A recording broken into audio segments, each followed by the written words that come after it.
181.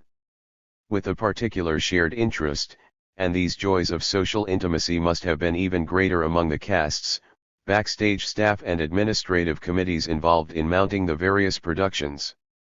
Though there were some tensions and disputes, 85 an inevitability, perhaps, in any form of collaborative creative work, they were certainly not of the fratricidal, or matricidal, kind that served to weaken the Fabian arts group.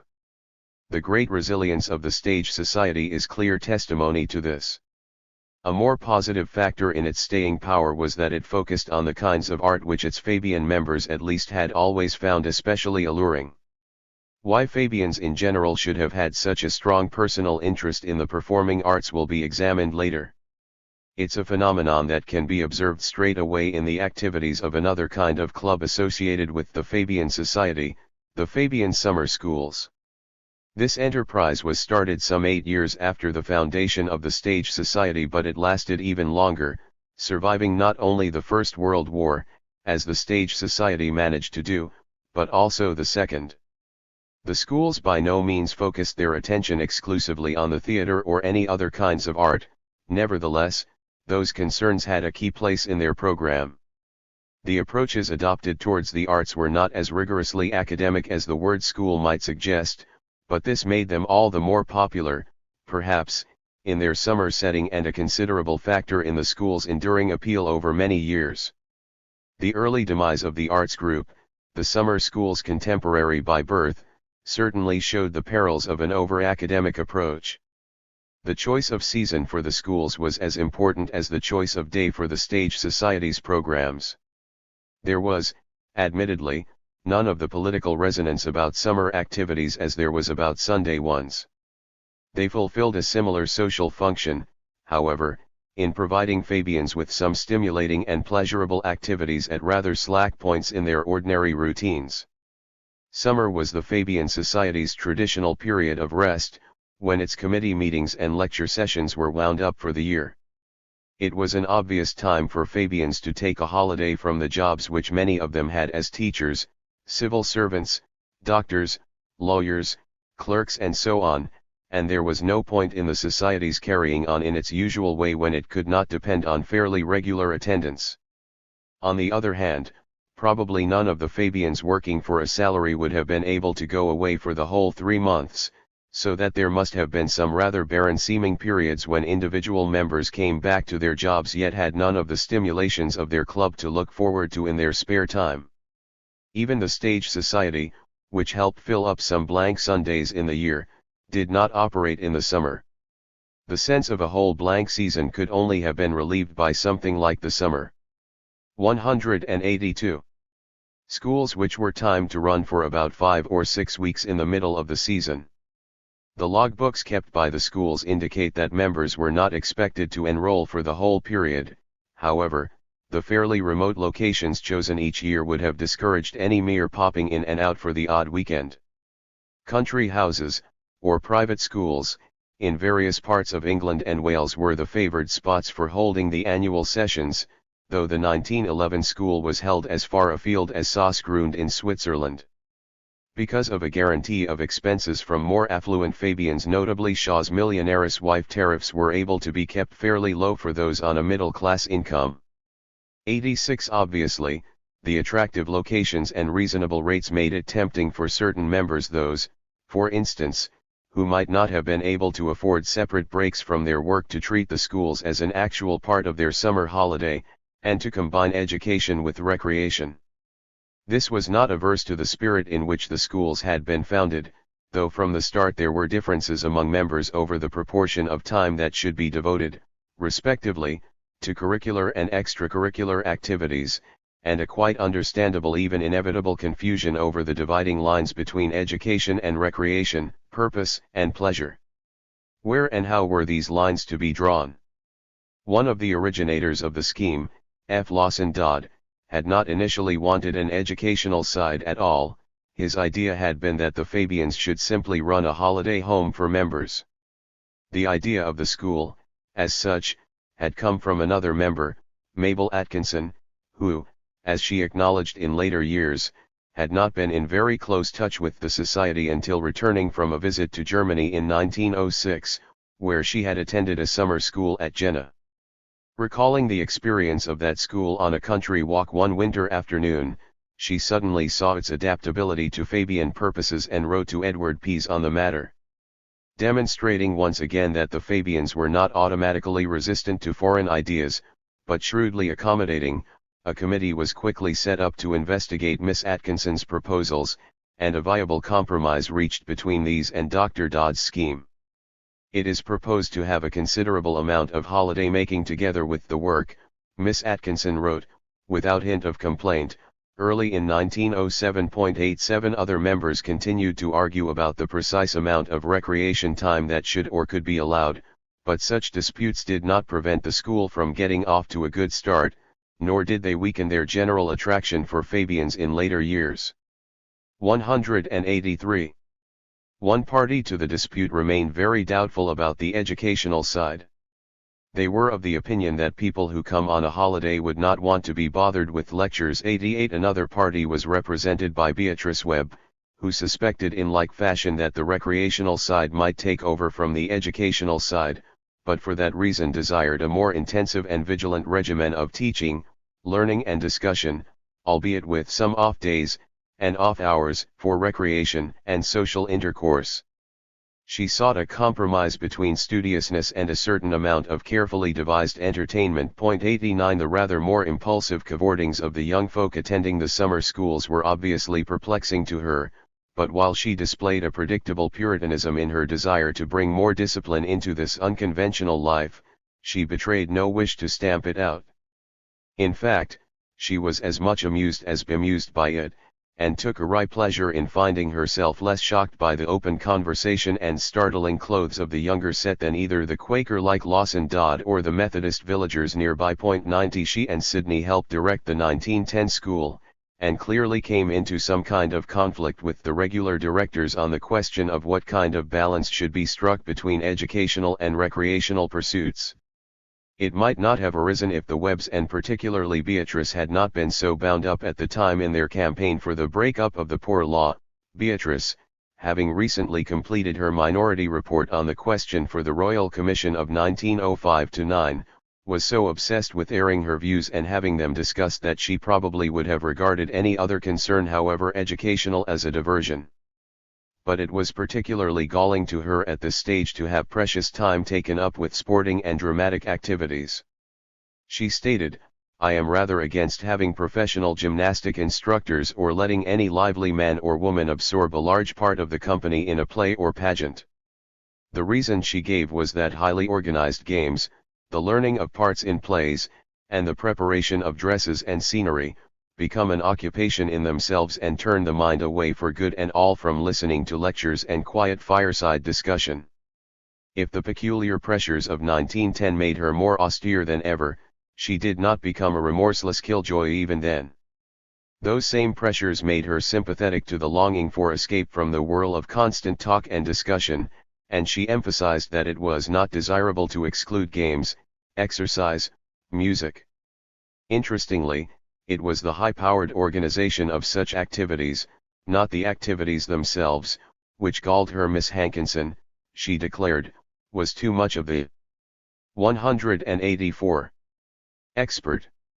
In the fields of sport and the arts, the approach which Beatrice wanted to adopt was if anything more casual, more relaxed.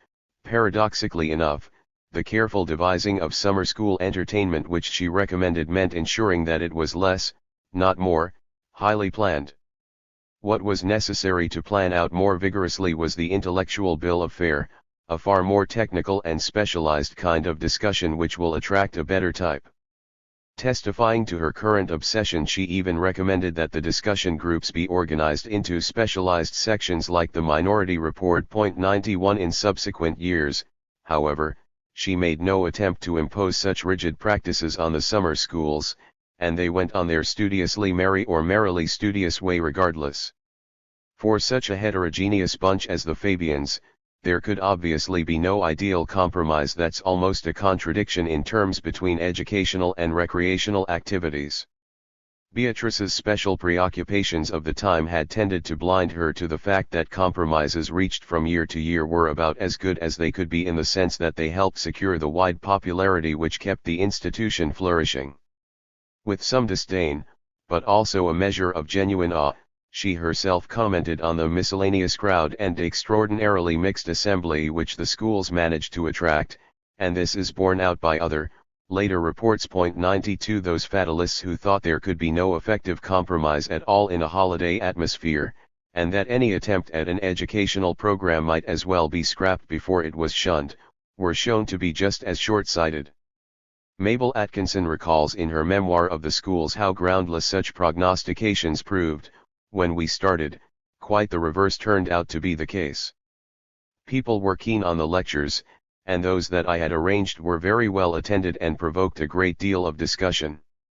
This is also an implicit answer to Beatrice Webb's charge that the regular organizers of the school were only interested in organizing games and entertainments. Miss Atkinson goes on to say expressly, "I was always very keen on the educational side of the work of the school, and am sorry that Mrs. Webb did not appreciate that." 93 The logbooks of the summer schools tend to bear out these self-justifications. No definite pattern can be discerned in the programs recorded, partly because there are some gaps in the record, and partly because a set pattern or strict agenda seems to have been against the spirit of the whole enterprise. This lack of a formal syllabus enabled Beatrice Webb to dismiss the educational side of things as a mere matter of a few lectures and discussions thrown in to give subjects for conversation. 94 But this is vague caricature at best. Even in the leanest years, during the first 185 World War, when suitably distinguished lecturers were harder to get hold of, there was an average of 5 to 6 lectures per week on as wide a range of topics as the London branch of the Society offered. 95 The organization of lectures was not so loose as to exclude the possibility of various series being arranged round a broad, general theme or subject. At the first school in 1907, for example, there were courses on socialists, their lives and ideals, present problems of social reconstruction, elementary economic history, and modern dramatists. Debates and discussion groups were sometimes coordinated to fit in with such themes, though on the whole they appear to have been rather more off-the-cuff affairs initiated by someone with a particular enthusiasm for a subject. On average, such sessions took place at least once a day, and lasted, as with the more formal lecture sessions, for about an hour and a half, perhaps longer when the discussion became particularly intense. The logbooks expressly remark on occasions how animated the participants became in these sessions. 96 And this should make us wary of accepting too readily Beatrice Webb's impression that they were merely the pretext for a dilettantish chat. If Beatrice underestimated the seriousness and sense of purpose of the school's educational program, she also exaggerated the degree of attention given to recreational pursuits and the extent to which these became the focus of any systematic organization. Quite a good deal of time was given up to recreation, as Mabel Atkinson herself acknowledged, and some of the activities concerned became an habitual feature of the school's routines, with something of the air of military maneuvers about them, long excursions twice a week when the more energetic members turned out for the whole day, and a class in Swedish drill, every morning, immediately after breakfast, in which the redoubtable Mary Hankinson could be seen putting a number of athletic young ladies through their paces. 97 These pursuits may have become compulsive for some, particularly their leaders, but they were not compulsory. Those enrolled in the schools were left pretty much to their own devices outside the 3 or 4 hours of the day devoted to classes, and they could take their pleasures as and how they wished from the great variety on offer. Many of these were wholly extempore, and free of any kind of scheduling or direction, apart from the natural kinds imposed by time, weather, and place. Actually, the locations chosen countryside retreats, readily accessible to mountains, woods, and pasture land, and often the seaside as well, or at least a river or spring, gave fairly unrestricted scope for all manner of leisured outdoor pursuits: climbing, walking, cycling, bathing, boating. 186. Fishing. The printed prospectuses 98 always stressed the idyllic setting of the schools, often including a photograph to enhance the appeal. Here was a rich opportunity for members of the society to test out, however briefly, those romantic fantasies about the superiority of rural living which had fed the early Fabians' repugnance for industrial capitalism and helped turn them towards socialism in the first place. All the comfort and facilities of a fully serviced country house no doubt made it easier to sustain these fantasies, though some of the more intrepid participants made an effort to eschew such cosseting by living in tents on the outskirts and surviving on fruit and nuts. Curtailments on outdoor activities, imposed by fluctuations in the weather or by the amount of daylight hours available, were always greater than any restrictions of local terrain, though the choice of high summer as the season for holding the schools kept these curtailments to a minimum. We know that exceptionally bad weather afflicted the 1910 school for a few weeks, but even in these conditions there were plenty of indoor diversions, mainly of a dramatic or musical kind, to punctuate the lectures and discussions, and these were the staple after-dinner fare when it became too dark for most other forms of recreation. Some of these indoor pursuits were quite informal and impromptu, sing-songs, dances, recitations, play readings and charades, little more, in fact, than an extension into the group of activities which occurred naturally for such people at home, though all the more enjoyable perhaps because of the larger range of participants. Other activities, however, needed to be more carefully organized and prepared for: concerts, fancy dress balls, reviews, mock trials, and full-scale dramatic performances. Though professional artists, such as Shaw and the Charringtons, were actively involved in these pursuits, they were not as dominant in them as in the stage society. There was more opportunity here for the amateur to be at the forefront, and the dividing line between performers and spectators was thinner. Moreover, the particular form taken by some of the musical and dramatic activities blurred the lines between extracurricular and curricular pursuits at the schools. Not only were traditional ballads and light romantic airs from various European countries included in the concert programs, there was also an assortment of folk songs and songs of labor. 100 and members joined together in renditions of ethical hymns and socialist songs, probably culled from Edith Nesbit's collection of 1908, and later from the Songs for Socialists, which the publishing committee of the Fabian Society spent some 2 years in compiling and arranging. 101 The immediate appeal of such songs may well have owed more to their melody than to their particular sentiment, whether political, 187, or religious, but members can't have been entirely oblivious of the social applications and polemical value of the music they chose to sing and hear. Prior to one sing-song, a debate was held on music as an educational force, and on another occasion there was an evening lecture in the shape of a plea for national and popular music. With illustrative playing and singing. 102 The constant and frenetic round of theatrical activities at the schools, which so disturbed Beatrice Webb, had some connection with the Stage Society's work in terms of personnel and programs. There were readings, for example, from the plays of Ibsen and Shaw, given by Charrington and Shaw himself, among others. 103 In 1909 a full production of a Shavian trifle entitled Tress Cuttings was mounted in tandem with a political play on the theme of How the Vote Was Won. Both pieces, it was noted, were well done and well received by a crowded house. There was, however, more of an improvisational streak in these proceedings than in Stage Society productions, as was shown when the second play was repeated a couple of weeks later with a substantially changed cast and with a new character and dialogue written in by one of the replacements. 104 Even the lightest flummery whipped up by the Fabian thespians tended to have a political base or some spicy topical ingredient which made it all the more appetizing to the assembled audience, and which induced in all concerned audience as much as players a quite euphoric spirit of community. This is brought out vividly in the report of an almost impromptu review staged at the 1916 school. All the school and a few visitors attended, and the hilarity engendered cannot often have been surpassed. Among the scenes were the Fabian summer school after the millennium and the socialist state of the future as portrayed by its opponents. There was a full beauty chorus, with all the usual accessories and inanities. The review was followed by dancing and all were extremely happy. 105 The conviviality of the schools was testimony to their club-like nature and function. Even Edward Pease, who was anxious to stress their political and propaganda value, movingly acknowledged their social significance as well.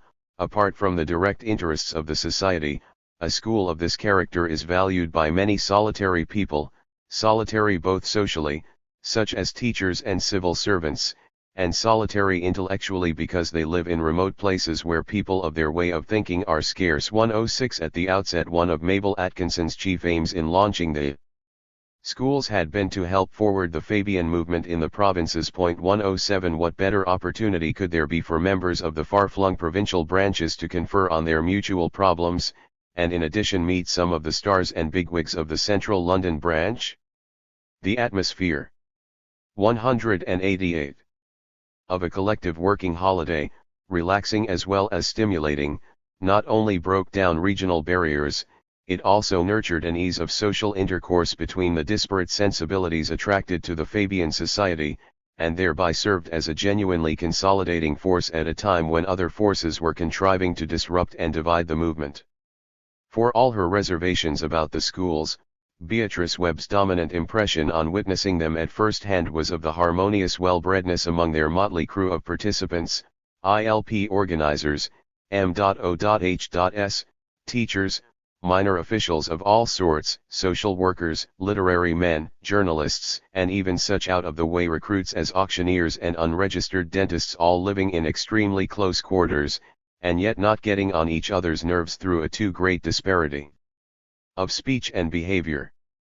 It is a wonderful instance of the civilizing effect of a common purpose and common faith. 108 In effect, if not by intention, the Fabian summer schools were more than a club within a club, they became a kind of super club.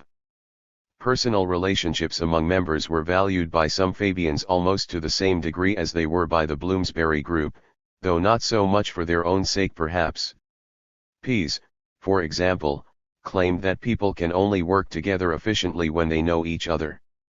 Therefore in practice political and many other organizations find it necessary to arrange garden parties, fêtes, picnics, teas, and functions of all sorts in order to bring together their numbers under such conditions as enable them to become personally acquainted with each other. 109 The summer schools, as he acknowledged, proved to be one of the most effective agencies in bringing Fabians together in this way, and the artistic pursuits of the schools were particularly helpful in cementing relationships because of the communal efforts they called forth. Regular branch activities, however, were themselves quite capable of encouraging a gregarious spirit among members, albeit on a more fragmented geographical basis, and artistic pursuits, again, were a potent instrument in this process. There was a strong element of continuity in the social rituals of the Fabian society, for all of its fluctuating fortunes and changing patterns of membership in the years 1884 to 1918.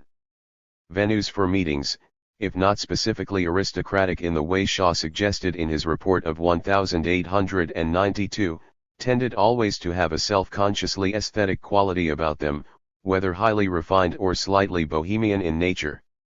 When the society was in its infancy, the private drawing rooms of members were the favored location. A visitor to one of these observed the air of well-to-do taste and comfort, manifested in plush-cushioned seats and an ebony and gold grand piano. 110 Later, as the society expanded, suites of public rooms in stylish localities were hired.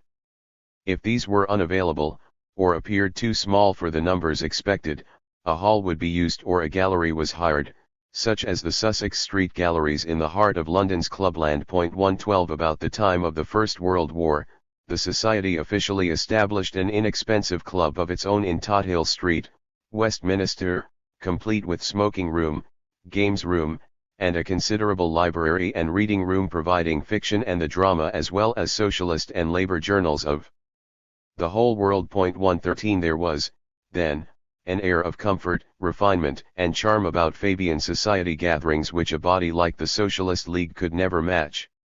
It was not a matter of indifference to surroundings on the part of the League. William Morris, at least, was exasperated at having to lecture in dingy and poky rooms in the further reaches of the East End. 114 The League was probably unable to afford the choice locations which the Fabian Society, with its predominantly middle-class subscribers, managed to provide. There may also have been a conscious avoidance, by some of the League's organizers, of any pretensions to grandeur, but such a policy may only have done that body a disservice by discouraging those who already missed out enough on comfort in their working lives and everyday surroundings. The Fabian Society, on the other hand, was shrewd enough to pamper its members. In their group activities, as much as in their personal lives, asceticism was never made a rule, and was indeed deliberately eschewed. In view of the kind of venues chosen for its everyday activities in London, it is hardly surprising that the Fabian Society's holiday education programs should have been conducted mainly in large country houses. They were the obvious rural equivalent of salon and club room. The indoor entertainments provided at the summer schools were also an equivalent of those provided in the metropolis, more uninhibited in tone but reflecting the same basic tension between bohemianism and gentility which was inevitable, perhaps, in any gathering of middle-class socialists. Entertainments with mingled songs and socialism were among the forms of work that the group secretaries of Fabian Society branches tabled reports on when meeting with the executive committee in 1891. There was quite a long tradition behind this work. Organizing musical activities, especially hymn singing, had been a task of one of the earliest Fabians, Percival Chubb, in a proto-Fabian group known as the Progressive Association. 116 Various other kinds of music continued to form a part of those Fabian meetings which were open to the general public. For instance, a meeting addressed by Shaw in 1908 was prefaced by a half-hour organ recital, including pieces by Sibelius, Schumann, Bach, and Elgar. 117 Arrangements were made for a vocal union to perform a selection of choral music at a lecture Shaw delivered to the Sheffield 190 branch of the Society in the same year. 118 In general, however, Fabian entertainments, at homes and soirees offered rather lighter musical fare. A visitor at one such gathering held in 1889 commented that there was nothing of a revolutionary tone about the entertainment, all of the songs were of the ordinary drawing room sort. 119 In later years, the inclusion of a few folk songs and Morris dances, as well as one or two socialist songs, lent a more robust note. 120 Dramatic activities at branch meetings and at the soirees seem to have been rather more adventurous. Conventional farce and costume drama were eschewed, and the programs were more along the lines of the stage societies, concentrating on plays with socially or morally challenging themes. In addition to Ibsen, plays by Strindberg, Tolstoy, Galsworthy, Shaw, and Robert Blatchford were mounted by various branches in London and the provinces. 121 Edward Pease gives the impression that the soirees were deliberately aimed at enhancing the appeal of the society for its younger recruits. 122 Though older members were not discouraged from attending. Indeed, a soiree offering music, dancing and light refreshments was organized specifically in honor of the Webbs on their return from a world tour in 1912. 123 Such events were probably rather restrained compared to the after-dinner activities of the summer schools. The evening dress mentioned on the invitation cards, though optional. 124 would in itself have lent a more formal note. If it was only at the summer schools that the Fabians felt free to let their hair down, and give full play to their artistic instincts, this does not mean that their other gatherings were devoid of artistic pleasure or of a measure of sheer fun. At provincial branches, evening meetings sometimes took the form just of moonlight rambles, picnics, or whist drives. 125 Whether that concierge of the Fabian conscience, Beatrice Webb, would have approved of such frolics in the meetings of the London branch is arguable, though even here, in the regular lecture meetings, there was fun, as well as stimulation, to be gained on occasions. One meeting in particular stood out in this respect. In 1907, the Reverend Charles Marson was invited to give a lecture on folk song. After some introductory comments, his exposition was punctuated by sung performances of a dozen or so of the pieces he was discussing.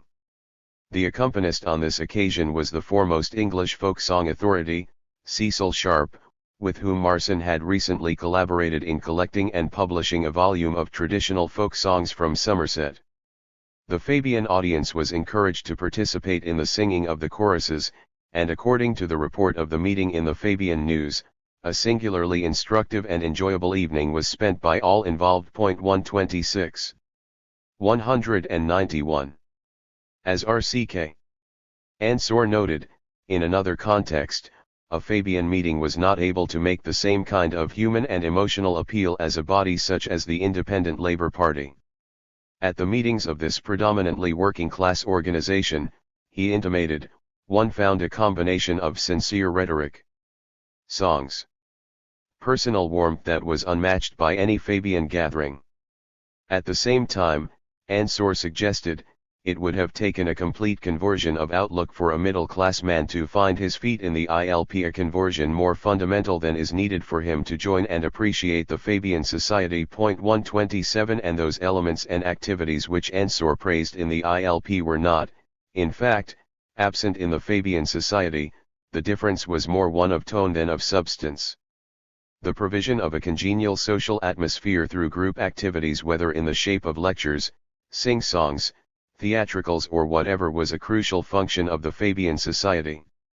If it only gave its members something to do in the evenings, 128, that was not a trivial achievement. However debatable its wider influence on public affairs may have been, there can be no debating its value as a focus for the extraordinary energies and enthusiasms of an alienated section of the late Victorian and Edwardian middle classes, nor its effectiveness as an agency of pleasure and recreation for the same group. The club-like comforts and securities it offered no doubt encouraged a good measure of self-indulgence among its members, as some of them were only too keenly aware.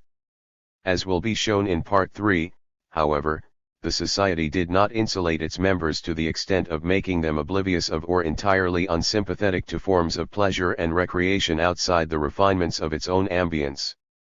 8. Fabian lecturing on the arts and the arts of Fabian lecturing, an ease up of the kind occasioned by C.W. Marson's lecture on folk song was not a common occurrence in ordinary meetings of the Fabian society. The subject matter of most lectures was hardly encouraging to such hijinks. This did not mean that lectures were, as a rule, dull, perfunctory affairs on dry-as-dust topics. From the outset, there was an intention to make lectures enjoyable in themselves, enjoyable just to listen to as well as instructive on a wide range of topics. As one Fabian observer recalled, throughout the Victorian age political oratory was relished, like pulpit eloquence, alike as education, edification, and entertainment. The agencies of public enjoyment for respectable folk were of a narrowness unimaginable. Socialist revival was for a short time without a compelling speaker. Here then, in the England of the late 1880s, was a wide opening for the Fabians. It was an opening which they continued to exploit for the next 3 decades at least, after which the growth of new technological media such as the wireless and the cinema began to compete heavily with the lecture as forms both of education and entertainment.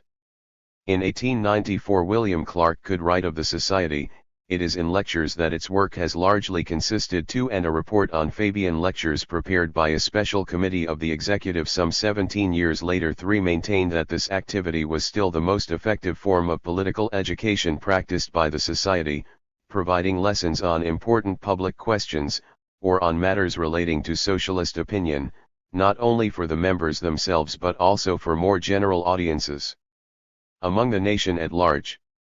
Because of the manifold importance it attached to lecturing, it is necessary in any examination of the Society's artistic concerns to see how far, and in what ways, these were reflected in the lecturing programs. Clues to the relationship are provided by what we know of the substance of Fabian lectures to various kinds of audience in various places, the nature of the audience's response, and the lecturing styles which were adopted both to instruct and entertain these audiences. Close examination of these things brings out an unsuspected artistic side to the Fabians. 192. 193. Personalities which many of them may have suppressed or have failed to develop were it not for the opportunities and pretexts provided by their membership of the Society. For a group which is normally depicted as having no real concern with the arts, at least on a collective level, the Fabian Society spent a remarkable amount of time talking about them and their creators. The fullest details we have on the topics of the Fabian lectures come from the minute books and press reports of the main London branch.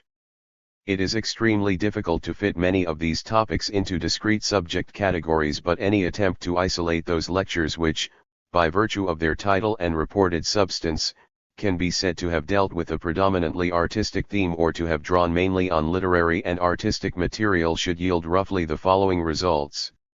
The total number of lectures on all subjects delivered before the London branch in the period 1884 to 1918 was 493, and of these, 42 could be categorized as artistic in their subject matter, according to the criteria just mentioned. This overall figure, however, conceals enormous variations in the trend from year to year. Possible reasons for the fluctuations in these figures are discussed below. It needs to be said straight away that the criteria adopted in arriving at them are probably as arbitrary as those which would have to be used in defining other, non-artistic categories of Fabian lecture subjects. If, however, they provide only a very crude index of the degree of attention given to the arts by Fabians in their group activities, they err largely on the conservative side. For one thing, they exclude any lectures which dealt primarily with subject matter beyond the confines of art, yet which 194 touched on artistic themes implicitly or incidentally. It would be impossible to calculate the exact number of these, but from what information is available in the brief reports of lectures given in the Fabian News and elsewhere, we know there were several such examples over the whole period in question. For what these particular lectures demonstrate through their very lack of direct concentration on artistic themes are the intimate relationship which Fabians tended to see between aesthetic or literary questions and all the other kinds of questions that were bound up with their socialist beliefs. Yet if it is clear that Fabians talked more about the arts in their meetings than we might have expected from the Society's Philistine reputation, does the kind of talk they engaged in effectively dispel that reputation? Some of the statements made by leading members of the Society regarding the Fabians' attitudes to art in their lectures could be seen in one light as supporting the charge of Philistinism.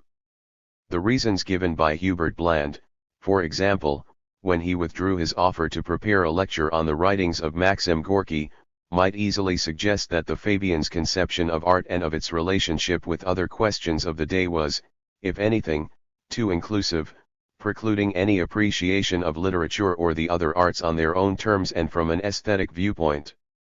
One would have thought that the anti-establishment stance and polemical force of the Russian novelist would have made his work a particularly appropriate subject for Fabian audiences. It was all the stranger, then, that after some reflection Bland should have found Gorky to be quite inappropriate, precisely on the grounds that the latter was mainly, if not entirely, an impressionist, with no substratum of philosophy which Bland could hitch onto the Fabian Society. It was no use whatever, he explained to Edward Pease, giving a lecture of art and literary criticism. 5 This does not necessarily reflect the view of all members of the Society. Bland's reasoning, in fact, could in itself have become a subject of dispute over the role of the Society and its lectures, though Pease seems to have let the matter drop. Pease's own motivation, however, or, in this instance, lack of motivation hardly helps to redeem the Society's Philistine reputation. While he busied himself, both before and afterwards, with arranging various other lectures on artistic and literary subjects, his attitude towards them and their relationship to the Society's other interests appears to have been far less serious-minded than Bland's. Their significance for him lay precisely in the fact that they could be disconnected from the Fabians' primary concerns and provide the needs of certain members for a pleasant confection in their otherwise fairly heavy lecturing diet. When organizing a series in 1905 on Prophets of the Platform or Playhouse, 195. 19th century, he explained to R.C.K. Ansor that he wanted somewhat lighter lectures to mix in with the more serious matters dealt with.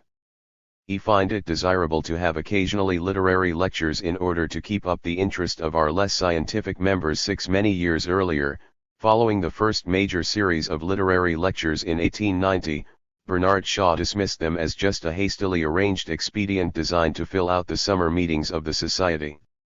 The Fabian essayists were among those pressed to contribute something or other to the series, but they proved rather reluctant to do so, by Shaw's account, and there was an air of perfunctoriness and fecklessness about the whole proceedings. The society tided over the summer without having to close its doors, but also without having added anything to the general stock of information on socialism in contemporary literature. 7 From this scatter of opinions on the aims and actual functioning of Fabian lectures on artistic subjects, it would appear that they amounted to no more than a form of light relief for less rigorous members of the society, and that if the more rigorous members envisaged any greater importance for the arts as a focus of Fabian discussion, it lay in areas beyond the realm of aesthetic appreciation. Both of these attitudes could be used to explain the rather erratic incidence of Fabian lectures devoted specifically to artistic subjects. There is, however, a good deal of evidence elsewhere to suggest that the Fabian society as a whole were able to regard and to treat artistic themes in lectures with a seriousness that did not rule out a genuine sensitivity to aesthetic qualities and pleasures. To begin with, there are considerable grounds for doubting the accuracy of Shaw's rather derisive account of the Society's first series of literary lectures. Judging from the audience's response, at least, they seem to have been far from the lackluster occasions which Shaw depicted.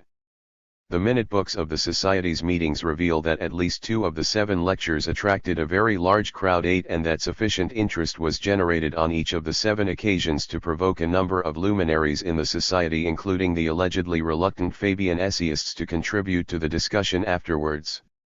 2 of the essayists besides Shaw delivered lectures in the series, Olivier on Zola and Bland on the protest of literature and sentiment. And of all their number, only William Clark is not listed as having made any comments on the points raised. Sidney Webb spoke up after 5 of the lectures. 9 This is quite an impressive record, surpassing that 196 of all his colleagues, in fact, for a man usually characterized as having no interest in art and literature. Pease still had sufficient interest at this stage to contribute to the discussion of 2 of the lectures, 10, and his very silence on the occasion of Shaw's lecture was a testimony to its enormously powerful impact on himself and the rest of the audience. In 1916, when his own interest in the arts had long since waned, Pease could still account Shaw's discourse on Ibsen as perhaps the high watermark in Fabian lectures. The effect on the packed audience was overwhelming. It was briefly discussed by a number of speakers, but they seemed as out of place as a debate after an oratorio. 11 There were controversial aspects of Shaw's lecture which Pease does not mention. For instance, Annie Besant, who was in the chair, protested strongly against some of Shaw's more provocative statements, though his replies to her were applauded far more than her protestation. 12 At any rate, the very hostility which the lecture provoked in this and other quarters. 13 Is as weighty a testimony to its impact as the enthusiasm accorded it. When devising lecture programs, the executive committee of the Society appears to have been guided to some extent by considerations of topicality, but another important consideration was the availability of appropriate lecturers for the subjects concerned, especially when a whole series had to be arranged. This evidently proved to be a problem when attempts were made to extend the second literary series of 1898 to 9 and to organize a further literary series in 1900. 14 The same problem might help account for the longish gap between the first and second series. It was a sign of the seriousness with which the executive came to regard literary topics that in the report on Fabian lectures which it issued in 1911, it should have given a top classification to all literary questions bearing on socialism.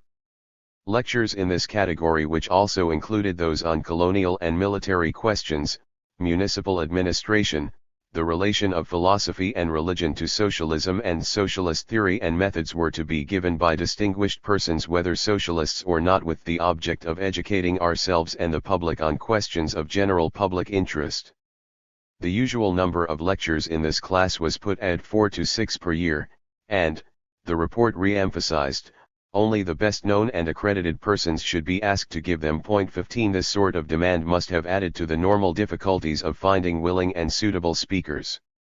B-class lectures had to be fitted into the repertoire, to about the same number as Class A ones. These concentrated on the practical application of socialist theory to a wide range of financial, commercial, industrial, and municipal activities, and did not require as distinguished a group of speakers. They none 197 less took up a good deal of the Fabians' time, so that it was inevitable perhaps that a whole series devoted to one of the more exalted subjects, literary or otherwise, should only crop up every now and then. The systematic division into A and B class lectures prescribed in the 1911 report only formalized a traditional Fabian practice of offering as varied a range of subjects and speakers as the socialist basis of the society would accommodate. And that basis was broad and flexible enough to be very accommodating, perhaps too accommodating at times for the word socialist to retain much precision in a Fabian context. There was a persistent, underlying pressure on the executive to devise a lecture program sufficiently wide and balanced to attract the motley range of socialists, or potential converts to socialism, who came within the Fabian Society's orbit. The erratic incidence of lectures devoted to artistic subjects was not the reflection of a merely half-hearted interest in those particular subjects so much as a result of the general pressures and problems involved in administering any extensive program. It says little for the doctrinal rigor of the Fabians, but perhaps rather more for their responsiveness to the arts, that socialism was far from being an exclusive focus for their discussions in lectures on artistic subjects. In a literal sense, Shaw was not exaggerating when he said that the first series of literary lectures added nothing to the store of knowledge on socialism in contemporary literature. William Morris disregarded this title altogether in choosing to contribute a talk on Gothic architecture, and Shaw himself, while at least sticking to a prominent representative of contemporary literature, made no attempt to isolate even broad strands of socialism in the writings of Ibsen, but on the contrary, placed all his emphasis on the divergences between present-day socialists and the Norwegian dramatist. 16 Although the series for which Shaw's lecture provided such a stunning climax may have failed to live up to its tendentious title, it did not thereby fail to be of general interest to those who called themselves socialists. The second series did not have a title at all, it was referred to simply as a literary course. 17 Its subjects did not even have the controversial value which Ibsen had provided in the early 1890s, when his plays had opened to morally outraged reviews from the bulk of London critics. Zola, the subject of lectures by Sidney Olivier both in the 1890 series and the 1898 series, had by the second occasion lost much of the notoriety attaching to his name through the obscenity trial of his English publisher at the end of the 80s, though he still had some topical value owing to his recent denunciation of the French military authorities for their handling of the Dreyfus case. Olivier, in his second lecture, made clear from his title that he would be dealing with the French novelist not only as a doctrinaire but also as an artist. Zola's books, we have seen, were a favorite with 198. Olivier from his youth. This did not make him uncritical, particularly of what he saw as the novelist's artistic deficiencies. In lesser works, Olivier claimed, Zola had failed to find a method for effective artistic expression of his motive purpose. Dr. Pascal was a case in point. Here, Olivier maintained, Zola dogmatically asserts, without any attempt to suggest the assertion by dominating the feeling of the reader. These strictures were not to be applied to major works such as Germinal, where the author's accusations against the established order from the point of view of utopian socialism had been made through powerful artistic methods. 19 At bottom, artistic power was a more important criterion for Olivier than socialist commitment in judging the overall achievement of an author. In lecturing, in the same series, on George Meredith, another of his youthful favorites, Olivier spoke of the refractory and undefying result of attempting to focus socialist doctrine in Mr. Meredith's novels. 20 Tolstoy and socialism was the specific subject of a lecture by G.H.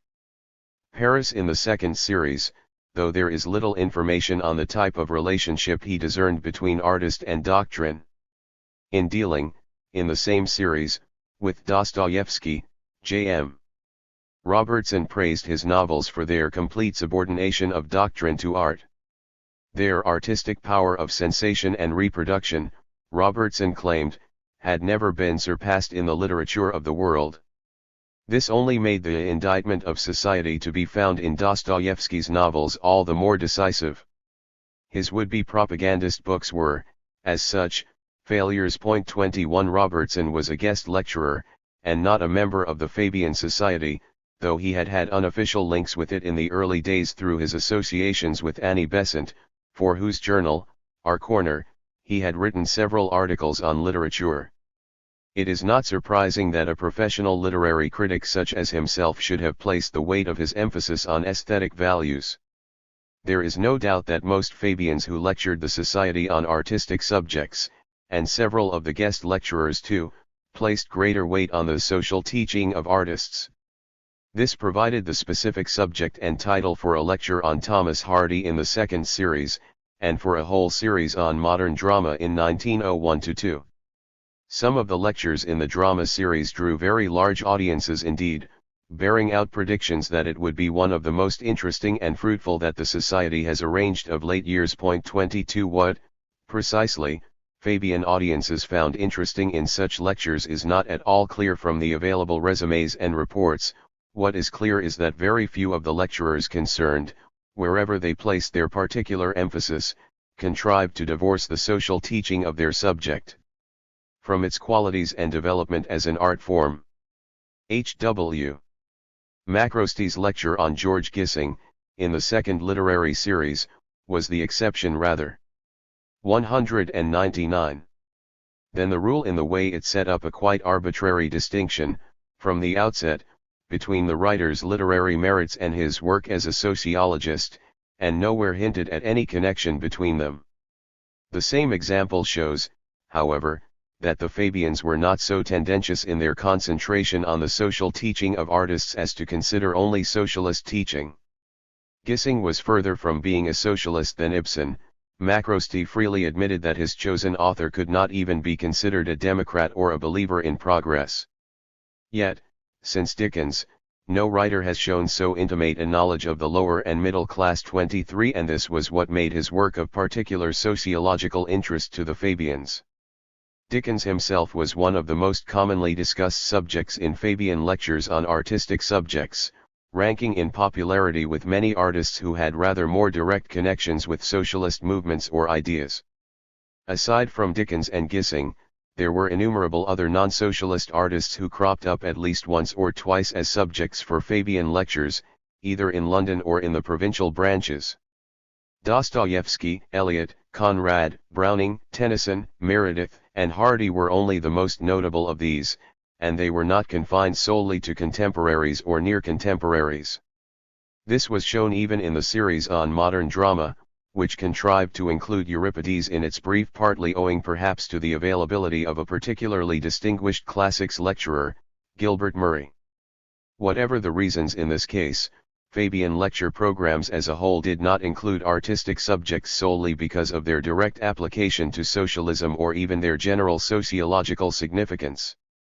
Another reason lay in the peculiar kinds of pleasure, at once elevating and entertaining, which certain artists and certain art forms were seen to provide for Fabian audiences. The nature of an artist's ideological bent was not an irrelevant consideration here, but not a crucial one either. No such objective or dogmatic standards were applied by the Society and its speakers. This is shown no more vividly than in the strange case of Hubert Bland, who, we have seen, could reject Gorky as an inappropriate topic for a Fabian lecture, yet who was able, only 2 years earlier, to deliver an extremely enthusiastic lecture on Rudyard Kipling. The enthusiasm which he tried to convey to his fellow Fabians had much less to do with any specific philosophy of Kipling's that could be harnessed to the Society's concerns than with the sheer exhilaration to be found in reading the Anglo-Indians' poems and short stories. Kipling, certainly, had no socialist pretensions, and Bland could sum up his thematic relevance for the Fabian Society only in the most vague, general terms, the resolute modernism of Kipling's beliefs coupled with 200. His reaction against sentimental humanitarianism.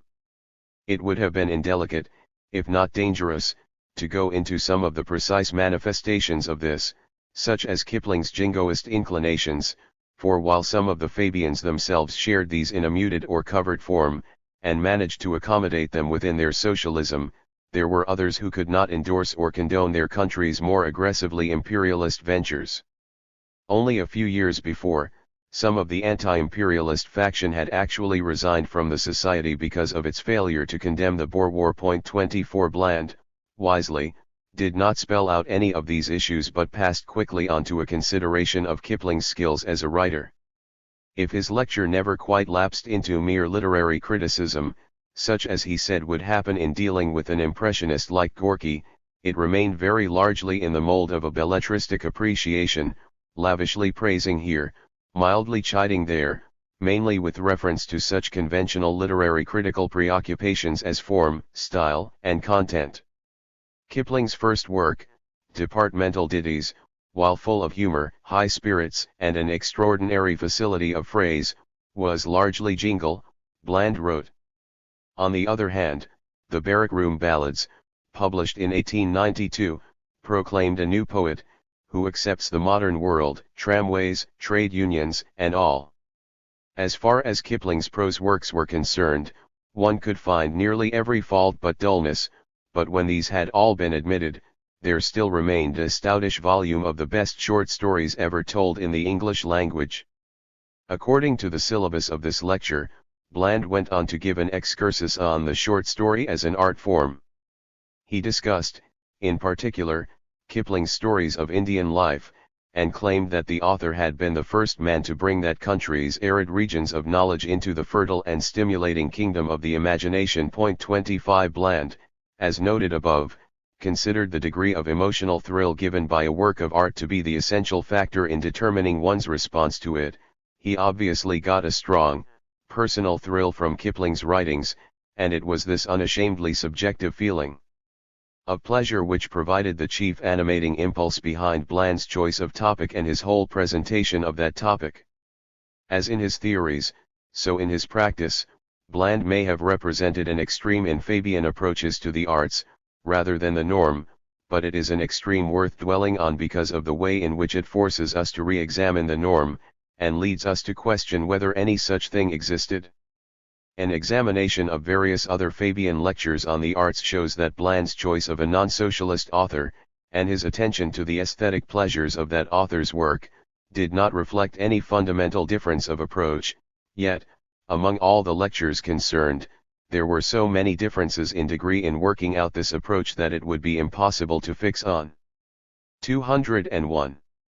Any of the Society's treatments of artistic topics as being normal or the most characteristic.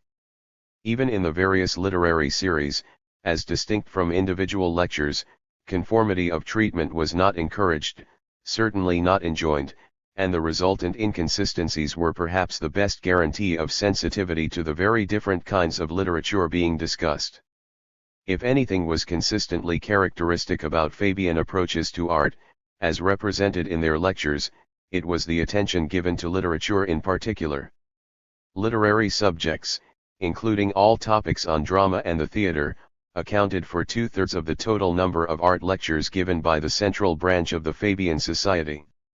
Table 2 gives a fuller picture. Apart from the preponderance of literary topics, two things are striking about this table: the complete absence of any lectures devoted specifically to painting or sculpture, and the dearth of lectures on those more functional arts in which the so-called utilitarian Fabians might have been expected to show most interest. More than incidental coverage of these genres could have been given in some of the lectures on art in general, but however great that coverage might have been, it would not alter, significantly, the imbalance in the figures between literary lectures and the rest. It cannot be concluded from these figures alone, such are the perils of mere quantification, that the Fabians were in fact much less interested in the non-literary and non-dramatic arts. To begin with, their preoccupations in lectures either as speakers or part of an audience did not necessarily reflect their more general interests outside the confines of the lecture program, nor their private tastes as individuals. And there were other compelling reasons, apart from the members' basic interest in the subject matter concerned, why literary topics in particular should have predominated. The chief function of Fabian lectures, as summed up in the report on them which the Society issued in 1911, was to act as a medium of education, propaganda, and discussion on socialist and other issues, for the benefit not only of members but also of the public at large. Of all the arts, imaginative literature was perhaps the best equipped to fulfill this function. As a means of public communication, it was undoubtedly the most pervasive. Through printed texts, able to be reproduced on a mass scale, the works of a particular writer were much more generally accessible than those of a painter, sculptor, or composer. The appreciation of a play could no doubt be heightened by seeing that play performed, but the appreciation of music has always been much more dependent on performance, and in the days before the mass production of gramophones and records, the opportunities for hearing performances were restricted mainly to concerts or private recitals. The opportunities for appreciating fully a particular painting or piece of sculpture would have been restricted by the need to view those works where they happened to be exhibited. An adequate, second-hand appreciation through photographs is now possible, but the Fabians' heyday preceded the advent of the inexpensive coffee table book and commercial slide pack. It also preceded the paperback revolution, but members of the society would easily have been able to find copies of the major works of drama, fiction, and poetry in their local libraries, and there were always editions cheap enough for interested individuals, especially those on middle-class incomes, to own privately. Finally, as Sidney Webb pointed out in one of his earliest lectures, literature in general was a branch of art which 203 required less technical knowledge for its appreciation than others. 26 For these reasons, it provided the Fabians with a particularly wide and convenient focus for informed discussion.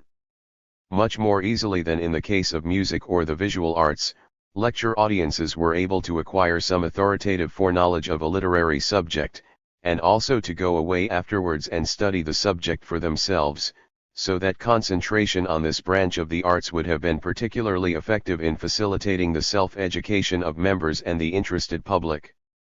For propagandist purposes, posters and cartoons might be considered more effective than imaginative literature in the short run, at least because of their simple message and punchy immediacy.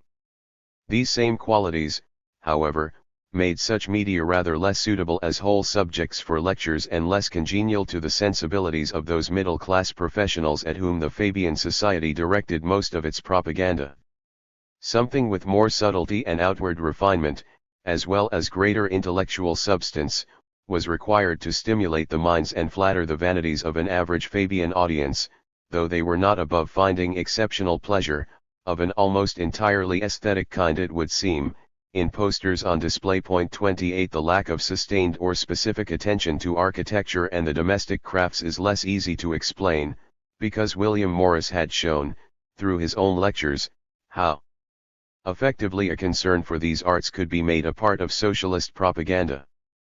But a continual consciousness of these connections perhaps required the living example of his all-embracing genius, and Morris was dead by 1896. He was not without influential followers in the Fabian Society, from the essayists of 1889 to Arthur Clutton Brock, author of the Fabian Tract on the Arts of Use in 1915, 29, but none of them was a dedicated, practicing craftsman in the way Morris had been. For all their interest in other arts, they were essentially literary men, who, except through their writing, could not yoke together their artistic and political concerns as Morris had done. Language, the future Mrs. Webb observed in 1883, is the ordinary medium for influence in practical life.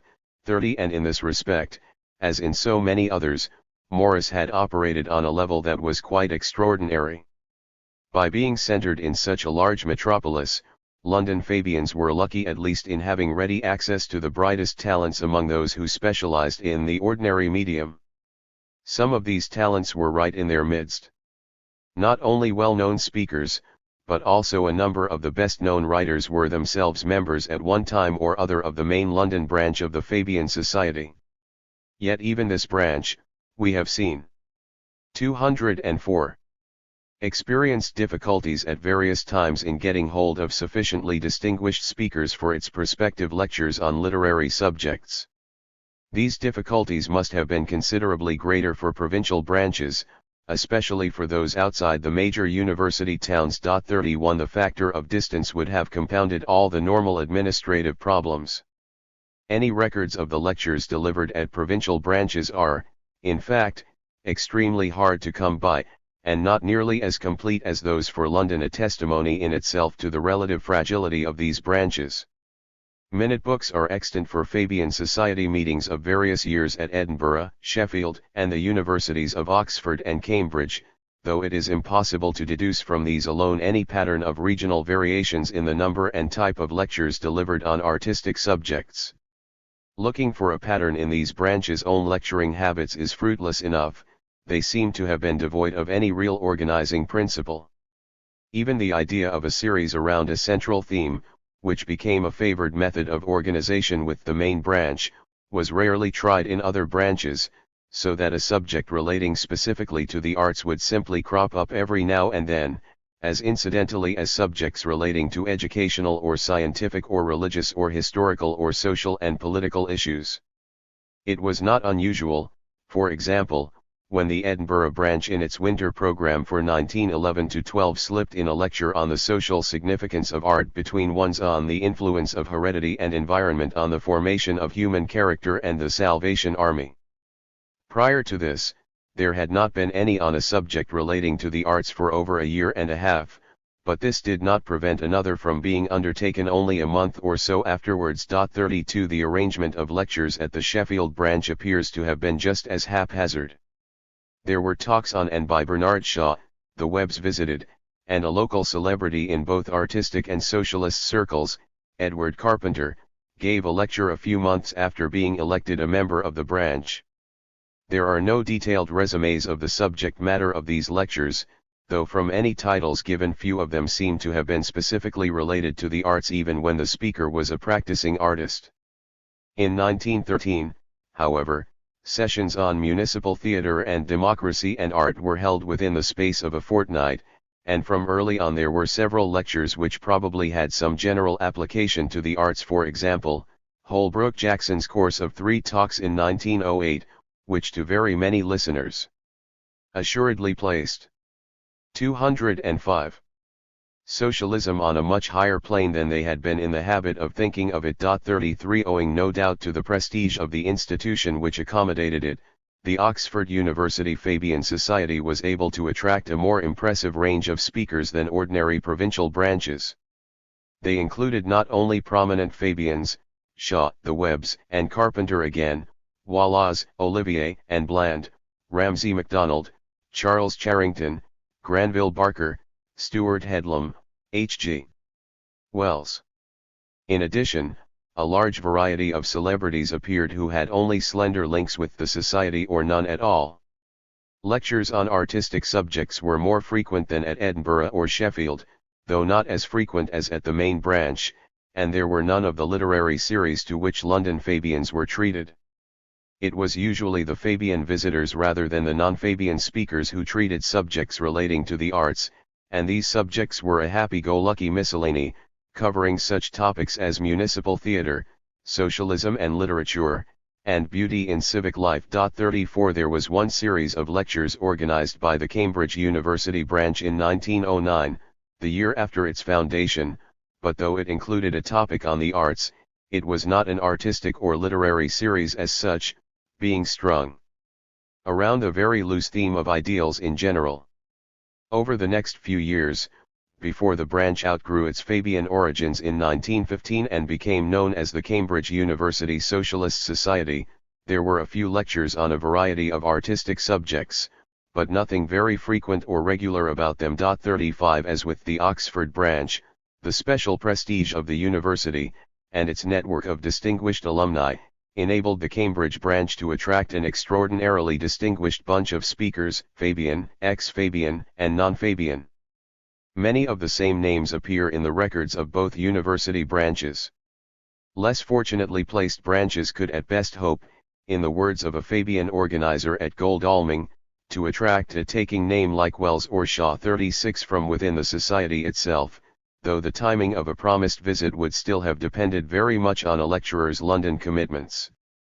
In fact, Shaw and Wells were unable to accept invitations to the Cambridge branch itself, which indicates perhaps that even a venue particularly privileged in other ways could suffer the disadvantages of distance from the capital.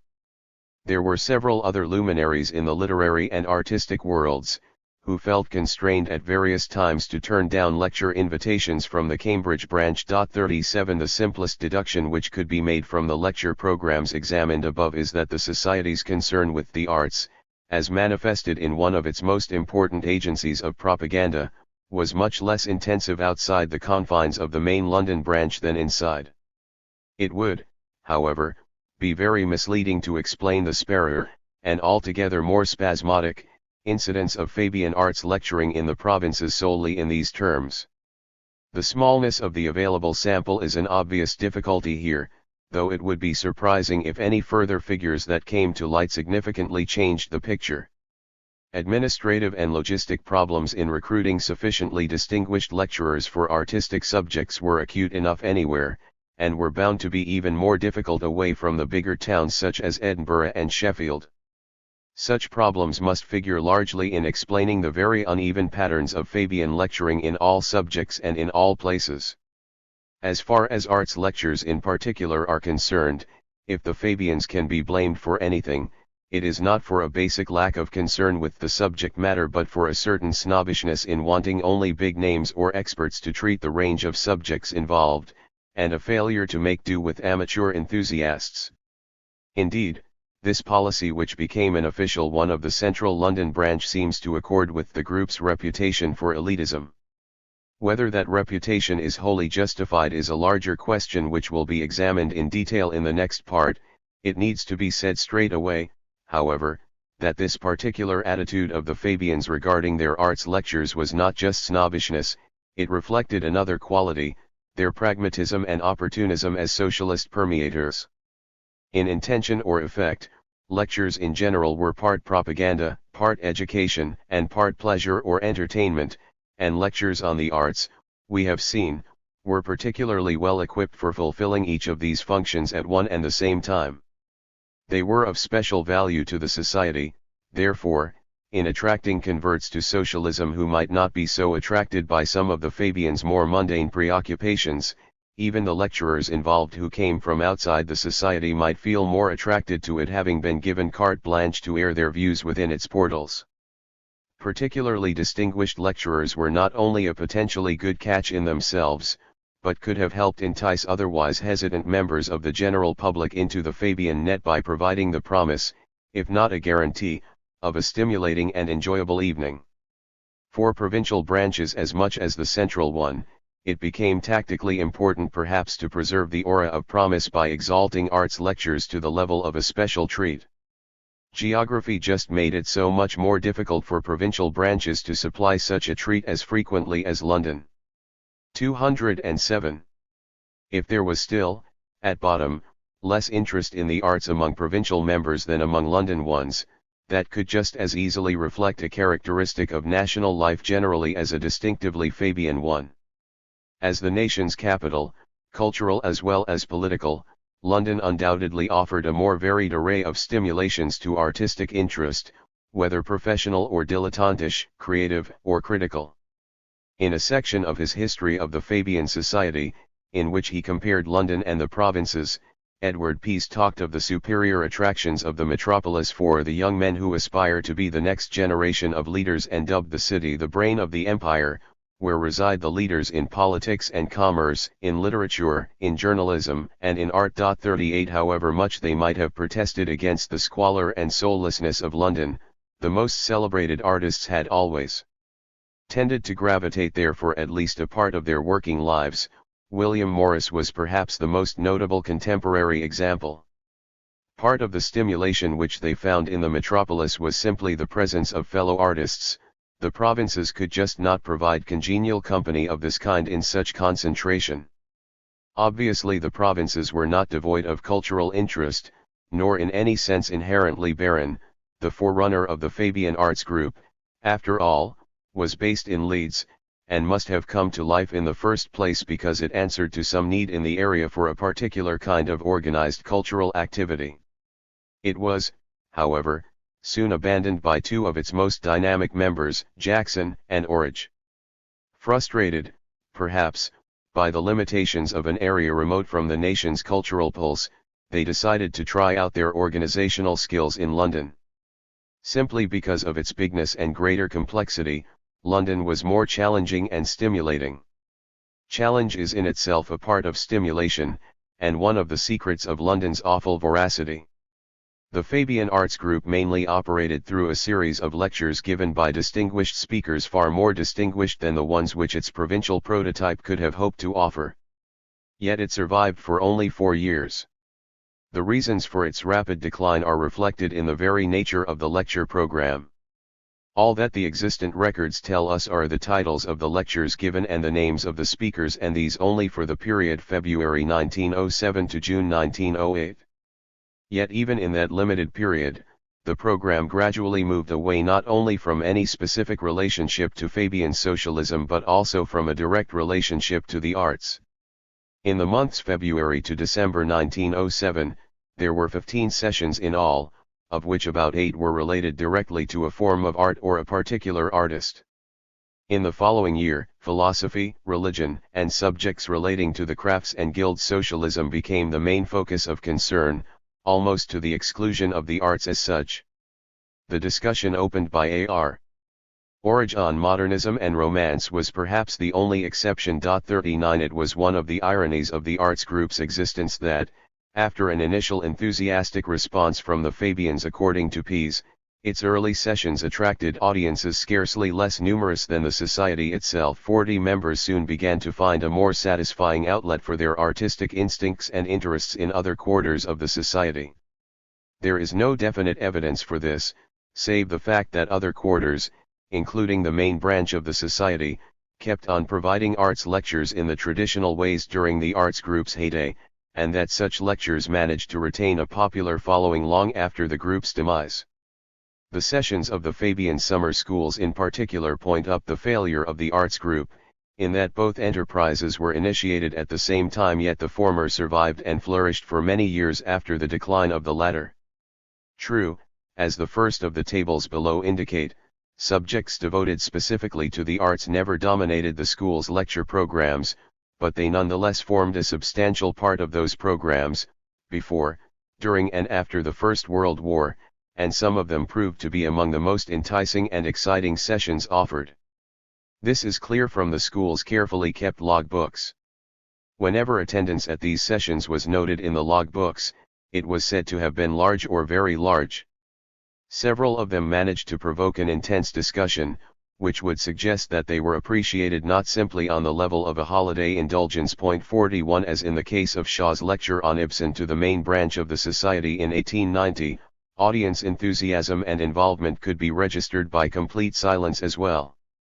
Following a lecture delivered by Mrs. Despard at the 1909 session on the subject of Shelley's Prometheus Unbound, the compiler of the logbook claimed, "It is difficult to convey any adequate impression of the dramatic intensity of this lecture.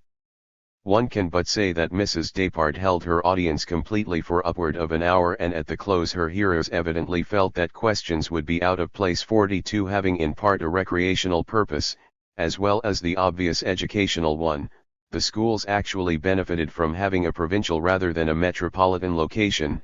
It added to the holiday atmosphere. They still had the benefit of all the prestige and planning facilities of the London branch behind them, as it was from that branch that all the preliminary arrangements were made. The schools were able, therefore, platform or playhouse. 209 To attract prominent lecturers and guests much more readily than any ordinary provincial branch. Among these were several figures from the artistic, literary, and theatrical worlds, including Shaw, William Archer, St. John Irvine, Charles Charrington, and Janet Achich, Aylmer Maude, Rupert Brooke, Roger Fry and Rebecca West. The presence of such luminaries in close concentration would occasionally allow a series of lectures to be organized around a common theme. For example, the modern drama series at the launching session of the summer school in 1907. Subjects relating to drama or the theater continued to figure largely in the lecture programs. Tables 3 and 4 show the incidence of lectures devoted specifically to the arts at the summer schools, in the period under consideration here, and the numbers of lectures devoted to each of the major artistic and literary genres. As with the figures for lectures on the arts delivered to the main branch, the fluctuating proportions of such lectures at the annual summer schools cannot be taken to represent the actual levels of interest in the subject matter concerned.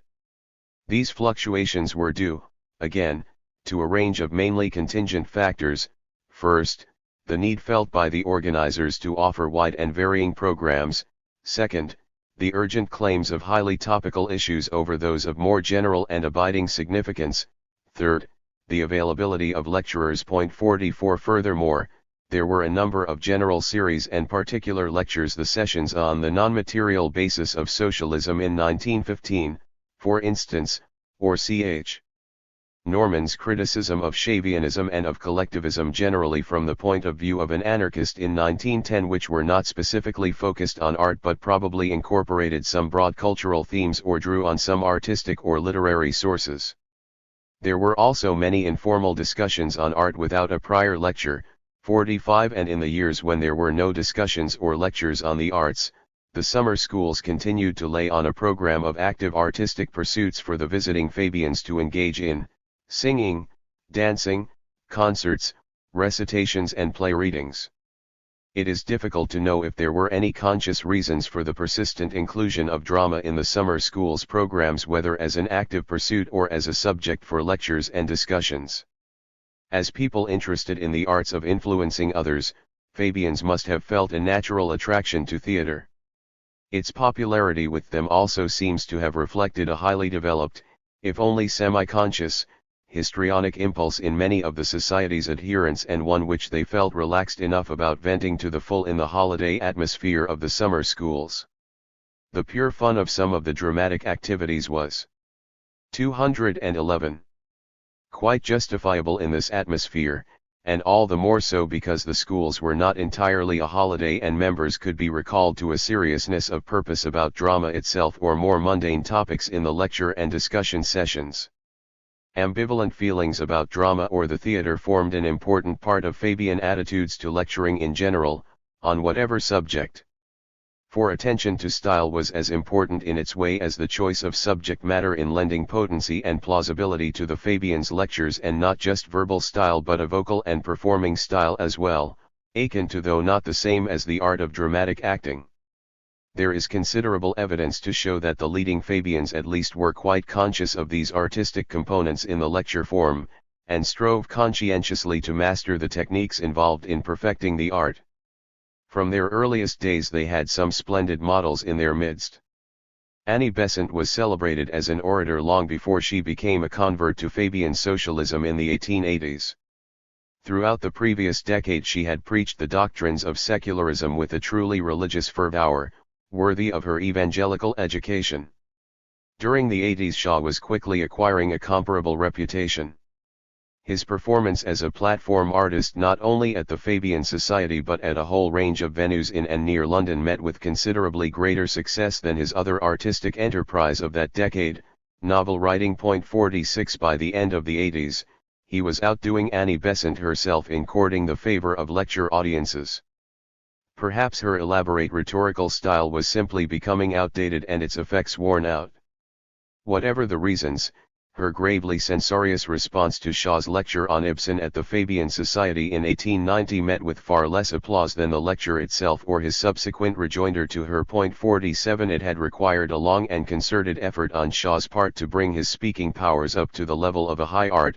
His early years as a public speaker had brought him much more pain than pleasure. Beneath his air of impudence, he confessed, he had been nervous and self-conscious to a heartbreaking degree. Only an irrepressible volubility enabled him to open his mouth in the first place, but that did nothing to conquer the hidden terror which remained. A torturing routine of forcing himself to speak whenever the opportunity offered, in whatever unlikely circumstance or place, eventually succeeded in giving him the scintillating self-confidence which became his trademark. 48 The memory of that routine no doubt lay behind the words of a character in Shaw's late play, Geneva. Public oratory, Bardo Bombardon declares, is a fine art. Like other fine arts, it cannot be practiced effectively without a laboriously acquired technique, covering style, gestures, and modulations of voice. 49 In some senses, it was a more subtle and demanding technique than 212. Stage acting, or at least the kind of stage acting to which the early Fabians would have been most accustomed to seeing in their youth. Passionate declamation of another's words and thoughts was not sufficient to impress the audience in a lecture hall. When William Clark, in his introduction to a book of famous political speeches, described oratory as the art of persuasion through a human voice, he could just as easily have been describing the highly rhetorical mode of Victorian acting, of which Sir Henry Irving had been the great exponent, but Clark also stressed the additional and, in some cases, antithetical qualities required: practical wisdom, simplicity, and moral feeling. 50 Shaw explicitly warned aspiring public speakers to avoid the model of the old actor who professes to teach acting, and knows nothing of phonetic speech training, for art must conceal its artificiality. 51 In 1912 Shaw's views were reiterated, with some qualifications, by another of the original Fabian essayists, Graham Wallas. He had long since quit the society but was invited back to lecture its speakers' class on the subject of the psychology of propaganda. This, no doubt, was not only because of his expertise as a political psychologist but also because of his own reputation as a lecturer with no affectation of either don or cleric, and with an athletic enunciation. 52 In his talk to the Fabian speakers' class, Wallas referred to the laws of beauty in rhetoric, but claimed that English audiences distrust oratory as a fine art. A subtle simplicity of approach, as suggested both by Clark and Shaw in their different ways, was the solution to this problem, but it was in itself partly an artistic strategy. Rhetoric, Wallas advised, should be kept just below the point where they are likely to recognize it as rhetoric, and he went on to quote Shaw regarding the importance of artistic sincerity as much as of intellectual and emotional sincerity. One should toil at one's speeches, as a good actor toils at his part. 53 It is important to consider more closely the relationship between lecturing and acting as demonstrated by the Fabians' experiences and attitudes. There is a sense in which the art of platform oratory, not simply from the speaker's point of view but from the audience's as well, was a surrogate form of theater, just as writing an artistic sociological report became a surrogate form of novel writing for Beatrice Webb. Outside observers of Fabian gatherings sometimes felt as if they were watching an actual play. Attending one of the Society's Friday evening lecture meetings in 1895, a reporter from the Sunday Times described it as a new and highly original after-dinner entertainment. One compared with which all that a music hall or Oscar Wilde can offer, is tame and dull. You may reckon, if not always on a good play, at least on an excellent performance. There are unrehearsed Fabian plays as brilliant as Arms and the Man that never get beyond the Fabian footlights. 54. 213. Another journalist, attending a lecture of Stuart Headlam's nearly 10 years later, explicitly compared its final moments, including the rousing cheers it received from the audience, to the curtain on one of Mr. Bernard Shaw's plays. 55 When the comic novelist, Jerome K. Jerome, joined the Society in 1907, he was immediately struck by the theatrical atmosphere of a Fabian meeting, which Shaw's presence in particular, he claimed, did much to engender. 56 From at least the time of Shakespeare, theatrical metaphors have been applied to all kinds of human and social interaction, however quotidian, and the notion of political activity as a form of theater has been particularly popular. These metaphors have been given almost scientific legitimacy through the findings of various social anthropologists, psychologists, and political theorists. 57 On the surface, the behavior of the Fabians in their group activities provides an extraordinary example of the practical realization of these metaphors. But Fabian lectures and meetings were not just theatrical occasions, and the art of lecturing was not solely derived from the theater. There is evidence to show, in fact, that the Fabians, in the years of the Society's prime, tried consciously to make that art a more independent one. In the first decade of the Society's existence, there was a mock parliament organized, in which the leading members practiced their oratorical skills by assuming the roles of various cabinet ministers debating crucial issues of the day. 58 Not only were debates and discussions on political issues held, that is, mock debates, though the issues were real enough, but mock parties were organized as well. In order to provide a structure for the debates, mock governments were installed.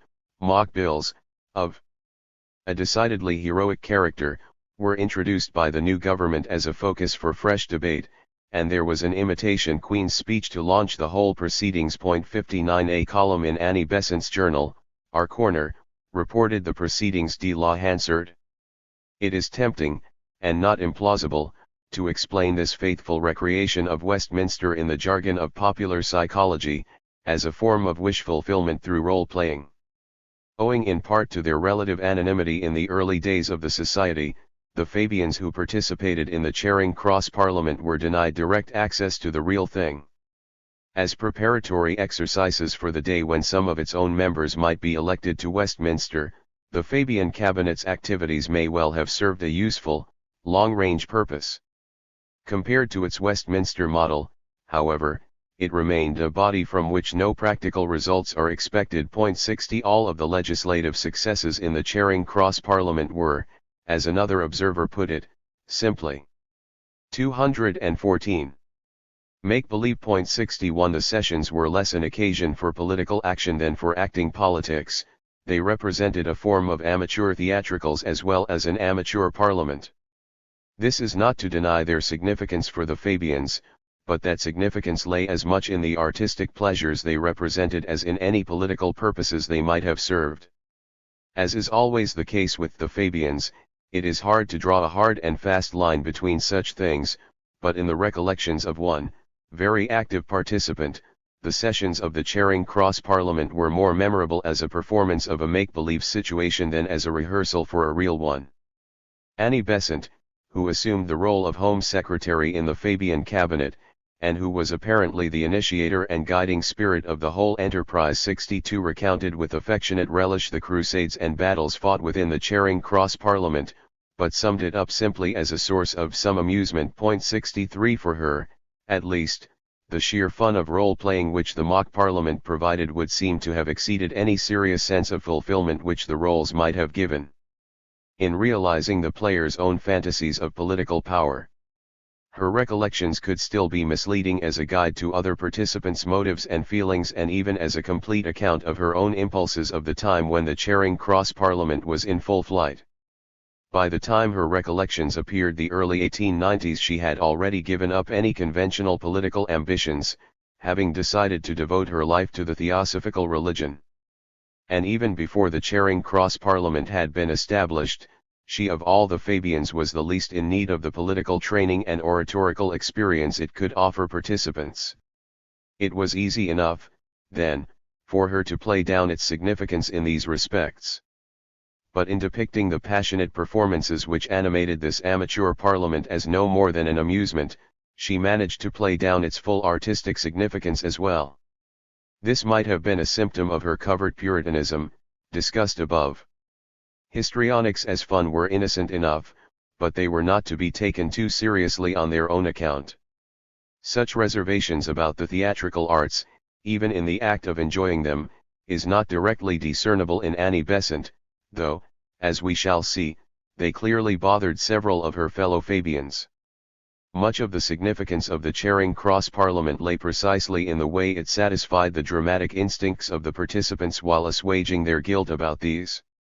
The fulfillment of these instincts could be explained away as simple fun or as serving an ulterior political purpose, such as a training in real parliamentary procedure. Though the records are vague as to when it came to an end, the Charing Cross Parliament does not seem to have survived into the 1890s. It is difficult to account for this in view of the pleasures it gave and the 215 wider purposes it appeared to serve. One reason may simply have been the loss, with Mrs. Besant's apostasy, of its original guiding spirit. Mary Forster, the observer who remarked on its make-believe successes, offered a more general reason. Herself a member of the Fabian Society in the 1890s, she claimed that it had more serious work to attend to in that decade, which left members no leisure for make-believe. 64 Certainly, as this statement demonstrates, the Society's sense of self-importance in the world of politics was increasing in the 1890s. 65 It may be that the experience of the Charing Cross Parliament served to boost the Society's confidence in its capacity for political manoeuvring, but having gained that confidence of maturity, its members came to look on the games and fantasies of their greener days as serving no further purpose. Guilt about their weakness for the pleasures associated with such activities was no longer so easily assuaged. None of the Fabians was as puritanical as, say, the Claphamites had been. A suspicion of the stage and its performers was nonetheless evident in the case of several Fabians, reflecting a certain distaste for their own, or their fellow members, histrionic impulses. Beatrice Webb had a gaunt, aristocratic hauteur combined with an exotic handsomeness which might have given her considerable stage presence. If she had ever entertained any theatrical ambitions, they had been effectively suppressed by her mother's ascetic scruples and her own adolescent bout of Puritanism. A desire to become a novelist lingered on, but there is no evidence of any hankering to become an actress. When, however, the occasion demanded, Beatrice could easily play the grande dame, and was only to be outmatched in the role by the true professional. In a meeting with Mrs. Patrick Campbell hilariously recounted in the diaries of C.R. Ashby 66, Beatrice at first could do nothing but sit quietly and seethe within at the actress's grandly trivial social performance, but even when she could stand no more of it and attempted, in retaliation, to put on her own most webby manner, it proved to be of no avail against the flamboyance of a practiced upstager. There was too much dignified reserve, too much self-restraint, about Beatrice's performance to counter effectively the power and dazzle of high vulgarity, and she was still disarmed perhaps by a vestigial feeling that it is not womanly to thrust yourself before the world. These words she had committed to her diary as far back as 1887 in reaction against another. 216. Woman performer none other than Annie Besant. Beatrice admitted that there were some fine and genuine qualities to be found in Mrs. Besant, but there was also something off-puttingly artificial about the outward manner she adopted, an impression, indeed, of acting a part. She was the only real orator of her sex possessing an undoubted gift of public persuasion, but to see her speaking, Beatrice confessed, made me shudder. 67 This was at the time when the Charing Cross Parliament was in full swing and a few years before Beatrice's own initiation into the Fabian Society. Time did not abate her suspicion of the histrionic style, especially as adopted by those involved in politics, nor was the sex of the performer concerned a crucial consideration in her judgment. With scarcely veiled irony, though also with an element of genuine awe and wonder, she observed of Ramsay MacDonald in 1924, as a political performer he is showing himself a consummate artist. We never realized he had genius in that direction. In a more exasperated mood, she dismissed the former Fabian who had come to lead the first Labour government as an egoist, a poser, and snob whose very socialism was no more than a carefully cultivated act. 68 It is more surprising to find an avowed anti-Puritan like Hubert Bland displaying a deep distrust of the theatrical arts. He had played the role of Foreign Secretary in the Charing Cross Parliament, and belying his name affected an elaborate manner both of speaking and dressing. H.G. Wells recalls him in the costume of a city swell, top hat, tailcoat, greys and blacks, white slips, spatter dashes and black ribboned monocle. Debating, really debating, sir, in a rococo variation of the front bench parliamentary manner. 69 The same man sneered suspiciously at the professional stage performer, and warned young women against the glamour of the footlights and the attractions of the mummer. The latter, he claimed, was no longer a man who does something, but only a man who pretends to do something, who postures and poses and plays at doing something. The art of the actor, Bland went on, only evoked the malign qualities of personal vanity, petty jealousy, and peacockiness. And then, it is so quite awfully an affair of clothes. 70 An ostentatious dresser himself, Bland had an even greater reputation as an undresser of advanced young women. Wells was equally notorious in this respect, but in a less furtive and contrived way. According to him, the elements of intrigue in Bland's amorous affairs had all the stuff of drama about them, and constituted a world of roles and not of realities. 71 However much truth there is in this, there does seem something peculiarly unctuous in Bland's warning to young women about the charms of the professional actor, and these sentiments could be seen simply as betraying his own petty jealousy of a 217 sexual and sartorial competitor. Yet it needs to be kept in mind that his slurs on the actor do not come directly from the mouth of the author but are pronounced by one of his fictional personae. They are not automatically identifiable with Bland's own views, and some allowance should be made for intentional irony on his part. No such allowance can be made in the case of Graham Wallace. His criticism of the theatre, presented in his treatise, Human Nature in Politics, was offered almost as a matter of scientific fact, and though it was in a much more sober and less personal vein than Bland's, it revealed something of the same skepticism about the sincerity or profundity of the emotions that the stage provoked. However affecting, these emotions were also affected, and therefore facile and transitory. 72 Yet it would be quite wrong to dismiss Fabian reservations about the theatrical arts as representing nothing more than guilt-ridden self-suppression, jealousy, or poker-faced literal-mindedness. They were in some cases the obverse of a discriminating enthusiasm. It was Wallace, we have seen, who, in his lecture on propaganda, reiterated Shaw's belief that a good actor could serve as a model of artistic sincerity to the aspiring lecturer. That this was not a contradiction of his statement on theatrical emotion in Human Nature in Politics becomes clear if we read that statement in its full context. He indicated, a few pages earlier, that at least a part of the shallowness he discerned in that emotion stemmed from indifferent acting associated with theatrical conventions and mid-Victorian sentiment, and it was a sort of shallowness, moreover, which was not confined to the theatre alone but was also to be found in other activities such as religious preaching and journalism.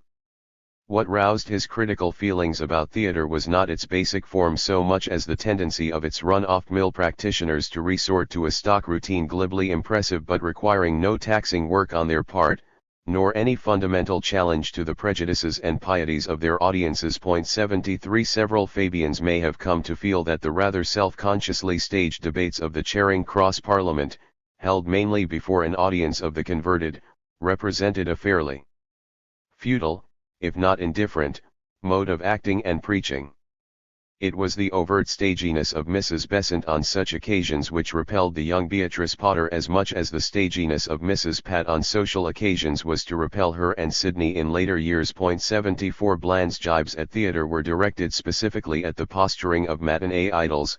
He could still enjoy and admire, as could the Webbs, the sort of theatre represented by Shaw and Ibsen which attempted to undermine Victorian dramatic conventions. In Bland's eyes, Shaw did this with greater subtlety and discretion than Ibsen and was 218. Therefore to be prized all the more highly.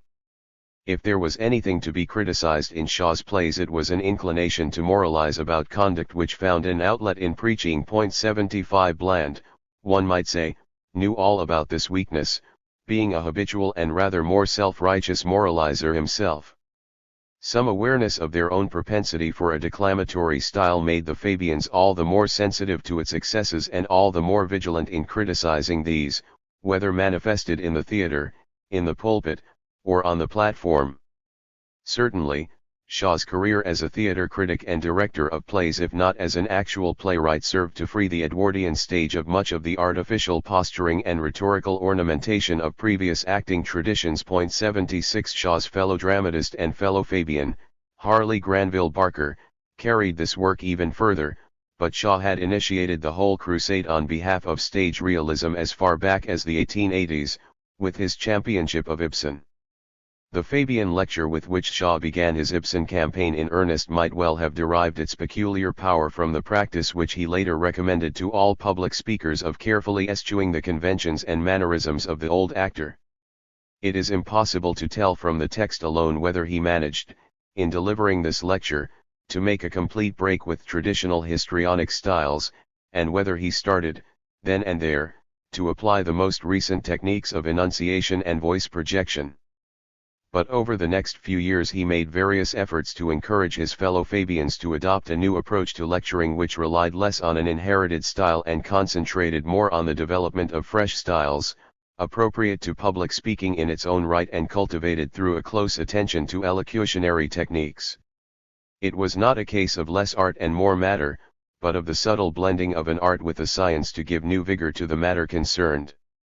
Some 20 years before the establishment of the speakers class of 1912-77, at which Graham Wallace addressed the younger generation of Fabians on the psychology of propaganda, elocution lessons were being organized by the Society on a fairly informal basis, though employing professional teachers. The executive committee put Shaw in charge of making the arrangements. 78 The new rhetorical exercises would not have been as much fun as the old play-acting methods of the Charing Cross Parliament, and the regular disciplines entailed were hardly calculated to attract widespread enthusiasm or support among the rank and file of Fabians. The very idea, however, of arranging such classes signified a felt need among the vanguard of Fabians for cultivating a new and independent art of speaking, free from any traces of theatrical ornamentation or religious ceremonial. The classes themselves evidently petered out fairly soon, but that did 219. Not prevent the more conscientious from subjecting themselves to the kind of self-discipline which Shaw had already put himself through in the 1880s. The Fabian Society's reputation for lecturing rested not only on its obvious oratorical stars, such as Shaw himself and Wallace. Even those members, such as Webb and Pease, who have labored most heavily under the driest dust image of the Society, were accounted graphic and lucid speakers in their day, and their effectiveness was seen to lie precisely in their austerity and simplicity. 79 The example of William Morris, who, as we have seen, spoke at least 3 times before the Society in the 1880s, may have been an important influence here. He himself had carefully eschewed the full-dress grand manner of Victorian oratory, partly out of a desire to make his speeches more amenable to working-class audiences. 80 An additional influence, on Sidney Webb at least, may have been the advice of Beatrice, addressed to him shortly before his marriage to her: "What an immense amount of real art goes to make a great speaker practice, plenty to say, a passionate feeling do not by themselves suffice. You must have the technique of the real artist, with the study of the art for its own sake apart from its use as an instrument." 81 There is no more succinct a summing up of the Fabians' general approach to lecturing in the Society's heyday. Fabian lecturing and art were clearly connected not just in terms of subject matter but, even more pervasively, in terms of style and technique. Part 3. Fabian attitudes to working-class culture. Beatrice Webb's statement, quoted above, that her and Sidney's aim as socialists was to collectivize the kitchen of life so that all may have freedom for the drawing room of life, one cannot be taken literally. At the same time, it cannot be dismissed as just a handy and insignificant metaphor. It does seem to assume that the ambience of the drawing room, which permeated so many of the activities of the Fabian Society, represented a standard of well-being and enjoyment to which all sections of society must want to aspire. Referring in later years to the ideal of the good life which they saw enshrined in the social aims of the Bolshevik leaders in the USSR, the Webbs identified its attributes more precisely with those enjoyed by the professional classes of London or Paris, with the conditions of a cultivated existence among men of considerable education who had been trained as lawyers, doctors, professors, scientists, and writers of books. 2 This represented a quite specific linking in the Webbs' minds between the mode of life to which they and most of the Fabians had long been accustomed and the one which they thought best for everyone else. In affirming the importance of pleasure, particularly artistic pleasure, as part of the good life for all, how far were Fabians in general affected by the tastes and values of their own middle-class upbringings? And how far divorced were their conceptions of pleasure from contemporary working-class ones? The obvious answer to both these questions is, a great deal, certainly enough to accord with the Fabians' reputations for being socialists of a peculiarly elitist stamp. The word elitism has been used in a multiplicity of senses and applied to a variety of spheres. In the sphere of politics, it has been associated with fundamentally authoritarian or illiberal practices and the perpetuation of at least covert oligarchic structures. Point 3. Its theoretical exponents adhere to a belief, albeit with less enthusiasm on the whole than its alleged practitioners, in the persistence of political rule from above, regardless of the outward form of government. That rule is seen to be conducted by a variety of non-democratic, anti-223, 224, democratic or pseudo-democratic minorities, aristocracies of merit or intellect, if not of birth, clerishes, if not plutocracies. Point 4. Some concession to liberalism. A democratic tendency might be permitted in the shape of mass participation in electing the governing arm of the elite, but once its power has been legitimized in this way, the procedures of governing consist in imposition or manipulation, and the effective exclusion of substantial popular involvement. Point 5. According to some of the classical theorists of elitism, even a revolution from below, arising from the discontent of the masses and leading to a collectivist or communist state, still involves, in the end, domination by another organized minority, from within the ranks of the masses themselves. Point 6. In the sphere of education, elitism has been associated with meritocratic principles and practices, in particular, a preoccupation with high intellectual ability, reflected in the imposition of standards for which that sort of ability provides the chief or only criterion, and leading to the distribution of the highest opportunities and the greatest privileges in almost exclusive accordance with these standards. Point 7. The term elitism has also been used to sum up a variety of specifically cultural attitudes and tendencies. These are related in some instances, though by no means in all. In one of these senses, elitism has been identified with the continued pursuit and promotion of excellence in art as defined by the highest standards and the most refined forms which civilization has so far produced, by the best that has been known and said, in Matthew Arnold's famous phrase. Arnold himself did not describe the pursuit of excellence, and its standards of judgment, as elitist traits. The word elite, signifying the choicest part or the best, was certainly part of English usage by the time he was writing, but its derivatives elitist and elitism do not seem to have been part of Victorian parlance. Point 8. That he would have accepted such labels to describe his own cultural outlook cannot be taken for granted. One great difficulty in applying these terms, or in assessing their appropriateness in various contexts, is to make due discriminations between their prescriptive and descriptive uses and between their favorable and derogatory connotations. These are not, and perhaps never can be, very clear-cut things, as is shown vividly in a recent debate on the policy of the Arts Council in Britain. Noel Annan, well known for his writings on the thought of two so-called elitist coteries, the Positivists and the Bloomsbury Group, declared himself a passionate elitist in the debate, voicing his belief that the highest standards in the arts are those you should support. His position differs from the Arnoldian variety of cultural elitism, as described above, only in its self-consciousness and its more ruthless-sounding tone and plan of procedure. Annan is reported to have opposed anything not of lasting value. This was why, he claimed, Fabian attitudes to working-class culture. 225. One had to be extremely skeptical of movements like fringe theater and some aspects of community art. Fringe theater was a worthless form of art which did not deserve support. A devastatingly clear and committed statement, it would appear, though Annan's views and, moreover, his avowed premises were challenged by the Secretary-General of the Arts Council, Sir Roy Shaw, who claimed that Annan's definition of elitism did not mean supporting the highest standards but suggested that the arts should be preserved for a minority. 9. The ambiguities of the term elitism highlighted here are in themselves compounded by the uncertainty of knowing, from the report of the debate, whether Sir Roy himself subscribed in some degree to the variety of elitism which Annan openly avowed, or whether he considered it to be as reprehensible as the less obvious variety he discerned behind Annan's rhetoric. This less obvious variety, the preoccupation with a culture that can only be appreciated, or at least only created, by a specially gifted minority, is as much a focus of semantic as of moral and aesthetic controversy. In actively fostering such a preoccupation, another critic working in the Arnoldian tradition, Fr. Levy, has often been claimed for the elitist camp.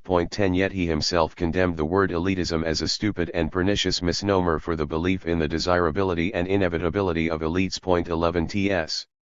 Eliot, a fervent believer in social as well as cultural elites, did not feel a like need apparently to dismiss the word elitism, though in the book where his cultural views were most systematically expounded he never actually used the word in any sense, favorable or unfavorable. His form of cultural elitism, as it has been called by others, was not quite the same as Levi's, in that it concerned itself more single-mindedly with the preservation and transmission, as distinct from the creation and appreciation, of culture.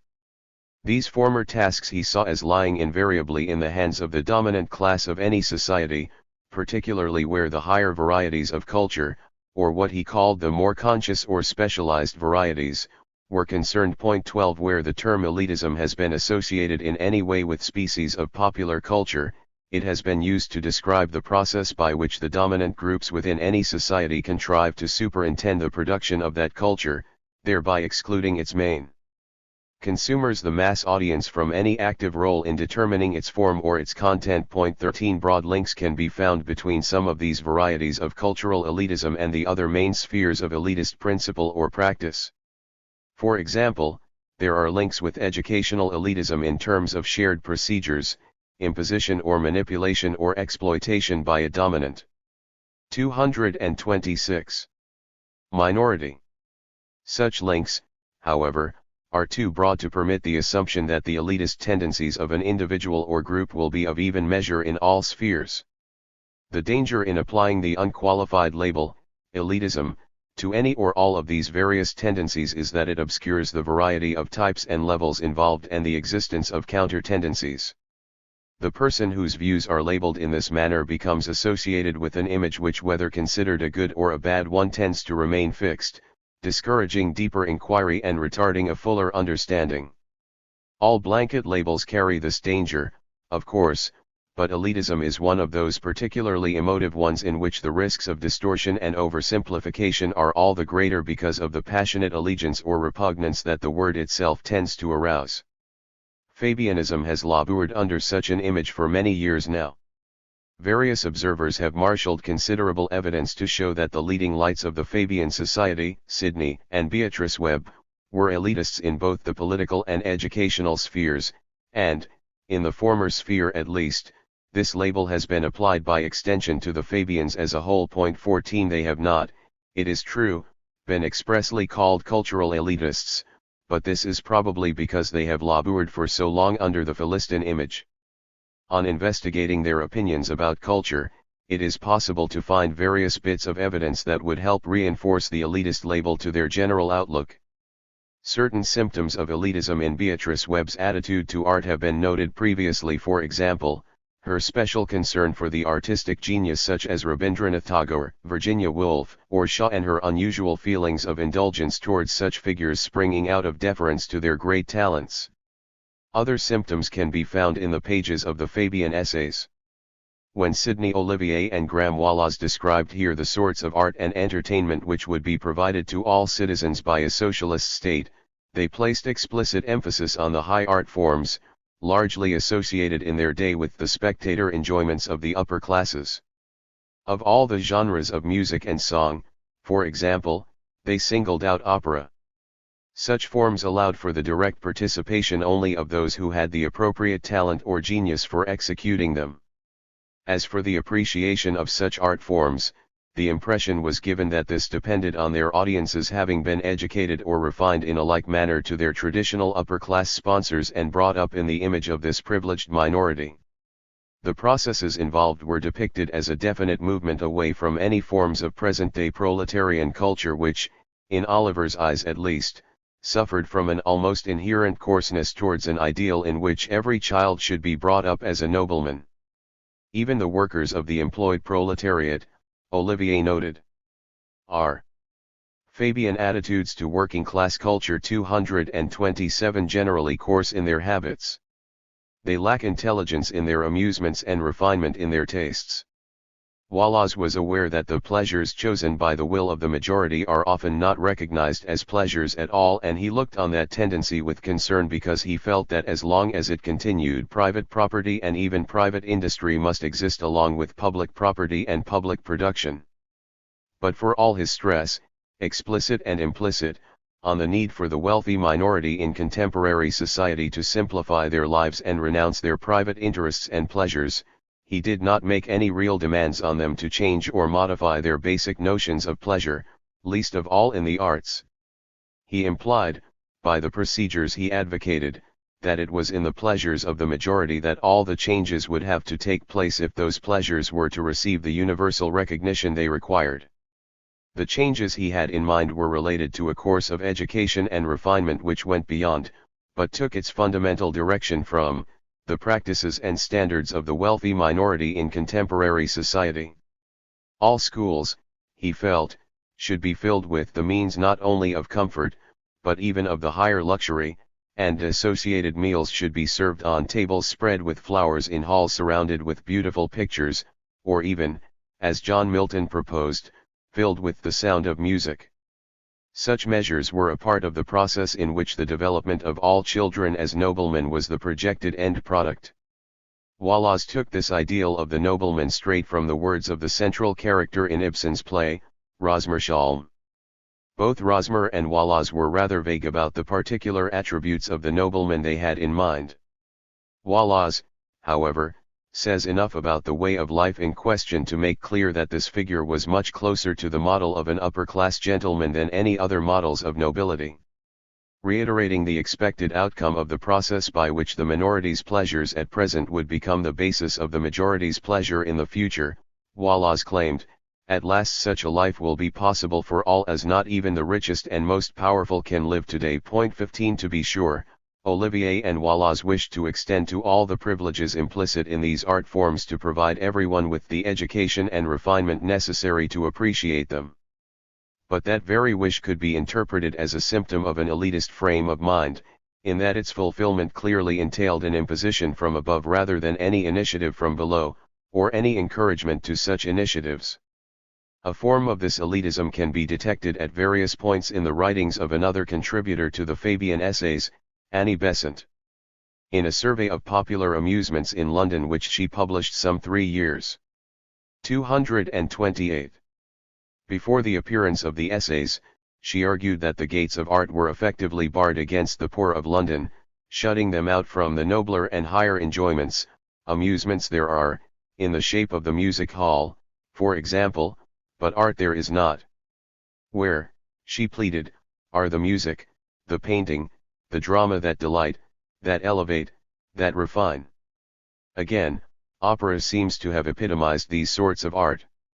In a contribution to a debate on the soundness of socialism, held in 1887, Mrs. Besant evoked the pleasures of the workman's life under that system of government in terms of the easy access he would have to the enjoyment of a paddy and of higher art. Making opera, or any of the other higher arts generally accessible, did not in itself constitute a form of imposition from above, but the way in which Mrs. Besant conceived the purpose and effect of an enterprise such as this and the terminology she used describing some of the associated processes involved suggested strongly that she felt an imposition of this kind to be a necessary, desirable, and even inevitable concomitant. She concluded her survey of popular amusements with the exhortation to throw open all treasures of art to the workers, educate the children, train their capacities, polish their tastes, and to let art bring them under its gracious sway, softening manners, purifying thought and gladdening life. 16 The music hall provided a continuous reference point for the Fabians in their discussions about working class culture. This was not inappropriate nor insensitive.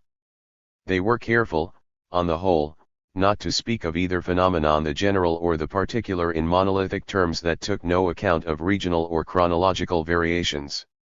And in implying, nonetheless, that the kinds of pleasure associated with music hall were of central importance to working class culture, they were in line both with other professional observers of the time and also with more recent investigators. 17 It is clear, however, that recognition of the music hall's social place and significance did not necessarily involve a sympathy with their practices.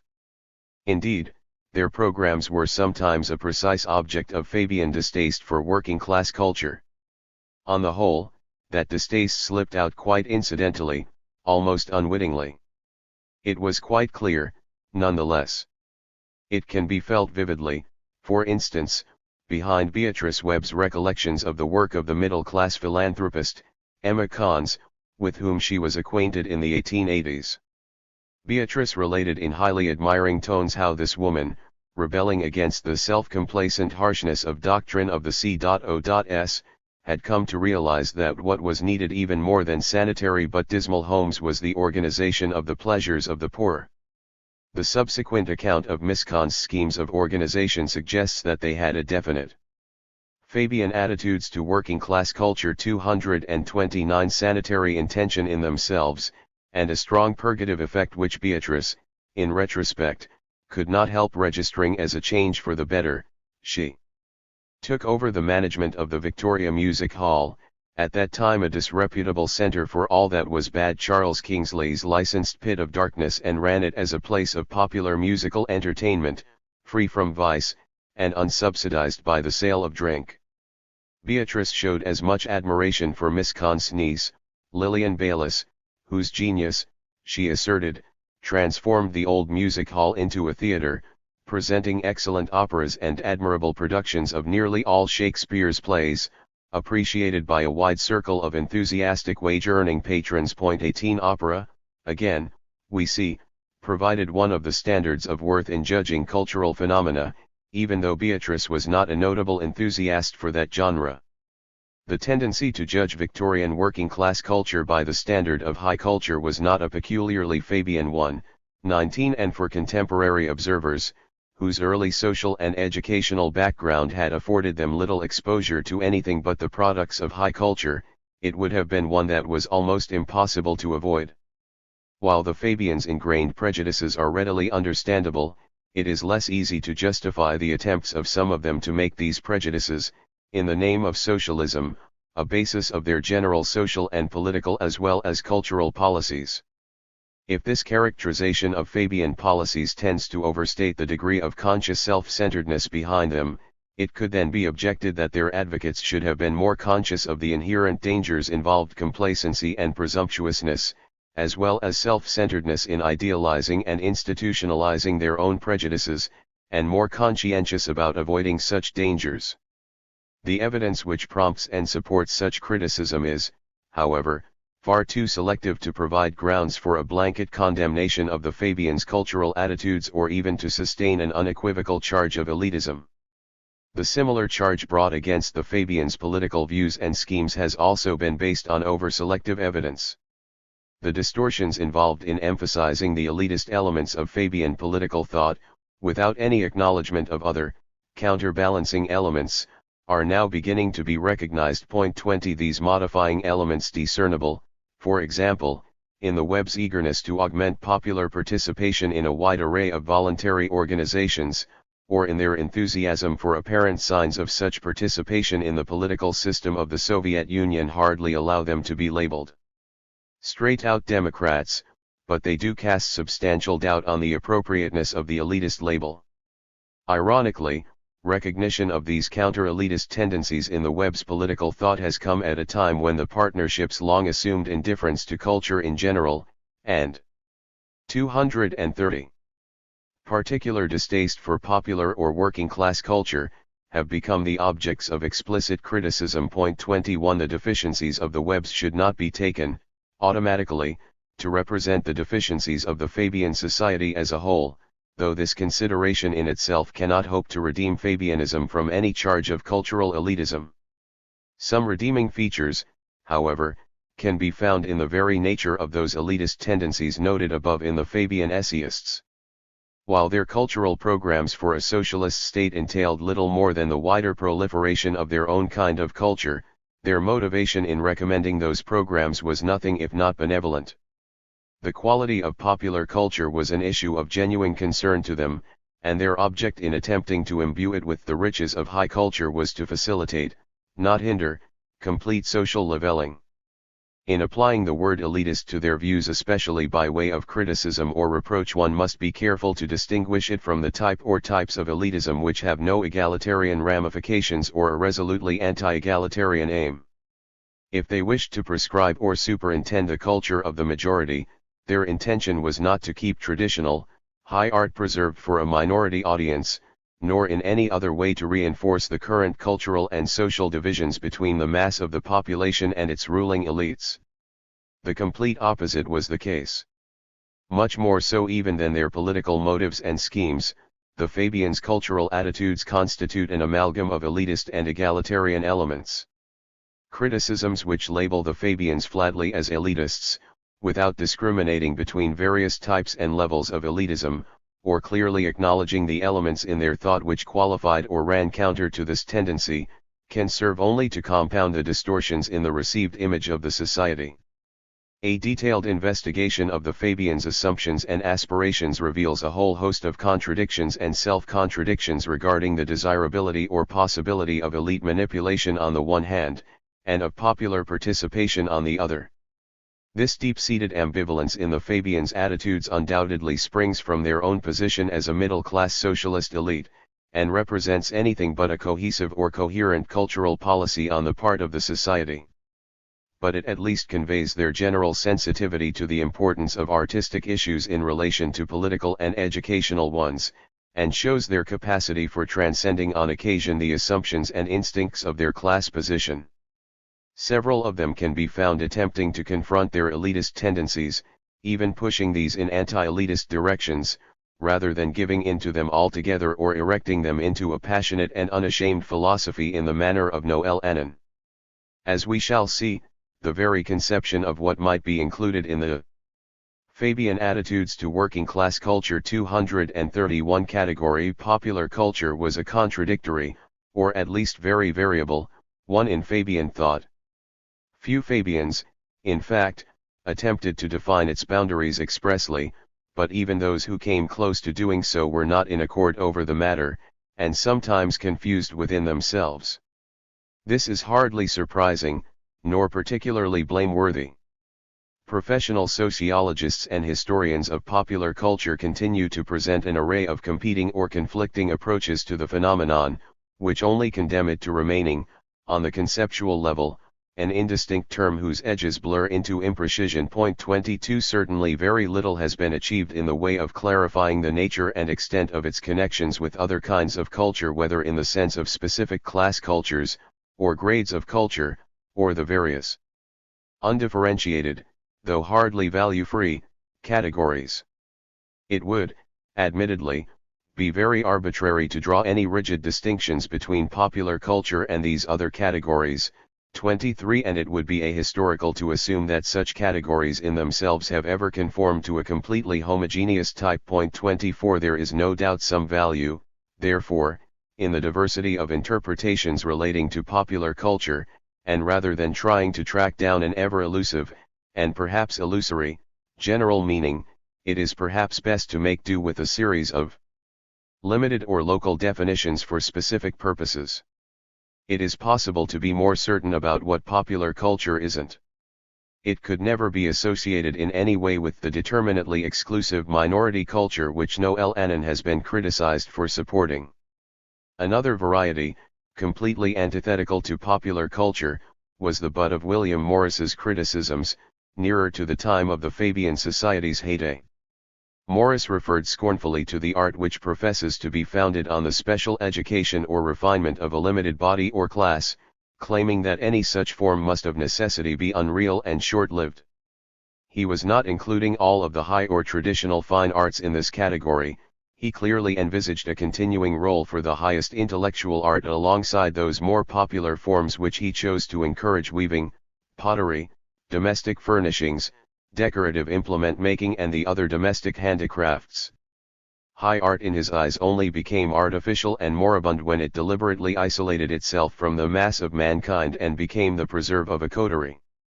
The idealized landscapes and ridiculous figure subjects dominating the exhibitions at the Royal Academy typified for Morris the barrenness of an artistic genre that had cut itself off from the longings of simple people and surrendered to the values of commercialism and the present bourgeois barbarism. 25. 232. Of course, if Morris's own pronouncements on handicrafts are any indication, this branch of the arts would appear to have undergone such a serious decline in England that their pleasures were even more remote from the general experience of his so-called simple people than the pleasures afforded by the fine arts. Considering, however, that they could be more readily practiced in a domestic or non-institutional environment and were even envisaged as forming a part of men's everyday work, these useful arts allowed for a much broader, and a more direct, participation by the members of a society. In a literal sense, then, they were more popular, or potentially more popular.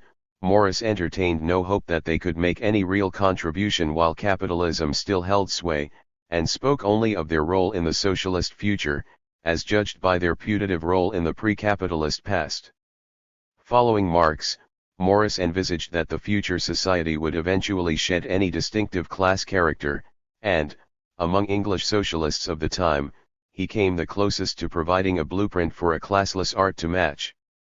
While it involved making radical changes in the current nature of working-class culture, the popular art of the future would be integrally related to common forms of daily work, and so necessitated changes at least as radical in the current forms and conceptions of bourgeois and aristocratic culture. While his notion of the refining power of art proceeded in part from a conventional upper-class assumption concerning the current degradation of the masses, his ideal of a man refined by that power was relatively free of any class tinge. It must be admitted straight away that none of the Fabians, though more indebted to Morris than is generally recognized for the nurturing of their youthful socialist instincts, ever came close to working out a comparable blueprint for popular culture in a socialist society. In the case of Olivier, Wallace, and Mrs. Besant, indeed, we have noted a singular failure to depict the art of the future and the nature of its popularity throughout society as anything more than an extension and redistribution of the most refined artistic enjoyments currently available to members of their own and higher classes. If they had any coherent conception of popular culture, it betrays the marks of elitism in two clear ways: in its assumptions about the degraded condition of any current forms of working-class culture, and its plan for improving this condition simply by opening up to the majority of the population a form of naturally superior culture which was then only accessible to a limited class. Such a conception approximates less to a kind of ideal popular culture, growing naturally out of the daily lives of a whole populace, than to a type of popularized class culture, artificially transfused from the smaller bodies in the populace to the larger. There were other Fabians, however, who, while never ridding them Fabian attitudes to working-class culture 233 selves or their policies of these elitist assumptions and procedures, saw beyond their limits in the direction in which Morris pointed. The particularly intricate interplay of elitist and egalitarian tendencies in their cultural attitudes deserves a full discussion, not only for the purpose of checking any oversimplifications in the conventional image of Fabian socialism, but also because it brings into focus some of the general problems which must face any participants in the formation of cultural policies for a whole society.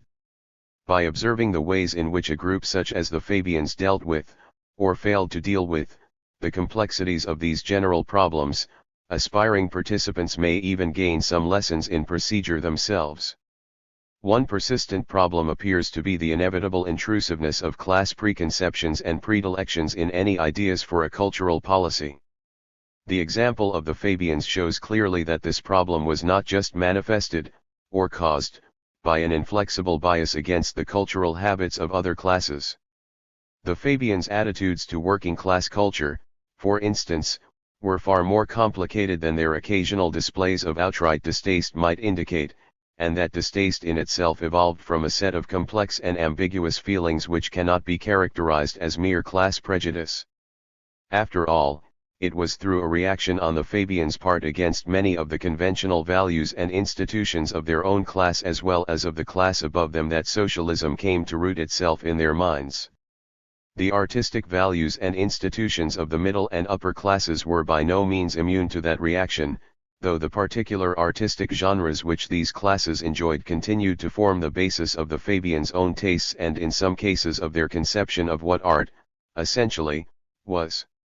A sympathetic concern for the classes below them, prime victims, in the Fabians' eyes, of the values and institutions they found so offensive in contemporary society, served to consolidate their socialist inclinations by providing an external and positive focus for their grievances. A rather exaggerated reflection of these processes and feelings and an extraordinary testimony to their complexity and ambiguity can be found in an article which William Clark wrote on the Fabian Society in 1894.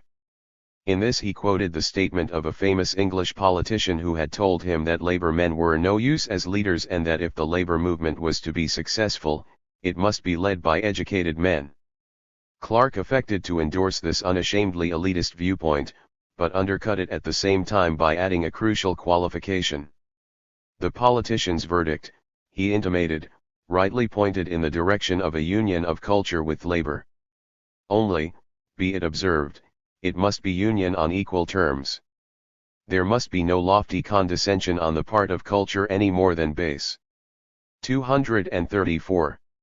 Truckling on the part of labor. It must be an equal co-partnership, where each partner recognizes that the other has something which he needs. And let me say, as one who knows workmen, that in a certain and very real way, culture has as much to learn from labor as labor from culture. Let the cultured man approach the laboring man on perfectly equal terms, in a cordial and open way, and let both deliver a groaning world from the bondage of riches. This idea is to a very great degree the idée mere of the Fabian Society, whose members have no higher ambition than to mingle freely with the workmen and share in the common life. 26 There is a strong element of sentimental hyperbole here which appears all the stronger when judged in the light of Clark's later disenchantment with the working class.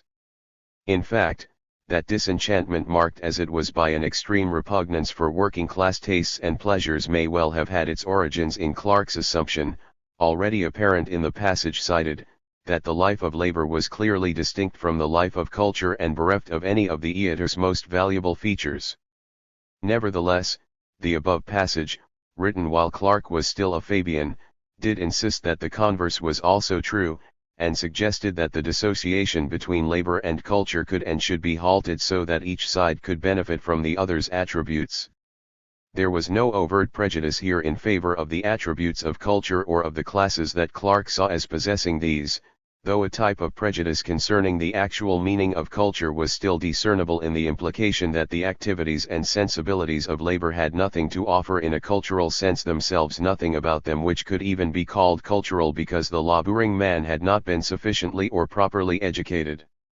Clark himself did not present a good example of that driving impulse which he perceived among Fabians to approach the laboring man on perfectly equal terms. This was a highly idealized image of the Fabians' aims and methods in any case, though there were several prominent members of the society who came nearer than Clark to the ideal he depicted.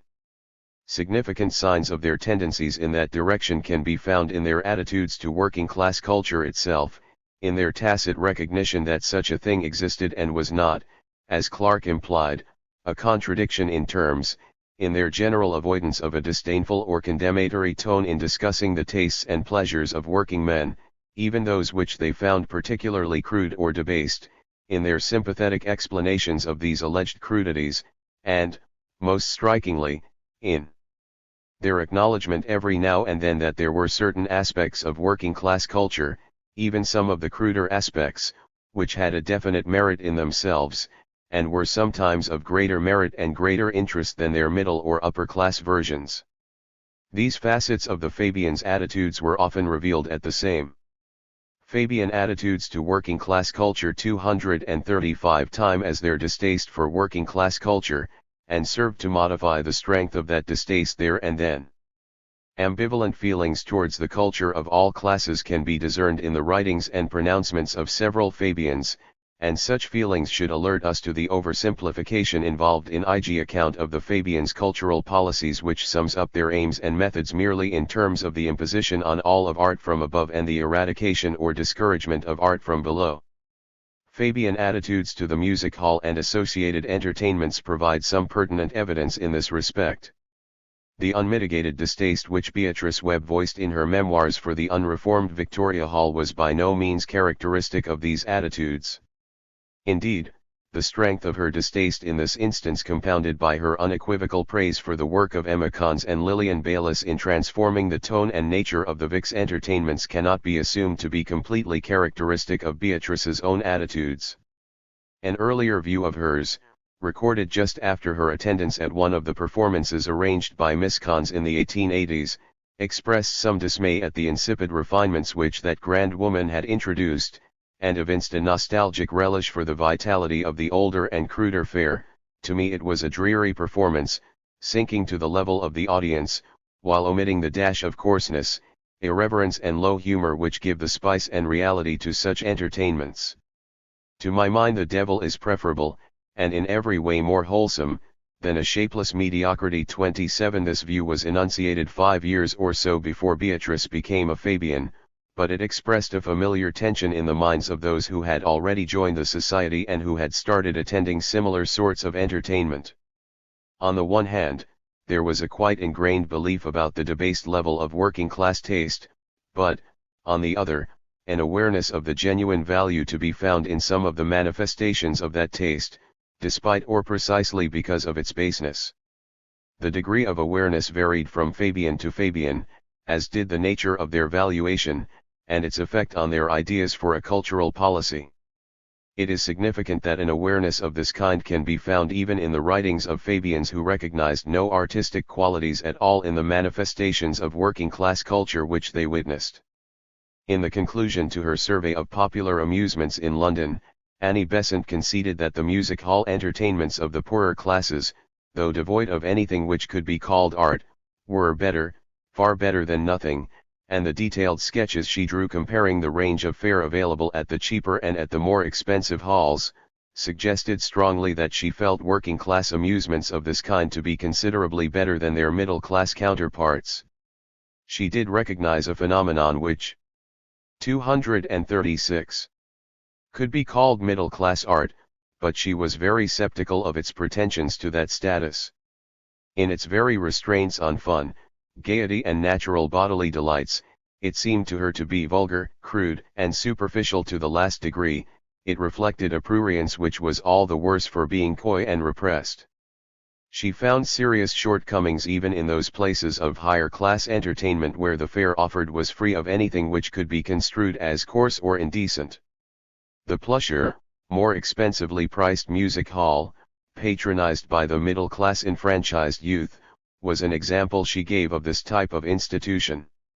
Her main criticism of the entertainment offered here was that it was so profoundly, so preternaturally dull. Melody, wit, grace, or downright fun, were conspicuously absent, and there was no enthusiasm in the audience to stimulate the performers. The standards by which she gauged these shortcomings were set, at least in part, by the kinds of entertainment and audience response that could be found in the cheaper music halls, where the patrons were largely working class. Such establishments, she indicated, had a real value both in terms of the unabashed fun they provided for the wearied-out workers and the general enthusiasm which they elicited as a result. Though she made clear that none of them set any comparable standards in melody, wit, or grace, she did not depict them as incapable of attaining such standards, nor was she content with the notion that their audiences could remain enthusiastic only as long as the fun remained at an unsophisticated and uncomplicated level. The question remains whether something called music might not be introduced instead of the mere jingle which represents it. It may be that the entertainment is as good as the taste of the majority will permit, but I should like to see the effect of, say, an Irish or Scotch melody, melodiously sung. There are plenty of really good songs, apart from those compositions which only musicians can appreciate, which could, I believe, be successful, if tried. 28 Her overall preference for the cheaper halls, even with the crude and limited repertoire they offered at present, showed that she felt there were some qualities in working-class culture which could usefully be drawn upon by the culture of the higher classes. The fact, however, that the redeeming qualities which she discerned in the working-class music hall were not primarily artistic. All the fun of its entertainments and the enthusiasm these engendered did nothing to make it an art form in her eyes, effectively undercut the significance of these contributions in fostering the culture of her ideal socialist world.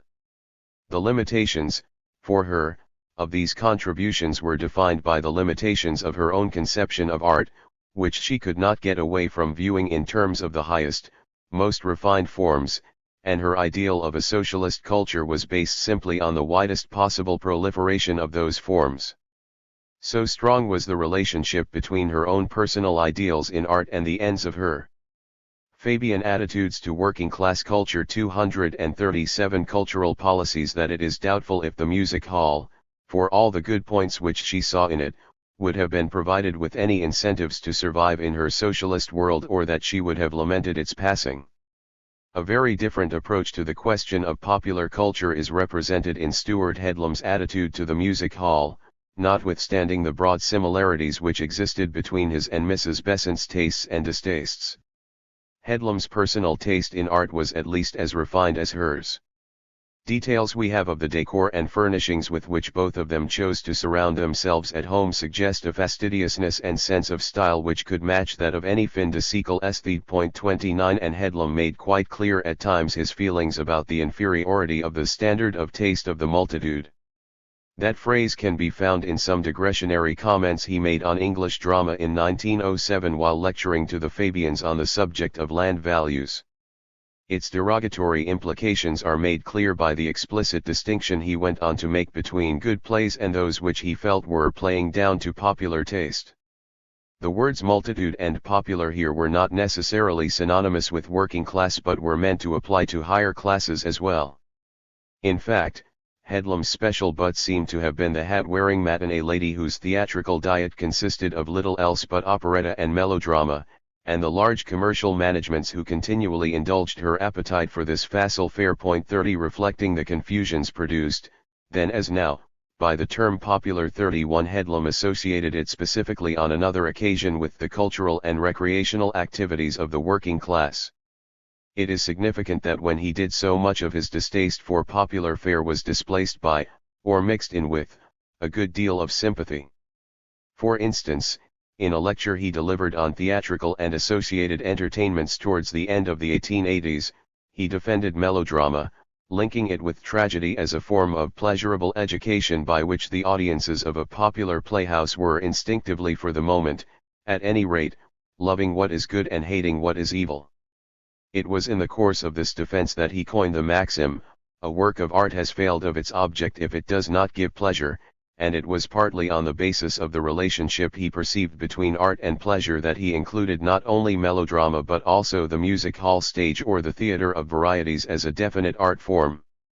In his eyes, the qualifications of the music hall for this status were all the more impressive precisely because it was more popular with many people, especially with those whom, with strange inaccuracy, we call the lower classes, than the theaters are.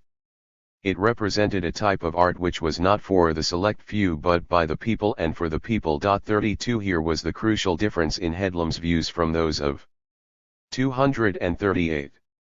Annie Besant, who, despite her affection for the working-class music hall and her recognition of its real value, was unable to think of it as art in any sense. The difference was crucial, because Headlam's belief in the artistic value of this genre, founded as it was on the evident pleasure that it brought the mass of the people, prompted him to regard it as more than a trivial and transient cultural form to be replaced by higher things, and thereby evoked in him a much greater concern for its future fate. The highly refined tastes and ideals in art which some of his writings and pronouncements show him to have possessed did not impose on the cultural policies which he advocated to nearly the same degree as in Mrs. Besant's case. Like her, Headlam pointed to deficiencies in the current fare offered by the music halls, much of which he felt represented a somewhat spurious article, to the detriment of art and the prejudicing of the public taste. But he managed to show, in a much clearer and more substantial way than Mrs. Besant, that such deficiencies were not inherent and not simply the reflection of public taste. His use of the word spurious pointed to his belief in the existence of more genuine forms of working-class entertainment, the authenticity of which was being eroded in his view by the pressures of the law and was also, he hinted, under threat from commercial pressures associated with the plutocratic evil, the power which money had in comparison with worth and talent. These pressures from outside or above the working class were among the fundamental causes of any debasement which could be witnessed in that class's tastes, and he wanted to create a situation in which no such pressures were operative.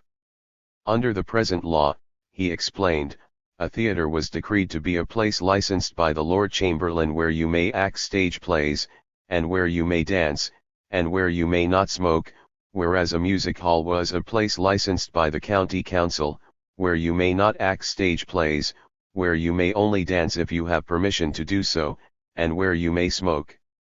There were both obvious and subtle ways in which these arbitrary distinctions contrived to debase the standard of the music hall.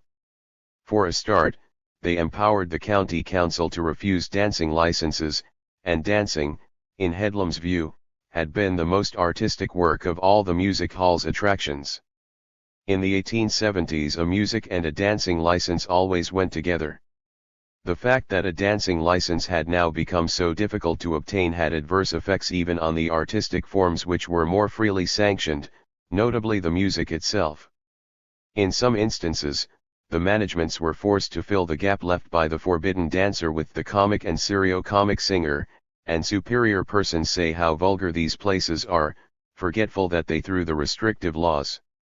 Their Fabian attitudes to working-class culture 239 delegates make, are responsible for that vulgarity. In other instances, where managements had attempted to slip in, under the music license, any dancing which was incidental to a song, their policy had had a disastrous effect, in that a young lady who could not sing but could dance, was forced to try to sing in order to be able to bring in her dance at the end. Managements which had actually secured a dancing license had to guard carefully against making their ballets too obviously a form of stage play, with the consequence that the written plot or story on which the ballet is founded could seldom be given to the audience. Though Headlam frankly acknowledged a need for refinements and improvements in the present state of working-class culture, he by no means viewed the direction these might take solely in terms of a growing approximation to the highest forms of art.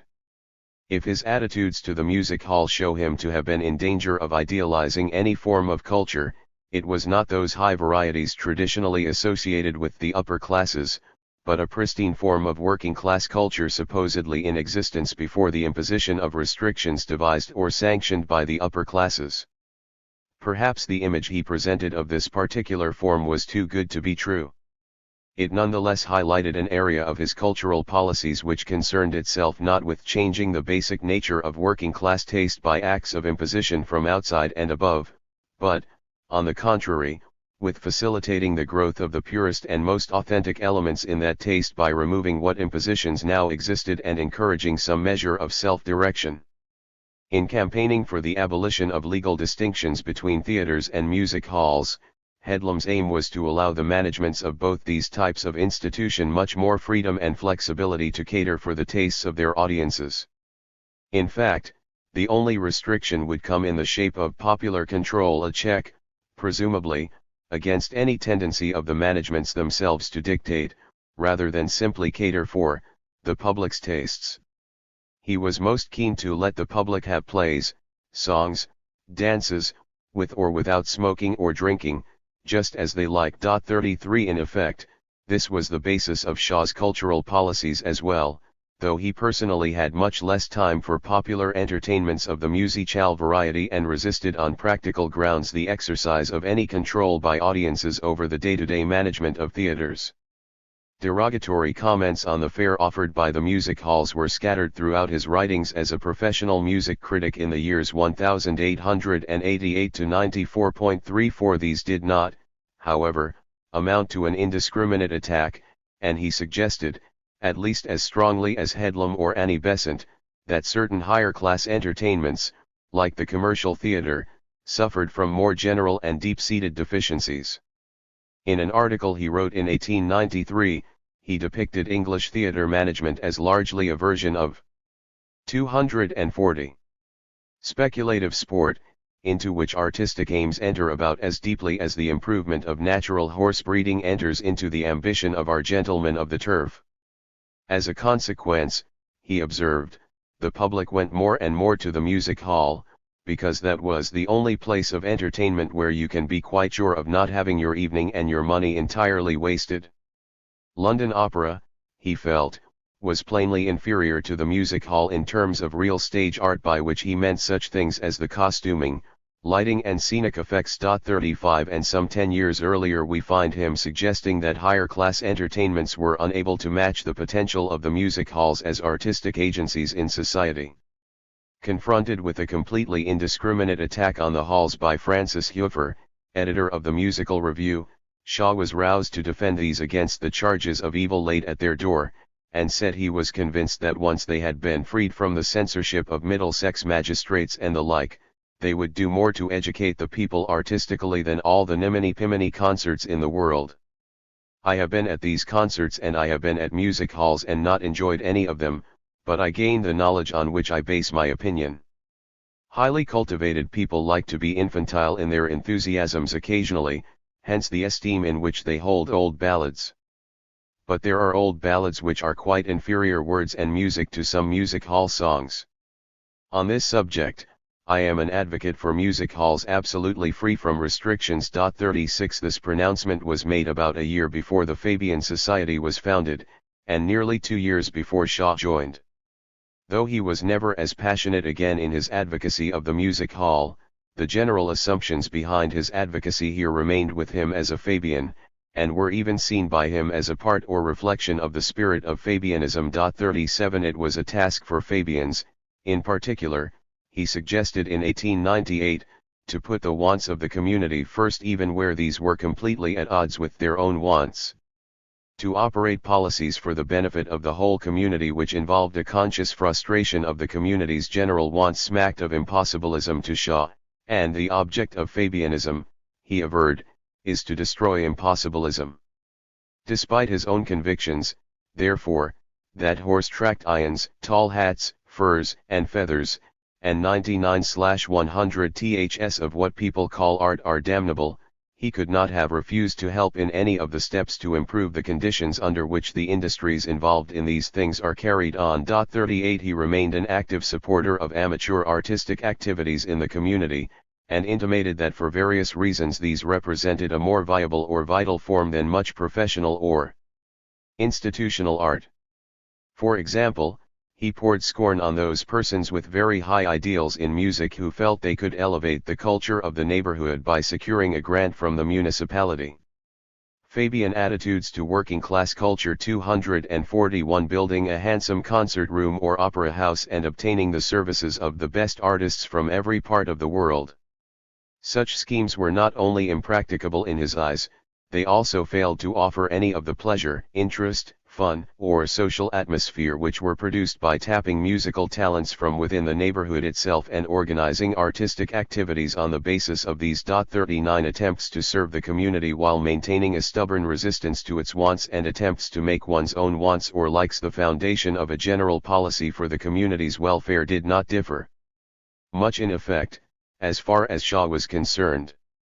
The element of feudal utopianism which he found in the former enterprise also beset the latter. This was one of the implications of his lecture on the climate and soil for labor culture, delivered to the Fabian Society in 1918. The constituents of that climate and soil, he suggested, could not be dictated by the Fabians' own middle-class cultural or artistic standards, however good these may have been for the Fabians themselves, and they were good enough, by his account of them here, to contradict his usual allegations, reiterated just a few sentences before, concerning the Society's complete disregard for art. Criticism of his fellow Fabians, in fact, suddenly turned into a justification.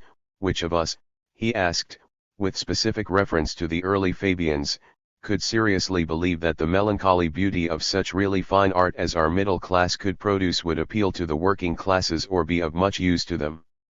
I really do not think that the Fabians with their middle-class art culture can put the joy of life into the labor movement. It cannot be done by a gospel of art, or any other gospel of a class or sect. I suggest that what we have to promise to all classes alike is freedom. 40 Attempting as it does both to criticize and to justify the Fabians, this whole section of Shaw's lecture is a confusing one with regard to his fellow members' attitudes to the problems of developing a labor culture. It is shot through not only with contradictions, but also with oversimplifications of the Fabians' attitude to joy, for example, and with evasions. Shaw never fully or clearly answered the question that he asked at the beginning of the passage cited, or, rather, he left it rhetorical and dangling, only answering it with any certainty on his own behalf. In a sense, however, the confusions are significant evidence in themselves of the difficulties involved in making generalizations about the extent to which the Fabians transcended their own wants and likes in mapping out their cultural and social policies, or the extent to which they recognized a need for doing so. It may have been a part of the object of Fabianism to destroy impossibilism. How far, in fact, individual Fabians managed to escape or contain the excessively utopian notions which Shaw singled out for censure is a matter fraught with ambiguity. Enough evidence has been 242 adduced to show that the avoidance of such notions was by no means complete, that there were, for example, several prominent Fabians who did seriously believe in the potential attractions and uses of really fine art for the working class. Whether, on the other hand, this belief really made them impossibilists or utopians is a matter which may well have been disputed by them, especially by those who also recognized the worth and viability of less fine artistic forms, springing from working class roots. There were some Fabians, notably Charles Charrington, who sought a judicious blending of high and popular culture as the basis for a communal policy in the future. Charrington spoke of the necessity of higher recreation to the development of a higher civilization, and he specifically recommended such things as the organization of concerts by municipalities and giving opportunities for games to the mass of the people which were formerly possessed only by the middle classes. Higher in his eyes, however, did not mean the very high, which Shaw warned against in planning a cultural policy for the mass of the population. The concerts he had in mind were not chamber affairs, with imported celebrities, but open-air ones, given by local bands, or the town hall variety already on offer in progressive working-class districts such as Battersea. 41 Active support for certain working-class forms of art can be found even in the writings of Fabians who were impossibilist enough to endorse the official suppression or discouragement of many non-artistic aspects of mass taste. The Webbs themselves were a case in point here. In a Fabian tract published in 1919, Sidney Webb went so far as to endorse any plan by which any working-class luxuries, which yield little in subsistence or refinement, could be made the vehicle of any necessary taxation. Among the prime examples of the luxuries he had in mind was alcoholic drink. This fitted into his category of those articles for which there is good reason for preventing consumption in excess, and even also for restricting the consumption in moderation. 42 Aside from drinking, there were several other popular pursuits, such as gambling and the more brutal sports, which were inimical to the kinds of refinement aimed at by the Webbs and which, therefore, justified strict controls, in their view, rather than toleration. 44 They were not so blinkered or self-righteous, however, as to suggest that such coarse and disorderly amusements were exclusively a working-class phenomenon or an inherent fault of that class. They showed how attempts in the 18th century to control pursuits of this kind were extremely selective, having been directed wholly against the humbler classes, and Fabian attitudes to working-class culture. 243 Not at the licentiousness of the rich, who were allowed a practical freedom, to be as idle and vicious as they pleased. 45 The more refined pursuits of the richer classes did not escape Sidney's censure, when he felt they were being indulged in to an excessive degree. Opera itself, the art form which provided a standard of genuine artistic worth for several other Fabians, was a case in point. We have seen how in the 1880s Sidney had made clear his disapproval, not of the form itself, but of its luxury status and trappings. Even more offensive to Beatrice as well as Sidney was the combination which they observed in the previous century of luxurious living on the part of the wealthy and the wholesale prescription for the lower orders of an abstinence from all sensual indulgences. The Webbs were particularly disturbed by the vicarious Puritanism on the part of those who ordered and administered the restrictions on working-class pastimes, and the concomitant failure of these officials to provide the people or even think of providing them with superior forms of recreation or at least the alternative of education.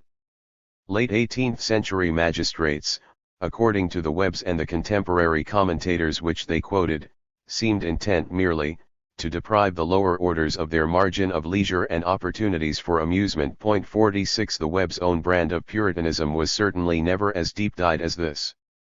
Nearly all of their works touched on the problems of organizing and refining the recreational facilities of the lower orders, and some, especially Sidney's, were directly and preeminently concerned with how a socialist state would tackle those problems, together with the related educational and cultural ones.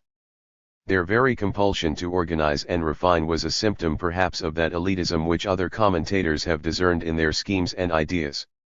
If that is so, however, it needs to be pointed out not only that this sort of elitism was, by its very nature, of a non-exclusivist variety, but also that the Webbs' models of organization and refinement were sometimes based on existing working-class forms, or at least on forms that were more easily and more immediately assimilable to patterns of working-class life than fine art. Summing up in later life the general social and cultural attitudes of the Webb partnership, Beatrice carefully dissociated these from any coterie-type elitism, such as was apparent in the attitudes of the Bloomsbury Group and its fringe. In a letter she wrote to E.M. Forster in 1934, she commented on the conception of the good subscribed to by his Cambridge colleague and fellow writer, Goldsworthy Lowes Dickinson, and noted its divergence from the Webbs' own conception.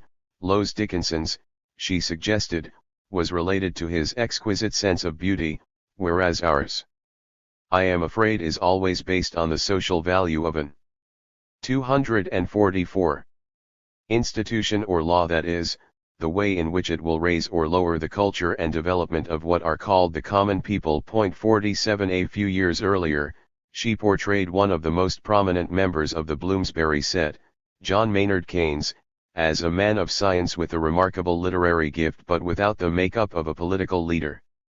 This distinguished economist, she claimed, was contemptuous of common men, especially when gathered together in herds. Hence his antipathy to proletarian culture.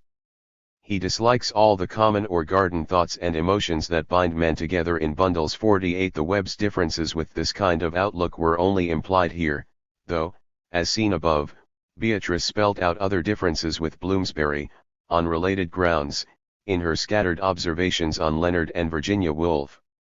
These differences were not fundamental, as Beatrice herself was aware, and as the Woolfs' decision to become Fabians themselves seems to bear out. The record of the Webbs' artistic attitudes shows, moreover, that neither Sidney nor Beatrice were completely resistant to the claims and charms of the most exquisite forms of beauty, and that the partnership was not free in itself of a certain antipathy to proletarian culture. One substantial token, however, of the Webbs' capacity for sympathy with the culture of the common people can be seen in their abiding admiration for the consumers' cooperative movement in Britain and their transparent wish that its ideals and activities could be more fully developed. This movement was, in their own words, genuinely of working-class origin. Though based partly on the cooperative ideals of Robert Owen, it was initiated in practice, according to the Webbs' account, by the group of flannel weavers from Rochdale, the so-called Rochdale pioneers, who in 1844 chose to pool their financial resources and divide amongst themselves the commodities which they needed. Stemming from this unself-conscious act by a small band of workers in a particular locality of Lancashire, the movement had gradually spread itself far beyond the confines of that county. From the outset, Sidney and Beatrice noted, its ultimate purpose was the emancipation of workers from wage slavery by such a reorganization of industry as would enable them to provide themselves with employment and to secure an arrangement of the powers of production, distribution, education, and government such as would create a self-supporting home colony. 49 Providing the members of these colonies with facilities for all kinds of artistic and recreational pursuits, including concerts and entertainments and popular lectures or evening classes in literature, science, and art had been an associated purpose of considerable importance in the early days of the cooperative movement. Regrettably, Sidney and Beatrice reported, the number and range of such activities being organized at present fell short of the hopes and aspirations with which Fabian Attitudes to Working Class Culture 245 the movement began. This shortcoming, in fact, was the most serious one which the Webbs could find in the current policy of the cooperators. 50 It would appear from the Webbs' account that other middle-class commentators on the cooperative movement had directed their criticisms of it against rather different and in some sense more central aspects of its artistic achievement, the quality of the wares it produced and of the packaging and display of these wares, and the level of taste thereby indicated in the cooperative workers' sensibilities. One critic quoted by Sidney and Beatrice went so far as to state that the main failure of these workers was psychological, and he located the symptoms of this failure precisely in the fact that the cooperators were devoid of artistic taste, lacking in intellectual distinction, keen on a certain rough genuineness of quality, but blind to the supreme importance of excellence. The Webbs questioned both the substance and the relevance of this fact.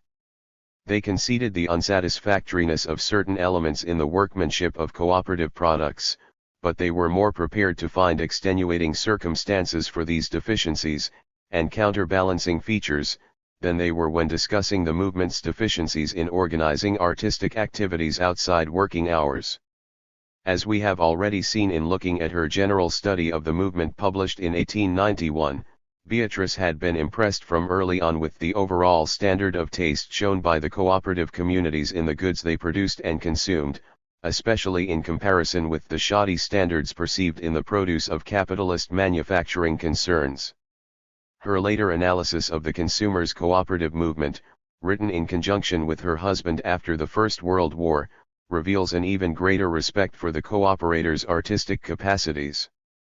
Drawing their readers' attention to certain specific achievements of the movement in architecture and interior design, as well as to some of the everyday products on display at cooperative shops, the Webbs insisted that after seeing such specimens no one could justifiably accuse cooperators of being always oblivious to those qualities of dignity, simplicity, genuineness, and appropriateness which are the basis of excellence of style. In acknowledging the artistic and intellectual shortcomings which could still be found in the workmanship of the cooperators, Sidney and Beatrice felt bound to point out that critics had tended to overstate the universality of these shortcomings and were unaware of the many instances in which cooperators are manifesting, alike in the products and in their administration, an excellence and even a distinction of quality, which is nothing short of remarkable. 246. The Webbs were not able to resist suggesting, at one point, that the cooperative movement could achieve yet higher standards of quality and even greater appreciation of artistic excellence by seeking the advice and assistance of the trained professional specialist, in design and artistic taste. This could well be seen as a testimony to the persistence of their elitist tendencies, but it in no sense undermined the strength of their belief in the intrinsic artistic merits of much of the cooperative movement's work. It was a confirmation of their faith in the value and viability of these specimens of working-class culture that they regarded the defects which they found there as anything but intrinsic. The ugliness and banality of various cooperative wares were not, the Webbs contended, the result of a basic want of sympathy or lack of imagination on the part of their producers and distributors. Rather, such defects stemmed from the general social and economic climate in which the cooperators were still forced to work. This was the climate of industrialism, dominated by capitalist modes of production and distribution. In describing its effects, the Webbs made clear first of all that it acted as adversely in fact, more so on the quality of the wares produced by the orthodox, non-cooperative modes, the small shopkeeper whom the cooperative movement displaces, like the little printing establishment or the mammoth clothing contractor, exhibits at least an equal deficiency in artistic taste. The cooperative movement can claim to have made a substantial advance in quality, and even, in distinction of style, on the very inferior output of the profit-making organization of industry catering for customers of like incomes. The incomes of the majority of customers under the capitalist system of wealth distribution presented one of the most serious impediments to the attainment of yet higher standards by cooperative products. Sidney and Beatrice spoke of the sheer inability of the mass of the wage earners to pay for supreme excellence in quality, which can seldom be got without cost. Critics of cooperative wares, they claimed, failed to make allowance for the proletarian character of the custom which the movement has to secure. The movement's proletarian customers had suffered not only financial deprivation at the hands of industrial capitalism, but severe cultural deprivation as well. Generations of industrialism had subjected the bulk of the workforce to a hideous environment which had degraded their tastes or left them very imperfectly educated. The nature and scope of public demand for manufactured goods was restricted as much by this form of deprivation as by more material forms, with the result that any pursuit of supreme excellence on the part of cooperative manufacturers was discouraged even further. The fact, however, that a largely proletarian organization such as the cooperative movement had itself managed to secure many advances in the elevation of taste, despite the impediments of Fabian attitudes to working-class culture. 247 Industrialism showed the possibility for greater advances, slow and gradual though these would be, as the practices and principles of the present industrial system were swept away and replaced by a more thoroughgoing socialist system. 51 The elevation in taste which the Webbs talked about here had nothing to do with those processes of refinement fondly envisaged by several other Fabians, whereby the working class of the future would come to appreciate the highest forms of literary, visual, and musical art. Sidney and Beatrice showed no overt skepticism, as Shaw did in his later years, about the possibility or desirability of such processes, but in touching on the topic of a labor culture or the aesthetic education of the mass of the working class, they placed the weight of their emphasis on processes which had already been initiated by, or from within, sections of the working class itself, and which were intimately related potentially at least to the very work which that class performed. The growth and consolidation of this relationship between art and everyday work came to form one of the chief aims or guiding principles of the Webbs' cultural policies for a socialist state in the future. In their draft constitution for the state, issued by them about a year or so before their work on the consumers' cooperative movement appeared, they even went so far as to suggest that, with the elimination of the capitalist profit-making and the competitive wage system, such activities as coal mining or sewing machine manufacture, or for that matter, the shifting of logs of wood from ship to wharf, could become truly an art as distinct from an endless repetition of a purely mechanical task.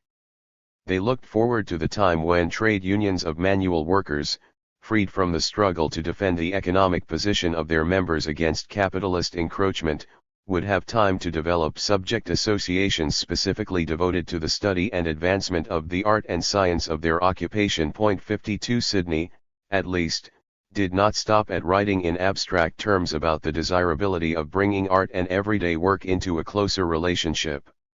He employed the Fabians' traditional wire-pulling tactics to get influential politicians to help him implement his schemes. This is evident from a letter he wrote in 1924 to the Prime Minister of the first Labour government, Ramsay MacDonald. He stated here that he had been greatly interested to see MacDonald's public reference to the duty of the state to give more encouragement to art. In this connection, he trusted that the Prime Minister remembered the industrial arts as well as what is sometimes called fine art. He then went on to describe the work of the British Institute of Industrial Art, a semi-public organization constituted by the Board of Trade and Board of Education, with the express aim of raising the standard of decorative and industrial art in this country. As 248 President of the Board of Trade, under the new Labour government, Webb had come into closer contact with the Institute, and he told MacDonald how impressed he was with the value and importance of the activities it was carrying out. The effectiveness of those activities, however, was now being threatened by the decision of the Treasury to discontinue its grants to the Institute, and so Webb was approaching the Chancellor of the Exchequer with a view to their revival. By giving MacDonald some idea of the Institute's aims and methods, he hoped to enlist the Prime Minister's sympathies for this attempt on the Chancellor. he enclosed an official pamphlet on the activities of the Institute since its establishment in 1902, and in a gloss of his own, he explained the wider ramifications of its avowed intention to secure a more intimate cooperation between British art and industry. Comparatively few people can afford to buy pictures and statues, but all of them must have things of common use into which design enters, and it seems to me of great social importance therefore that the art of common things should receive state encouragement. 53 Webb's interest in bringing about a closer relationship between art and work, and the particular value he placed on the art of common things as a way of consolidating that relationship and its bearing on everyone's daily life, suggest a broad sympathy with the ideals of William Morris. Though it is important to stress these aspects of Webb's thought as a corrective to the view that he and Morris represented polar opposites within the British socialist movement, it would be misguided to depict the affinities between them as precise parallels. Leaving aside the obvious fact that Morris devoted much more of his time than Webb to explaining the relationships between art and work, there were some differences in their view of the types of art and types of work which they hoped to bring closer together. Morris's chief and abiding concern was with the crafts of house building, painting, joinery and carpentry, smith's work, pottery and glass making, weaving and many others, a body of art, he claimed, which was most important to the public, and though in itself constituting a lesser species compared to such great arts as architecture, sculpture, and painting, one which he could not sever in his own mind from the latter variety. Throughout his writings he seems to have accepted the kind of distinction which Webb, in his letter to Ramsay MacDonald, firmly made between the art of common things and the fine arts, but he was unwilling to view that distinction in such hard and fast generic terms, contending that it was a recent, and most unfortunate, historical development, which had only facilitated a decline in the arts altogether. Because of it, he claimed, the lesser ones become trivial, mechanical. Fabian attitudes to working-class culture. 249 Unintelligent, incapable of resisting the changes pressed upon them by fashion or dishonesty, while the greater, unhelped by the lesser, are sure to lose their dignity of popular arts, and become nothing but dull adjuncts to unmeaning pomp, or ingenious toys for a few rich and idle men. 54 Webb, in his early writings discussed above, had observed with dismay, a process of decline in the fine arts as well as in the handworker's craft. He attributed the decline of each to the same root cause that Morris always stressed, the commercial pressures of industrial capitalism, but he never suggested that the two species of art and their respective conditions were related to the extent of being mutually dependent. And in all of his joint works with Beatrice, whenever the question of artistic quality under industrial capitalism was touched on, the focus of his or their criticisms was concentrated exclusively on the non-fine species. What Webb was willing to include under that particular species signified a more far-reaching departure from Morris. The latter's reaction against the rapid mechanization of industry encouraged by capitalism had not led him to anathematize machinery per se but the adverse effects which the pace and competitive pressures of mechanization had wrought on the status and work of handicraftsmen may well have influenced his belief, held even more passionately by his mentor, Ruskin, that machinery was incapable of being creative in any artistic sense. In a lecture of 1884, he suggested that machines might help extinguish all irksome or unintelligent labor, but that only the hand of man guided by his soul could produce loveliness and order. 55 Webb, on the other hand, while certainly viewing handicrafts or the commodities produced by manual workers as forms of art, and lamenting the effects which undiscriminating mechanization had exercised upon manufacture, did not categorically exclude machine-produced commodities from the realm of art nor from the realm of his personal concern. We have seen how, in one of their earliest joint works, he and Beatrice had suggested that the machine-made product was itself a victim of the artistic impoverishment associated with the deterioration of the handicraft under industrial capitalism. This suggestion was put forward in the late 1890s, and the assumption on which it was based, the potential capacity for artistic perfection in machine-made products as well as handicrafts, under a more equable social and economic climate, may have provided the basis for the Webb's later views that even the machines which made such products could represent a truly artistic form or process. That assumption was not articulated early enough nor with sufficient explicitness and conviction to allow one to rank the Webbs among the heralds of a machine aesthetic in England. They were still relatively precocious, however, in their implicit adaptation of Morris-type ideals of the relationship between art, work, and everyday life to the realities of the machine age. Close disciples of Morris from the arts and crafts movement, men like C.R. Ashby and W.R. Lethaby eventually made that adaptation themselves, but not until the second decade of the new century, when they came under the influence of American and German evangelists for a machine aesthetic, and when the increasing pressure of competition from German and American goods drove home the practical limitations of any aesthetic based exclusively on craft ideals. 57 The official Fabian tract on the arts of use, issued in 1915, echoed the Webb's plea for the spread of art to the commodities of everyday life. It went to even greater lengths to show the potential artistic status of machine-made products, and to explain how a future socialist community would help realize that potential far more than capitalism had done. The author of the tract was Arthur Clutton-Brock, an architect and the current art critic of the times, who had achieved considerable popularity and prominence in the Fabian Society in the years immediately preceding the First World War. The lecture on which the tract was based, entitled Art and Socialism, and delivered at the beginning of 1914, attracted a predictably large audience. 58 From the outset, Clutton-Brock recognized the existence and value of branches of art besides the arts of use, and indicated that, despite popular opinion to the contrary, a socialist regime would actively foster rather than retard the development of all branches. It would attempt to do this by making an interest in them a normal part of everyday life, by wresting art in general from the patronage of superior persons and giving it a fair chance with the ordinary man. The sense of full communal possession which a socialist regime would help bring about in relation to various objects of public use, trams and railway stations, were two specific examples Clutton-Brock had in mind, would induce a kind of civic pride in these objects and a general pleasure in their design and workmanship.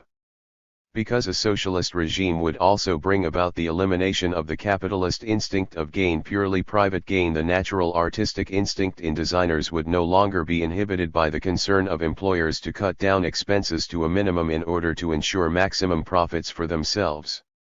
Competition of cheapness in the design and manufacture of useful objects would be replaced by a more healthy and inspired kind, competition of excellence. 59 It was a testimony to the long-standing interest of Fabians in this higher form of competition, conducive to artistic achievement, that, over 20 years before the publication of Clutton-Brock's lecture as an official tract, Fabian Attitudes to Working Class Culture 251 of the Society, Sidney Webb had warned of the non-material costs that were entailed when the pressure of competition in the handicraft trades was shifted from the plane of quality to the plane of cheapness. That shift, he pointed out, was reflected in the general method of employing labor under the present economic system. Webb suggested that at least the London County Council, of which he had recently become a member, was attempting to reverse these trends and to resist the general shift in work values from quality to cheapness. Representing the people of London, the council declines to take advantage of any cheapness that is got by merely beating down the standard of life of particular sections of the wage earners. 60 The competition of quality or excellence which Fabians like Webb and Clutton-Brock endorsed with respect to useful arts and crafts was characteristically ambiguous in its implications. It necessarily entailed a system of merit grading by which the award of commissions or tenders to the artists and craftsmen concerned would be decided, and such a system could certainly be associated with the kind of elitist assumptions that have been seen behind the Webb's policies on scholarship awards for secondary and higher education. At the same time, it was a mode of competition which had or which was meant to have a definite egalitarian tendency and effect, in that it was aimed at bringing everyday commodities of a high standard within the reach of a far greater number of consumers than could currently afford them or enjoy them. Any concomitant refinements in the taste of working-class consumers did not represent the imposition of standards from outside and above that class, for the commodities in question would have been produced in contrast to many specimens of fine art by members of the working class themselves in the course of their ordinary working day. The bulk of commodities produced at present, and in the immediate past, may not boast any real quality or excellence, but this was not an inherent deficiency of theirs but one that was brought about by the very nature of the pressures put upon them by the economic system. Socialism would change that system and readjust the basis of those pressures, and one of the results would be that all commodities of everyday use, whether produced by the individual efforts of the handicraftsmen or by the collective effort of designers and machine workers, would have a chance of becoming truly artistic objects for the delight and refinement of the populace as a whole. Competition of excellence, Clutton-Brock claimed, was the sort which had helped produce the great French Gothic cathedrals, specimens of a decidedly non-socialist era and environment, but nonetheless conceived and built without regard for how much they might pay.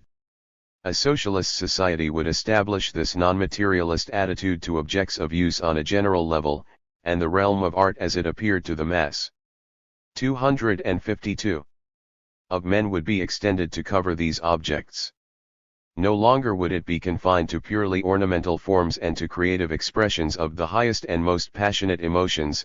A prose in art as well as a poetry would at last be discerned and its own beauties acknowledged and appreciated. Our notion about art now is, that it can only be kept alive by the efforts of the cultured few. And there is truth in that so long as the cultured few impose their own conception of art upon a puzzled and indifferent world. Art will only begin to fight a winning battle when the mass of men rediscover it for themselves. 61. Our notion here did not necessarily refer to the Fabians alone, though there were many members of the society who subscribed, consciously or unconsciously, to the elitist view of art that Clutton-Brock was describing. Some of the same people, however, as well as others in the society, would have endorsed the anti-elitist writer in the last sentence, and looked on socialism as a way of actively facilitating the masses' rediscovery of art. In their very divergences from William Morris's guidelines in the matter, as much as in their affinities with him, these Fabians showed how keen they were to give practical implementation to his ideal of a type of art which had a direct relationship with the everyday working lives of the bulk of the population. 10. Despite the various kinds and degrees of elitism which may be found in the pronouncements of most Fabians on subjects relating to culture and the arts, there were no members of the society who denied the importance of a mass democratic base for art in the future, whether it be the arts of use or the fine arts. The particular form and function of that base were viewed from different angles and explained in different ways by those members of the society who commented on the matter, but in their debates with themselves, or with anti-democratic and non-socialist critics on questions concerning the compatibility of art with democracy, the Fabians' general line of argument was that democratic advances were by no means inimical to the development of art, and were in some ways actually conducive, even imperative, to that development. Conversely, several Fabians made clear that they considered the development of the arts in society, in the sense of their wider proliferation in any form, could not but correct some of the social and educational imbalances of a capitalist world and thereby actively foster the evolution of social democracy. Though they were not all so explicit on this point, there were none who denied the basic proposition, whatever writers or qualifications they might have added. Such a notion as T.S. Eliot's, that there was in fact an inherent conflict between culture and equalitarian one, would certainly have been alien to all Fabians. They were not so simple-minded, however, nor so insensitive, as to be oblivious of the tensions, actual and potential, between these two forces. Their responses to the question of art's relationship with democracy were, accordingly, various and complex, and an examination of their range of responses illuminates further the tensions in their own sensibilities between elitist and egalitarian impulses. Perhaps the most negative comments from a Fabian source on the relationship between art and democracy came from the pen of Fabian Bland, the joint pseudonym of Hubert Bland, and his wife, Edith Nesbit, in an article published in 1887. Trying to account for the enormous 253. 254. Popularity of Rider Haggard, whose fictional works they felt were largely mediocre, the authors of this article referred to the rapid trend of all things towards democracy, and concluded that however powerful the democracy may be, there is one thing which, as yet, it cannot do: decide the claims of authors to greatness. Sometimes, indeed, the people, the elect, the cultivated, and the uncultivated, shout with one voice their acclamation of a splendid genius. It was so with Burns, with Scott, with Dickens. But when they differ, posterity will confirm the verdict of the elect. Even in this passage, however, there is one phrase which tends to suggest that the crudity of popular judgment in art is not a flaw inherent in democratic societies and may eventually be eliminated. Earlier in the article, the Blands had alluded to the general problems of the period of transition from the old to the new, which must needs be marked by deterioration in many departments of life, but claimed that this did nothing to alter their faith that the democratic tendency will in the long run make for what men call happiness, and raise the standard of attainment to as yet undreamed of heights. Point 2, as shown in an article written by Hubert Bland, alone, more than 20 years later, his own particular preference was for those writers who could win both the noisy applause of the mob and the high approval of the elect. He argued that Rudyard Kipling was one of the few recent writers who fitted this category, though, in the course of analyzing Kipling's Barrack Room Ballad, she found himself having to defend that collection against the charges of superfine critics that such soldier songs were rude, brutal, vulgar, and illiterate. Bland's defense rested partly on what he identified as new and innovatory approaches to art in Kipling's work, to which new critical canons had to be applied, and partly on the social base of Kipling's audience. Wordsworth, too, Bland stated, was an innovator, but Wordsworth had not, as Kipling had, the faculty of appealing to the marketplace as well as to the study, and in so far as he had it not, he was a lesser man than Kipling. 3. As seen in a preceding chapter, Bland's whole concept of beauty, artistic or otherwise, was equated simply with the physical or emotional thrill which an object gave its beholder, any beholder whether cultivated or uncultivated. In accordance with that highly subjective concept, he tried to check those of his readers who might think scornfully of the humble housewife who decorates her sitting room with ridiculous china ornaments.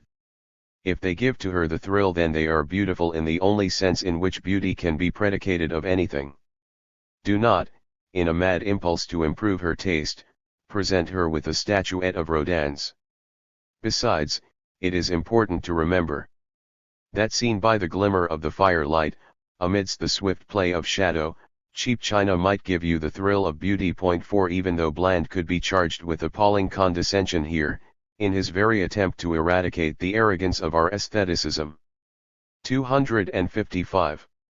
His willingness to recognize a positive aesthetic value in humbler forms of art, appealing to relatively uncultivated tastes, cannot be impugned. It reflects a principle which may have been inculcated in him by his mentor, Thomas Davidson.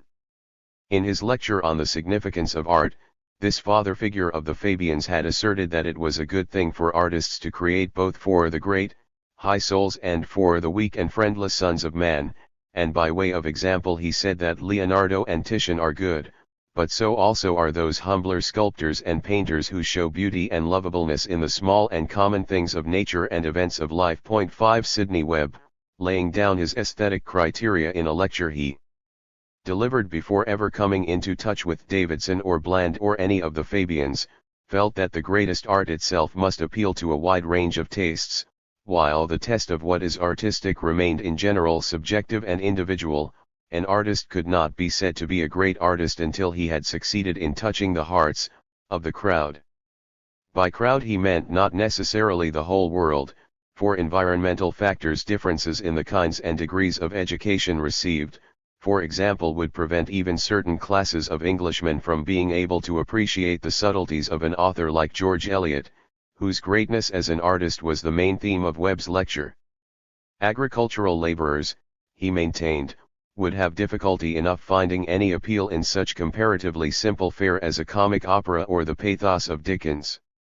In view of these current educational barriers preventing an artist from attaining universal appeal, it was a sufficient token of his greatness if he succeeded in touching the chords of many hearts, not merely 1 or 2. 6. Despite the skepticism which Bland revealed early on concerning the ability of the democracy to judge artistic greatness, his later comments relating to this subject carefully retreated from any notion that critical disabilities or insensitivities with regard to art were particularly a working-class phenomenon. Writing in 1906 on the novelist, Marie Corelli, for whose popularity he was able to find even less artistic justification than in the case of Rider Haggard, Bland observed that her readership was not confined to any specific social classes or occupational groups, but to certain types in nearly all classes. Working-class readers, he contended, actually avoided her works more than middle-class ones. They have little time, and I fancy good natural taste, and when they read fiction at all, they read Dickens, Thackeray, Scott, and, to some extent George Eliot. 7 Bland's impressions here, whatever their degree of accuracy, suggest his basic alignment with the tendency of several other prominent Fabians to locate the most mediocre aspects of popular culture in the tastes and leisure activities of their own class rather than in those of the mass of workers. That tendency cannot automatically be seen as typical of the Fabians. 256. But the fact that it was shared at various times by Shaw, Besant, Headlam and Bland, regardless of differences in their respective estimates of the artistic status and stature of working-class culture, serves to emphasize that a special animus against the working class and its pleasures, such as William Clark developed in his later years, represented an extreme and quite atypical position for a Fabian to adopt. Even Clark's views were not always so extreme or one-sided. While still an active Fabian, he made a point of stressing the ill judgment which was to be found in the tastes of higher classes, and he also ascribed a far more positive role to democracy in the advancement of art than Bland was ever wont to do. An article he published in 1893, dealing with what he saw as the limits of democratic collectivism, spoke of an intense and growing vulgarity of life as the real danger of democracy. It is not anarchy but vulgarity, the sway of the commonplace, which has to be feared. In this instance, however, he did not specifically identify the dangerous forces he perceived with the working class, and in another section of the article discussing the fate of philosophy, religion, and art in particular, he argued that the greatest minds in these fields would be ignored, despised, persecuted, perhaps detested, I do not say merely by the majority, but by the clever, cultivated, essentially superficial people one meets in drawing rooms or clubs.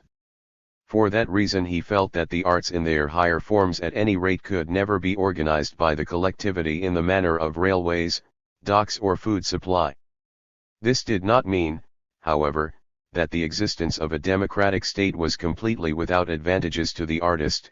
He may have to put up with jeering or neglect from the mass and the clever critics, but more severe forms of persecution, such as poisoning and crucifying, imprisonment or exile, would not be established methods of dealing with genius under the regime of democracy. On the contrary, democratic collectivism would give the artist completely free scope. Clark did not explain why or how in so many words, though other parts of his argument suggested that it would be by the material security which such a system would guarantee to all those who lived under it, and from which an artist in particular would benefit by being released from any financial dependence on private patrons or audiences. However vulgar or commonplace their demands might be, then, the artist would be liberated from their influence. And there would be a greater chance for a greater number of people with artistic impulses or talents to develop them. The seeds of artistic liberation and growth, Clark suggested, were to be found in the very limits of the collectivist system. That system in itself, he declared, was no more a utopia than is commercialism. It is merely a better way of doing business. It embraces the machinery of life, and so gives the higher self, the real individual, a 257. Freedom for self-development and artistic expression which individualism can never furnish. It does this because it releases the mass of men from the pressing yoke of mere physical needs. It is not itself the artistic or spiritual expression, but it gives opportunity for that expression to manifest itself. Here then is the real limit of collectivism. It is coextensive with the machinery and the lower part of life. It furnishes in a right way the physical basis on which the spiritual structure is to be reared. For the first time in the history of the human race there would be freedom for all. 8 The role of democratic collectivism in nurturing the growth of individual freedom and thereby stimulating the artistic instincts of the whole community was a theme which several other Fabians touched on and which the Webbs in particular developed at length in successive works. Most members of the society who remarked on the fruitful connections between art and democracy went beyond Clarke's conception of a purely mechanistic relationship, and tended to see it in organic terms as well. In these discussions, words like democracy, collectivism, and socialism were often interchanged, consciously or unconsciously, and their implied meanings always overlapped.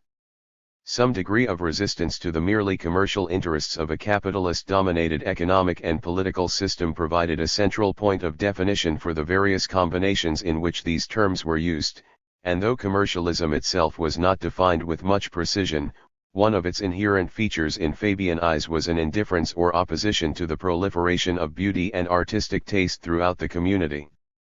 The full converse of this view was not simply that anti-commercial forces would help, incidentally, to facilitate the spread of art and beauty. This was as much as Clarke was prepared to concede, but that there was something in the inherent nature of these forces which was expressive of an all-embracing aesthetic impulse. One of the most explicit and detailed demonstrations of this proposition can be found in a lecture given in 1896 by Ramsay MacDonald, a colleague of Clarke's from the early days of the New Life Fellowship and the Fabian Society, and currently associated with him in the Rainbow Circle, a discussion group of dedicated collectivists. Taking as his subject some common fallacies in the attack against socialism, MacDonald devoted one section of his arguments to dealing with the question, will art and culture survive under socialism? An issue of extreme importance, he declared. Under mere political democracy, he conceded, there might be some reason to fear for the fate of art, as writers like Alexis de Tocqueville and J.S. Mill had done. MacDonald implied that such a system did not necessarily root out those materialist ambitions and social inequities, the pursuit of worldly goods, for example, or the drudgery of a large amount of manual labor. 258. With which a truly artistic age would have nothing to do. He suggested, on the other hand, that the principles of full social democracy had no such aesthetic limitations, and that it was with the realization of these principles that the socialist cause was to be identified. Contemporary society was already advanced some way along the path of social democracy, and one of the most hopeful signs of the present day was a revival of taste which seeks for its satisfaction some individuality in everything from a dress suit to a candlestick. This development confirmed the fallacy of thinking that socialism would squash all individuality and spontaneity in artistic and other matters. What our aesthetic critics have to remember, is that this very taste upon which they set so high a value is a revolt against commercialist standards of beauty and decoration, and that it has been associated with the work of a certain wing of the socialist movement. The gist of MacDonald's argument regarding the future of art was that it was bound up closely with the kinds of leisure, freedom, imaginative play and, above all, hope, for the mass of the people which full social democracy was best qualified to provide.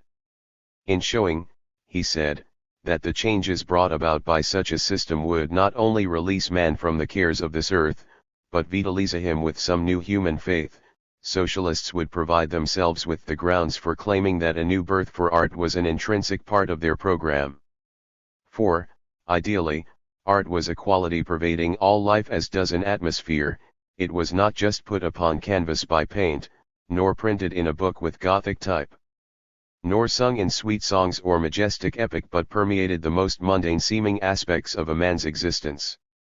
Democracy best realized that ideal because the art expressed by it beautifies, opens up and makes appropriate his whole life, his platters, his chairs, his hobnails. 9 There were circularities and confusions in this argument which the above summary may have oversimplified. These features of MacDonald's lecture are in themselves an indication of the inextricable links forged in his mind between the development of art and the development of socialism and, more particularly, between the art of common things and the gradualist, non-revolutionary brand of socialism which the Fabians made their trademark. Suggestions that some kind of organic relationship exists between art and the presence of democratic, Anti-commercial forces within society can be found in the writings of less prominent and less rebellious Fabians as well. Towards the end of 1890, at just about the time that he became a member of the Fabian Society 10, the Rev. Percy Dearmer wrote 259. An article entitled "Will Democracy Destroy Manners?", in which he gave some consideration to the question of art's capacity for survival under a fully democratic organization of society.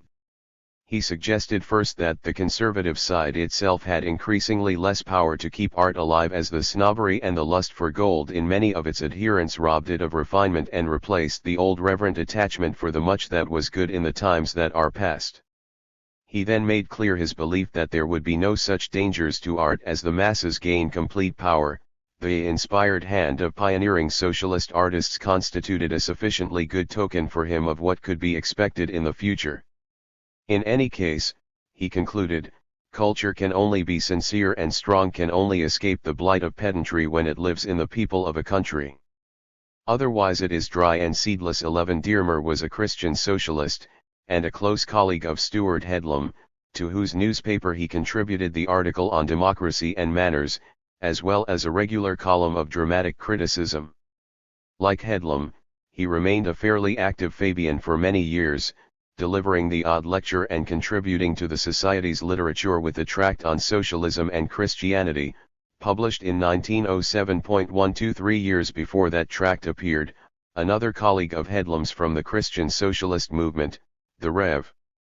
Charles Marson, delivered his lecture on folk song to the Fabian Society, and this provided a particular illustration of Dearmer's notion that the vitality of culture depended on its connections with genuinely popular roots, uninfluenced by the pressures of respectability or of commercialism. From the Platonic premise that popular music expressed the inner life of the people more truly than anything else, he argued that nothing indicated more terribly the state to which the capitalist system has brought us than the contemptible, puerile, and wearisome trash of our modern music hall productions. His standard of judgment here was not the versions of music hall entertainment supposedly available in the past, but, rather, the traditional folk culture of rural England, as expressed particularly in the peasant songs of crime, work, war, sport, and love which survived in the villages of the south. These rich, abundant, and magnificent specimens formed the main subject of his lecture 13. It was no ordinary lecture, for, as we have seen, it was illustrated by actual songs, in which the audience participated under the guidance of Cecil Sharp.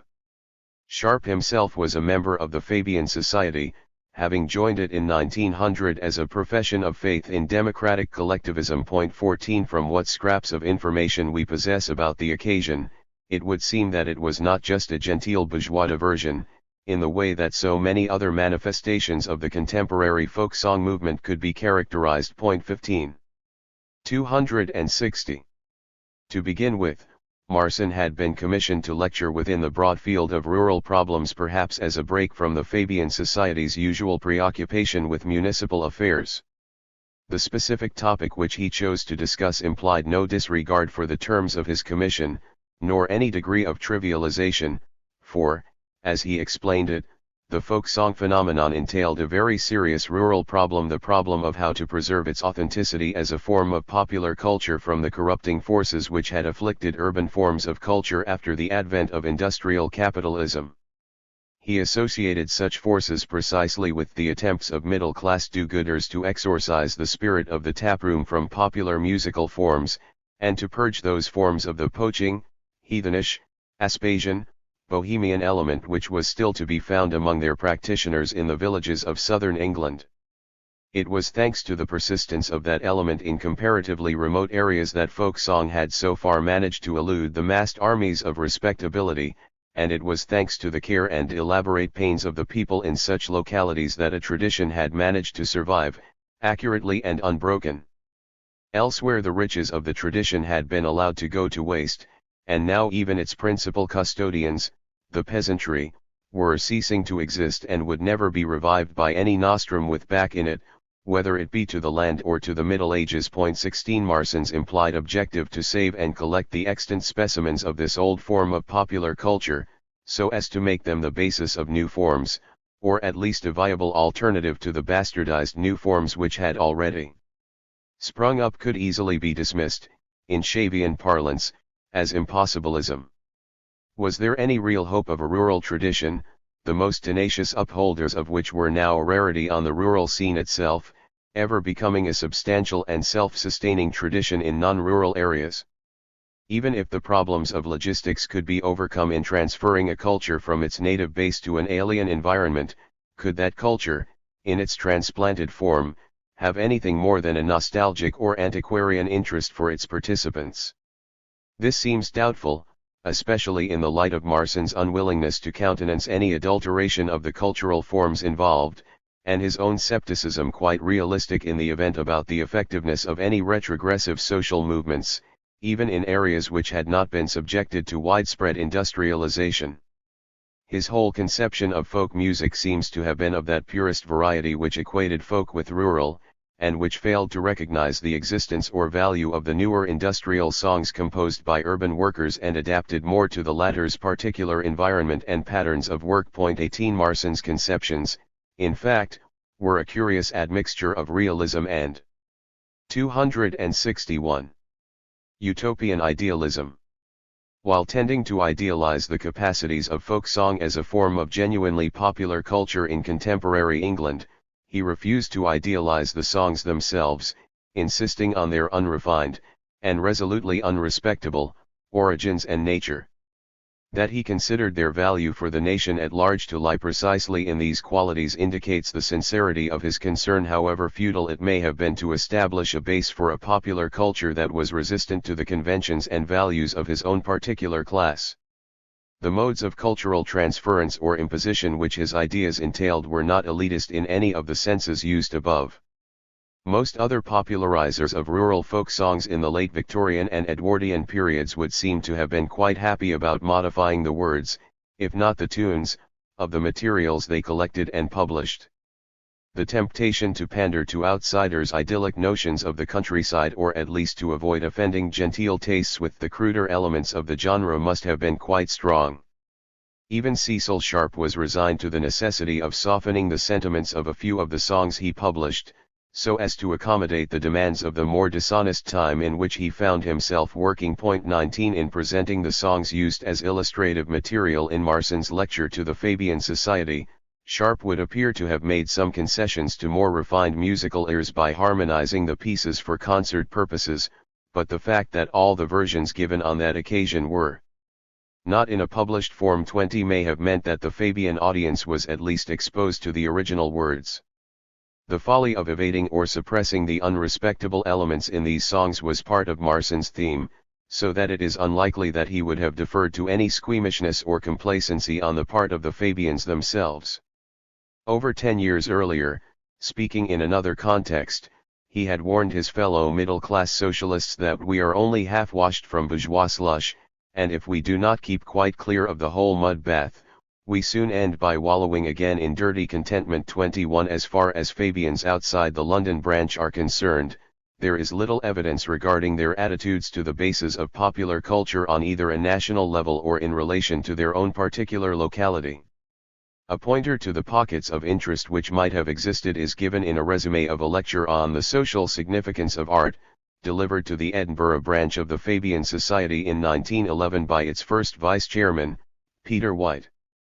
According to the account which appears in the minute books of that branch, White proceeded to divide contemporary art forms into two categories, popular and intellectual. The former, he claimed, included those arts which were mainly the outcome of habit and custom, dancing, national ballads, and primitive music. The latter was more creative and self-conscious in character, although drawing its chief inspiration from the ideas and customs of the common people, at least. 262. That was what it should be doing. White stressed the need there was for the blending of intellectual and popular art, by greater sympathy on the one side, and by more democratic freedom and opportunity on the other.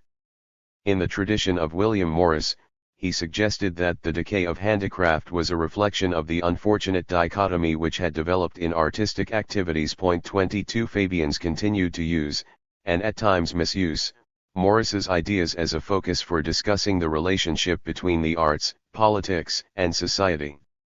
The weight of his authority in these matters can be clearly felt in the views expressed by the second generation of Fabians, even when they affected to resist that authority in certain ways.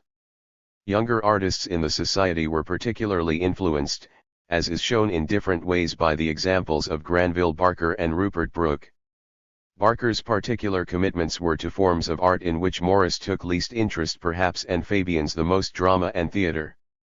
Morris did at one time write a whimsical socialist allegory in the form of a play, but his appreciation of contemporary drama, even of Ibsen and Shaw, was perfunctory at best. 23 It is difficult to account for this apparent blind spot, though some indirect clues are given in a lecture that Barker delivered to the Fabian Society in 1911 on the necessary theatre. His explanation of why the dramatic arts were, or should be, of such burning importance to socialists tended to run counter to Morris's particular conceptions both of socialism and art. Barker maintained, unexceptionably enough, that the drama is the art of the future for many reasons. It is a social art, but in elaborating the reasons, he tended to endorse, or resign himself to, a vision of future society which would have been repugnant to Morris. It appeared to have no place in it at all for those simple, patiently practiced domestic arts of the past that Morris hoped would enjoy a full-scale revival in a socialist world. The movement of the last 100 years has been getting people away from their own fireside, that is breaking up the home. It is economical of time. And now that life is getting like the Encyclopedia Britannica, the art of life, like the art of drama, is the art of selection. The drama's organizational requirements as a social art might also have put Morris off. Certainly, in the way Barker outlined these requirements, they would have struck Morris as far too mechanistic to bother with or countenance. The theater, Barker claimed, is a social service of some importance and should be somehow publicly organized. It is the art most ripe for public organization. The drama can only exist with an elaborate organization, and in buildings over which public authorities already exercise control in the interests of physical safety. Yet Barker did not, as Morris had criticized earlier Fabians for doing. 263. Stress the bureaucratic mechanisms of socialism to the extent of ignoring the ends. On the contrary, at the conclusion of his lecture, Barker broadened out its theme to consider the general role of art in a socialist society, explicitly invoking Morris's name in support, and even echoing the latter's criticisms of the Fabians' limitations. Socialists must consider the place of art in the body politic. Art is worth having, and we don't recognize this nearly enough, because, after all, the ultimate question is, what sort of human being will socialism give us? The Webbs propose to have no more sickness. That is excellent, for art comes from abundance of vitality. But is this all, with a few tramcars thrown in? William Morris bequeathed us vision enough to let us see to the end of a century. He asked how the world could be a decent place until men could find joy in their work. We have found no answer to that question. Tramways won't do it. The touchstone for the doctrines of socialism is this: are they tending to produce the sort of human being we want? What sort that is we don't know yet, but art will teach us. The problem of the future is made up of the smaller problems of personal human relations. And it can only be solved if we cultivate in ourselves the power of expressing human nature, and the vision of the ideal, seen through the real, for which art strives. 24 It remains unclear, and Barker himself was patently uncertain, whether he had more of an affinity in the final analysis with a William Morris type socialism or with that of his fellow Fabians. This problem is partly a reflection of the eclectic nature of Fabian socialism and the ambiguities in the relationship between its adherents and William Morris. Any notion of a dichotomy between their respective approaches to socialism was bound to cause confusion, as the boundaries between them were not as rigid as supposed, even on the questions of the importance of art to socialism and of socialism to art. The confusion is increased in Barker's case by the fact that his views on the actual organization of art in a socialist society, or, rather, the assumptions underlying those views diverged from traditional Fabian assumptions at a crucial point as much as from Morris's. Ultimately, he does not seem to have had an especial affinity with either type of socialism, and was more of a loner in the style of H.G. Wells, though not as opportunist or as aggressive perhaps. His passage through the Fabian Society was brief, about 9 years, but it was not as brief as Wells's, nor deliberately disruptive. His idiosyncratic views on the arts and socialism, voiced at the time he was serving on the Society's executive, are worth considering as a kind of control test of general Fabian attitudes and of their elitist or democratic underpinnings. In speaking of the theatre as a social service that needed to be publicly organized in the manner of all social services, he seemed to be speaking with a characteristic Fabian voice, though in envisaging such an elaborate form of organization, whereby not only the physical safety but also the artistic safety of theatregoers would be looked after by the government, he already seemed to be going beyond the ideas of most 264 Fabians. He did not define what he meant by artistic safety, though it implied a degree of supervision over the actual material presented to the public which smacked of just the sort of elitism that Shaw branded impossibilist. There was even a kind of personal arrogance in Barker's elitism such as we find in no other Fabian. This trait comes out strongly in a lecture he delivered to another Fabian group on the subject of the theatre. While implicitly acknowledging the need and desirability of a mass audience for this art form all over England, it should, he insisted, be both a national and in a sense a local institution, a local conscience with regard to the theatre. Would be a really healthy thing. He made clear that the bulk of those who made up the audience were not fit, in his view, to decide on the content of the repertoire, and that he personally would not defer to the dictates of their conscience where they conflicted with his own, more exalted tastes. They were sometimes told that the theatre was only to be an amusement, in which case he would have nothing to do with it, as he would not give up his life to the caprice of the unintelligent public. 25 Part of his detailed plan for state support of the dramatic arts certainly fitted in with the recommendations of most other Fabians who addressed themselves to the matter. In order to help a theatre pay its own way, a municipal authority would provide it with light, water, and so on, and exempt it from rates, thereby freeing it of basic material cares. It might be run by a small committee of the council with a liberal proportion of co-opted members, a typically Fabian procedure, it would appear, and one that was adopted, broadly speaking, in running that quasi-Fabian dramatic club, the Stage Society. But Barker, again, went beyond and against Fabian traditions in suggesting that the committee would only have control over financial and administrative affairs, and that even in these it would be responsible not to its constituents so much as to a solitary, and virtually omnipotent, artistic director. The committee, he asserted, would not, of course, engage the company and select the plays, that is the work of the manager. His business would be to manage the committee as well as the theatre. Even if every member of a local authority were, ipso facto, a blockhead in matters artistic, the problem had better be faced. Bumble has got to be converted. Or the theatre might be given over to an approved manager, bound to provide the required class of plays at agreed prices. 26 The kind of administrative elitism manifested here was much less temperate than that which underlay the Webb's ideal of government administration. They expressly rejected the role of big personages in any such enterprise, and claimed to have held by the common people, served by an elite of unassuming experts, who would appear to be no different in status from the common man. 27 There may be an air of romantic self-265 delusion in this, but it still contrasts with Barker's conceptions and schemes, about which there was nothing unassuming at all, even in intention. It may have been his own intention to become a big personage which led to his drift away both from the Stage Society and the Fabian Society, neither of which could help in realizing such pretensions. When Barker was drawing up his plans for a national theatre with William Archer, Shaw warned him against any attempt to make the director supreme. Such a patently anti-democratic manoeuvre, he suggested, was not only unrealistic, politically speaking, but also destructive, in the long run, from the point of view of art. it would be impossible to go to the country and ask them for $500,000 of money, not to give the nation a theater, but to give some private and perfectly irresponsible person a theater.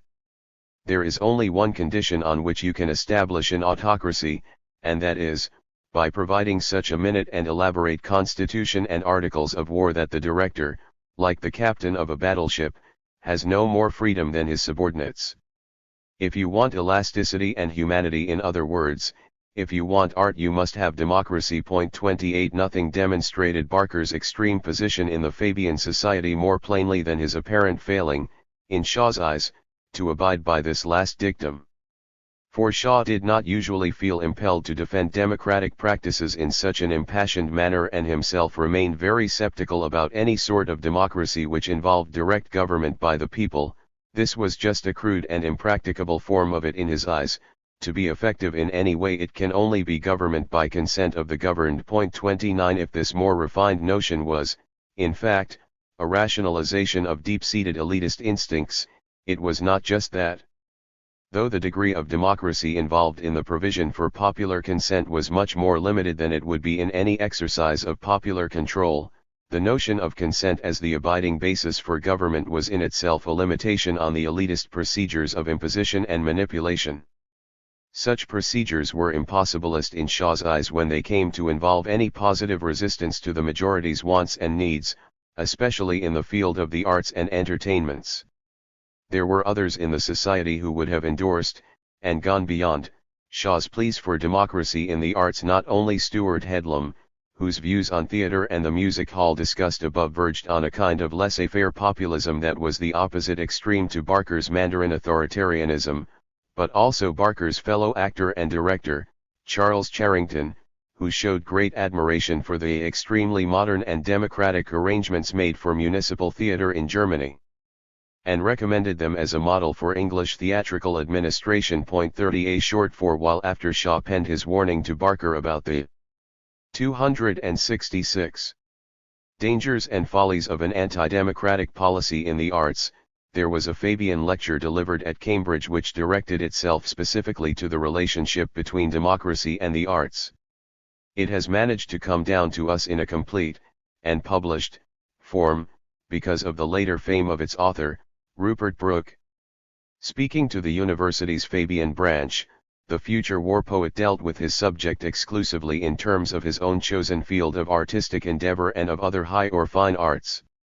He expressly dissociated his approach from that of William Morris, or at least the Morrisites, a category which, by Brooke's definition, would have included several of the Fabians whose views are recorded above, particularly the author of the later Fabian tract on the arts, Arthur Clutton Brock. In some ways, his position in the socialist movement is more confusing even than Barker's. For a while, he had resisted becoming a fully fledged member of the Fabian Society. He started out as just an associate precisely on the grounds that he felt himself to be more of a William Morris sort of socialist. 32 Gradually he was won over to full membership, and by the time he delivered his lecture on democracy and the arts, he had clearly convinced himself that he had been converted from a Morrisite position. In fact, there were sections of that same lecture which showed a vestigial allegiance to Morris, especially on the question of the social basis of art. At the same time, these sections were not incompatible with what many other Fabians were arguing. Brooke showed signs, too, of going beyond the usual Fabian position on such questions, but in the opposite direction to Barker. The idiosyncrasies of Brooke's position are remarkable more for their anti-elitist than their elitist coloring. He started out his lecture by arguing that art and crafts were to be clearly separated because it was so tempting to slide from the keen edge of art into the byways, the pursuits that don't disturb. He did not decry attempts to revive the handicrafts, but insisted that art is a different matter. Caricaturing the Morrisite position in a rather facile way, he attempted to counter it with reference both to the great communal arts and the finest individual works of art. As far as the latter were concerned, he suggested that people wanted them for what they could get out of them as spectators and not for the pleasure they gave their creators in making them.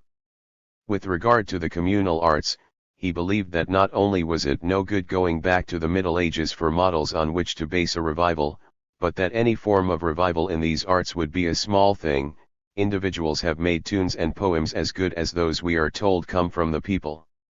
Burns, perhaps, has done so. And you won't find. 267. Any band of medieval rustics in an inn inspired to troll out Paradise Lost or a Beethoven concerto between the bouts of mead. Brooke went on to accuse Morris himself of perpetuating the infamous heresy that art is an easy thing which could be performed either in tandem with men's ordinary work or during their leisure time.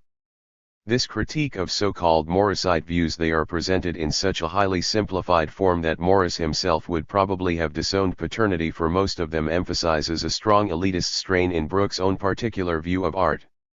His lecture on democracy and the arts contains perhaps the most explicit statements we have from any Fabian of that kind of elitism which identified the creative process in art with the activities of a few highly gifted individuals, engaged in a highly specialized, full-time profession. Where does democracy come into the argument then? Midst the much paraded disagreements with the Morrisite position, there are signs of partial agreement with certain points. The higher varieties of art exercised by individual artists of great talent may have been the only varieties which Brooke thought worthy of the name art in post-medieval times, but he insisted, with as much vigor as any other Fabian, on the necessity of art's appeal to a large and varied audience. An echo of Morris's warning, in Art Under Plutocracy, against any art founded on the special education or refinement of a limited body or class can perhaps be discerned in Brooke's assertion that a culture sustained by an infinitesimal group of the infinitely elect will not be possible or desirable. Brooke also referred to the potential effects of dark multitudes 9 on the arts, but specifically identified the threat which these forces presented with the blind amoral profit hunger of the commercial. Conforming with a familiar Fabian tendency, he suggested that such threats to good art came more from members of the higher, than of the lower, classes. It was only natural, in view of their relative deprivation in educational terms, that the taste of the lower classes should be at present infinitely worse than ours. The amazing thing is that it is probably better. Taking into account the best of each, Brooke found that working-class tastes displayed much more vitality, enthusiasm, and responsiveness to fresh artistic developments than middle and upper-class ones. In referring to various kinds of art produced for or by the working class, the Repertory Theatre in Manchester with its largely working-class support, the literary material in newspapers such as the Labour Leader and the Clarion, the writings of a group of Cockney poets with whom he had become acquainted in London, he noted the comparative lack of primness to be found in them, marked in certain cases by a conscious 268. Colloquial crudity. These were positive qualities in his eyes, qualities which, in terms of health, hope and fulfillment, were to be prized above the old-world passion and mellifluous despair of any gentleman's or lady's poetry. Without modifying the initial limitations he placed on what could legitimately be termed art, he clearly indicated here that an important artistic contribution could be made, indeed was being made, from below. Though his conception of the boundaries of art, the position of the artist, and the workings of the creative process in art had a decided elitist coloring, he managed to resist the more subtly elitist tendencies which sometimes crept into the writings of earlier Fabians such as Sidney Olivier, Graham Wallas, and Annie Besant. Brooke's preoccupation with the higher and finer art forms, his refusal to consider the lesser or more useful varieties as art at all, never involved him in looking on traditional upper-class versions of these forms as the sole model of fineness, nor in depicting the development of artistic fineness in the community as a whole simply in terms of an increasing capacity on the part of the masses to appreciate these traditional versions. He warned that those who have determined to make the state we live in, and are forming for the future, as fine as possible, must be very careful to oppose the force of primness. Unnecessarily to divide the traditions we have got from the new life of the time, to assist in divorcing good taste from popular literature, is to rob and weaken both.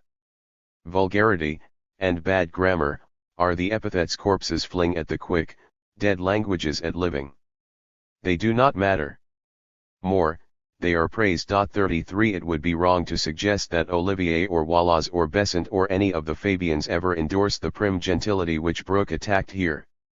Even William Clark, for whom the vulgarity of the masses was to become almost an obsession in his later years, showed some distrust of the emasculating effect of overculture, and praised the most representative bard of democracy, Walt Whitman, for injecting a healthy dash of barbarism in our civilization. At the same time, Clarke complained of the excessive disharmonies, vulgarisms, and uglinesses to be found in Whitman's poetry when judged by the standard of the solemn organ music of Milton, the rhythmical perfection of Coleridge, the lyric beauty of Shelley, or the sweet cadence of Tennyson. 34 Though admired for the radical and rebellious elements in their thought, as well as for their artistic achievement, the writers mentioned by Clarke here were among the favorites of many other leading Fabians as well, and had helped provide the standards of fineness by which that group judged the higher forms of art and assessed their capacity to refine the mass of the working class.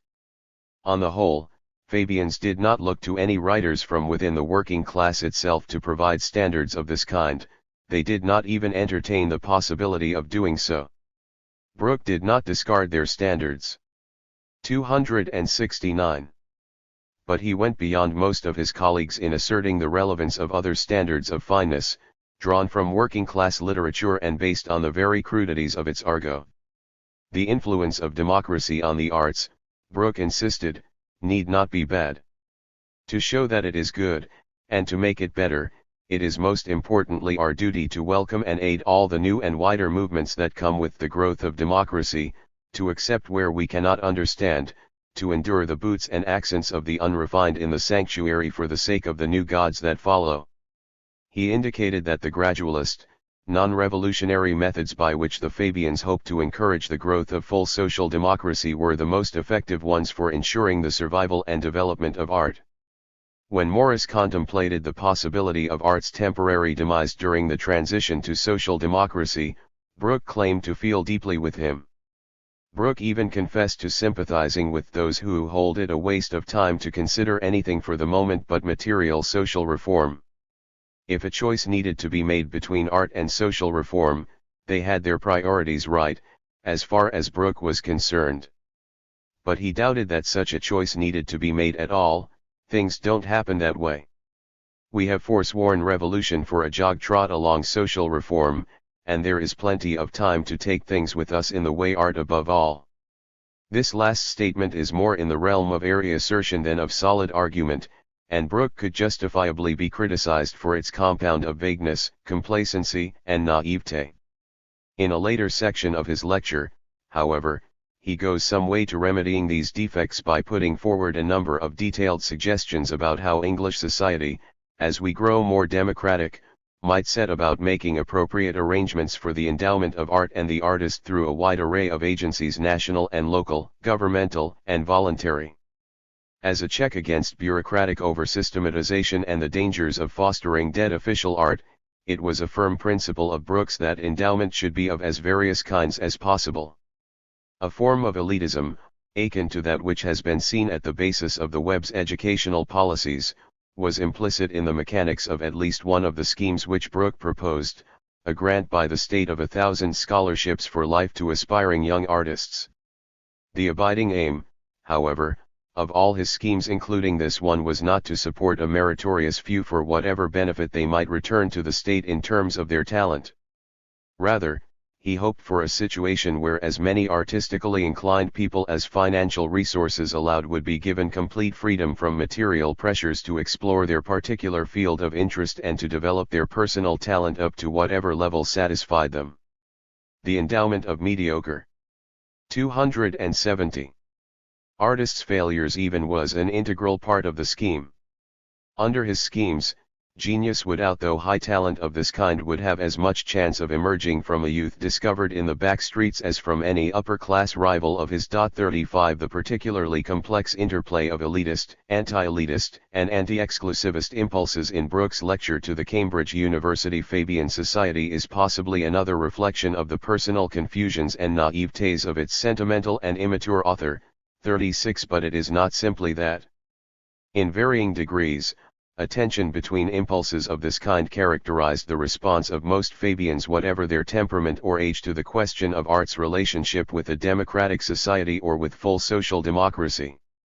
That tension, indeed, is probably inherent in the mind of any middle-class person who concerns himself with such questions, and a study of its manifestations among members of the Fabian society should be of abiding interest to those attempting to cope with it in their own minds or in their own political, social, and cultural activities. Conclusion. Fabianism has never been famous for its human qualities. There is an impression, indeed, that it had none. Most historians have followed the example of its opponents in painting it as a narrowly utilitarian program of social and administrative reform, more concerned with the mechanisms of politics than with any of the moral or cultural ramifications of socialism. Its adherents have not come off much better. The traditional association of the Webbs in particular with the Fabian sensibility and approach has given them an assured place in British political mythology, but hardly a flattering one. As a mythological pair, continually invoked by their joint name, they seem to have lost their separate identities and any humanizing traits which those identities might impart. It is the same with all of the Fabians when they, or their ideas, are spoken of collectively. If Fabianism has given the Webbs a bleak reputation, by their connections with it, the reverse is at least as true, and, certainly, it is very difficult to disentangle the individuals involved from the group ethos ascribed to the society. The resultant stereotyping, not to say dehumanizing, of Fabian socialism and its adherents is particularly misguided, as it would be hard to find any other kind of socialism as happily eclectic and as studiously undoctrinal. With respect to the Fabians, the whole notion of a single and cohesive group ethos is something of a myth. If there was anything that can be called the quintessence of Fabianism, it lay in its lack of indeed, very resistance to any such distillation. That in itself did lead to some frustration and unhappiness in certain quarters of the society and could even seem like an inverse dogmatism. Charges of dogmatism, however, look rather thin and suspect when they come from members such as A.R. Orage, who themselves subscribed to more overtly dogmatic forms of socialism and made patent attempts to insinuate these into the society's programs. There was a measure, perhaps, of repressive tolerance in the old gang's responses to dissident forces within the society, and one can readily sympathize with the exasperations of the dissidents in their abortive attempts to challenge this conservative strain, but it would be stretching and twisting the term too far to call that strain dogmatic. The dissidents, on the whole, were much more prone to prescribing or pontificating than the old gang of Fabians were. The protean and relatively undogmatic nature of Fabianism can be seen both as its strength, institutionally one of the secrets of the society's resilience, and as its weakness, ideologically. The group managed to accommodate such a diverse range of views and personalities that even the label socialist does not convincingly fit them all, and appears incongruous with the society's general stance or lack of stance on certain issues, such as Britain's imperial ventures in South Africa. The labels, however, that are usually applied to the socialism which the society professed, Philistine, ascetic, elitist, are more than just ill-fitting in certain places.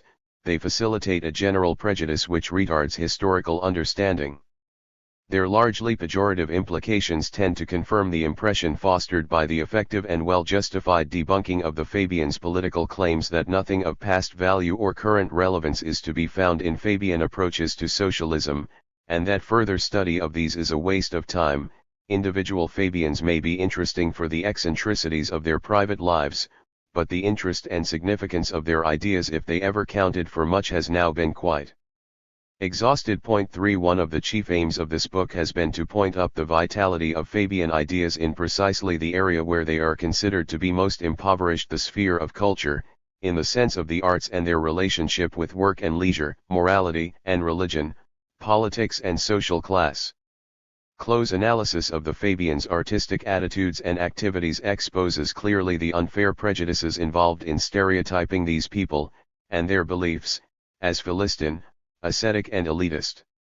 This is not to suggest, on the other hand, that they were all sophisticated connoisseurs, inspired hedonists, and resolute champions of any and every form of popular culture, for this would be to apply yet more undiscriminating and inappropriate labels to the group.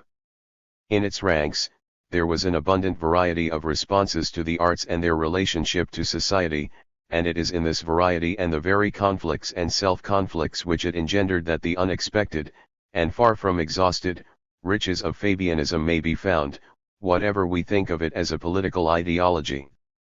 One of the pioneer investigators of 20th century cultural developments in English society, Richard Hoggart, has located the dilemma of modern democracy in its need to reconcile the free and open society with ever-increasing technological competence and centralization.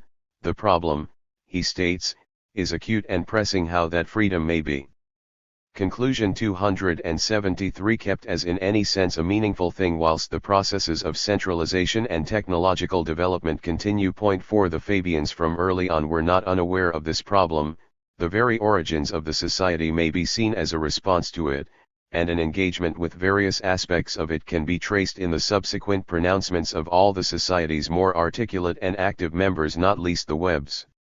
They never produced an actual solution. It is difficult and perhaps undesirable to think of the problem involved as ever permanently solvable, but they did suggest many positive and illuminating lines of approach to that problem, approaches which should not be ignored by anyone intent on meeting its constant challenges. The Society provided a framework in which these approaches could be worked out and defined, at least tentatively, without prescribing a group ethos. It had a group structure which enabled and encouraged its members to explore their own interests in socio-cultural questions, whether as lecturers, tract writers, or simply spectators at the regularly organized gatherings. Some of their specific views on these matters may be as outdated now as some of the institutions and genres to which they paid particular attention, the music hall, for example.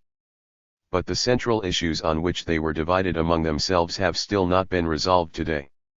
The underlying dilemma for anyone concerned with the organization of the arts in modern society was recently summed up by the President of the Royal Academy in terms of a choice between the democratization of culture and the pursuit of full-scale cultural democracy. Point 3 The choice is perhaps not as clear-cut as that.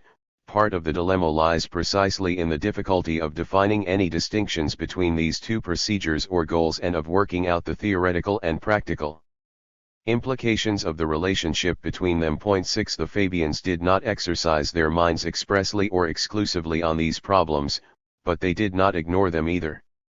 Their confusions as much as their basic concerns over such matters reveal them as remarkable harbingers of modern cultural debate, to whom considered attention as such, whether respectful or critical, is long overdue.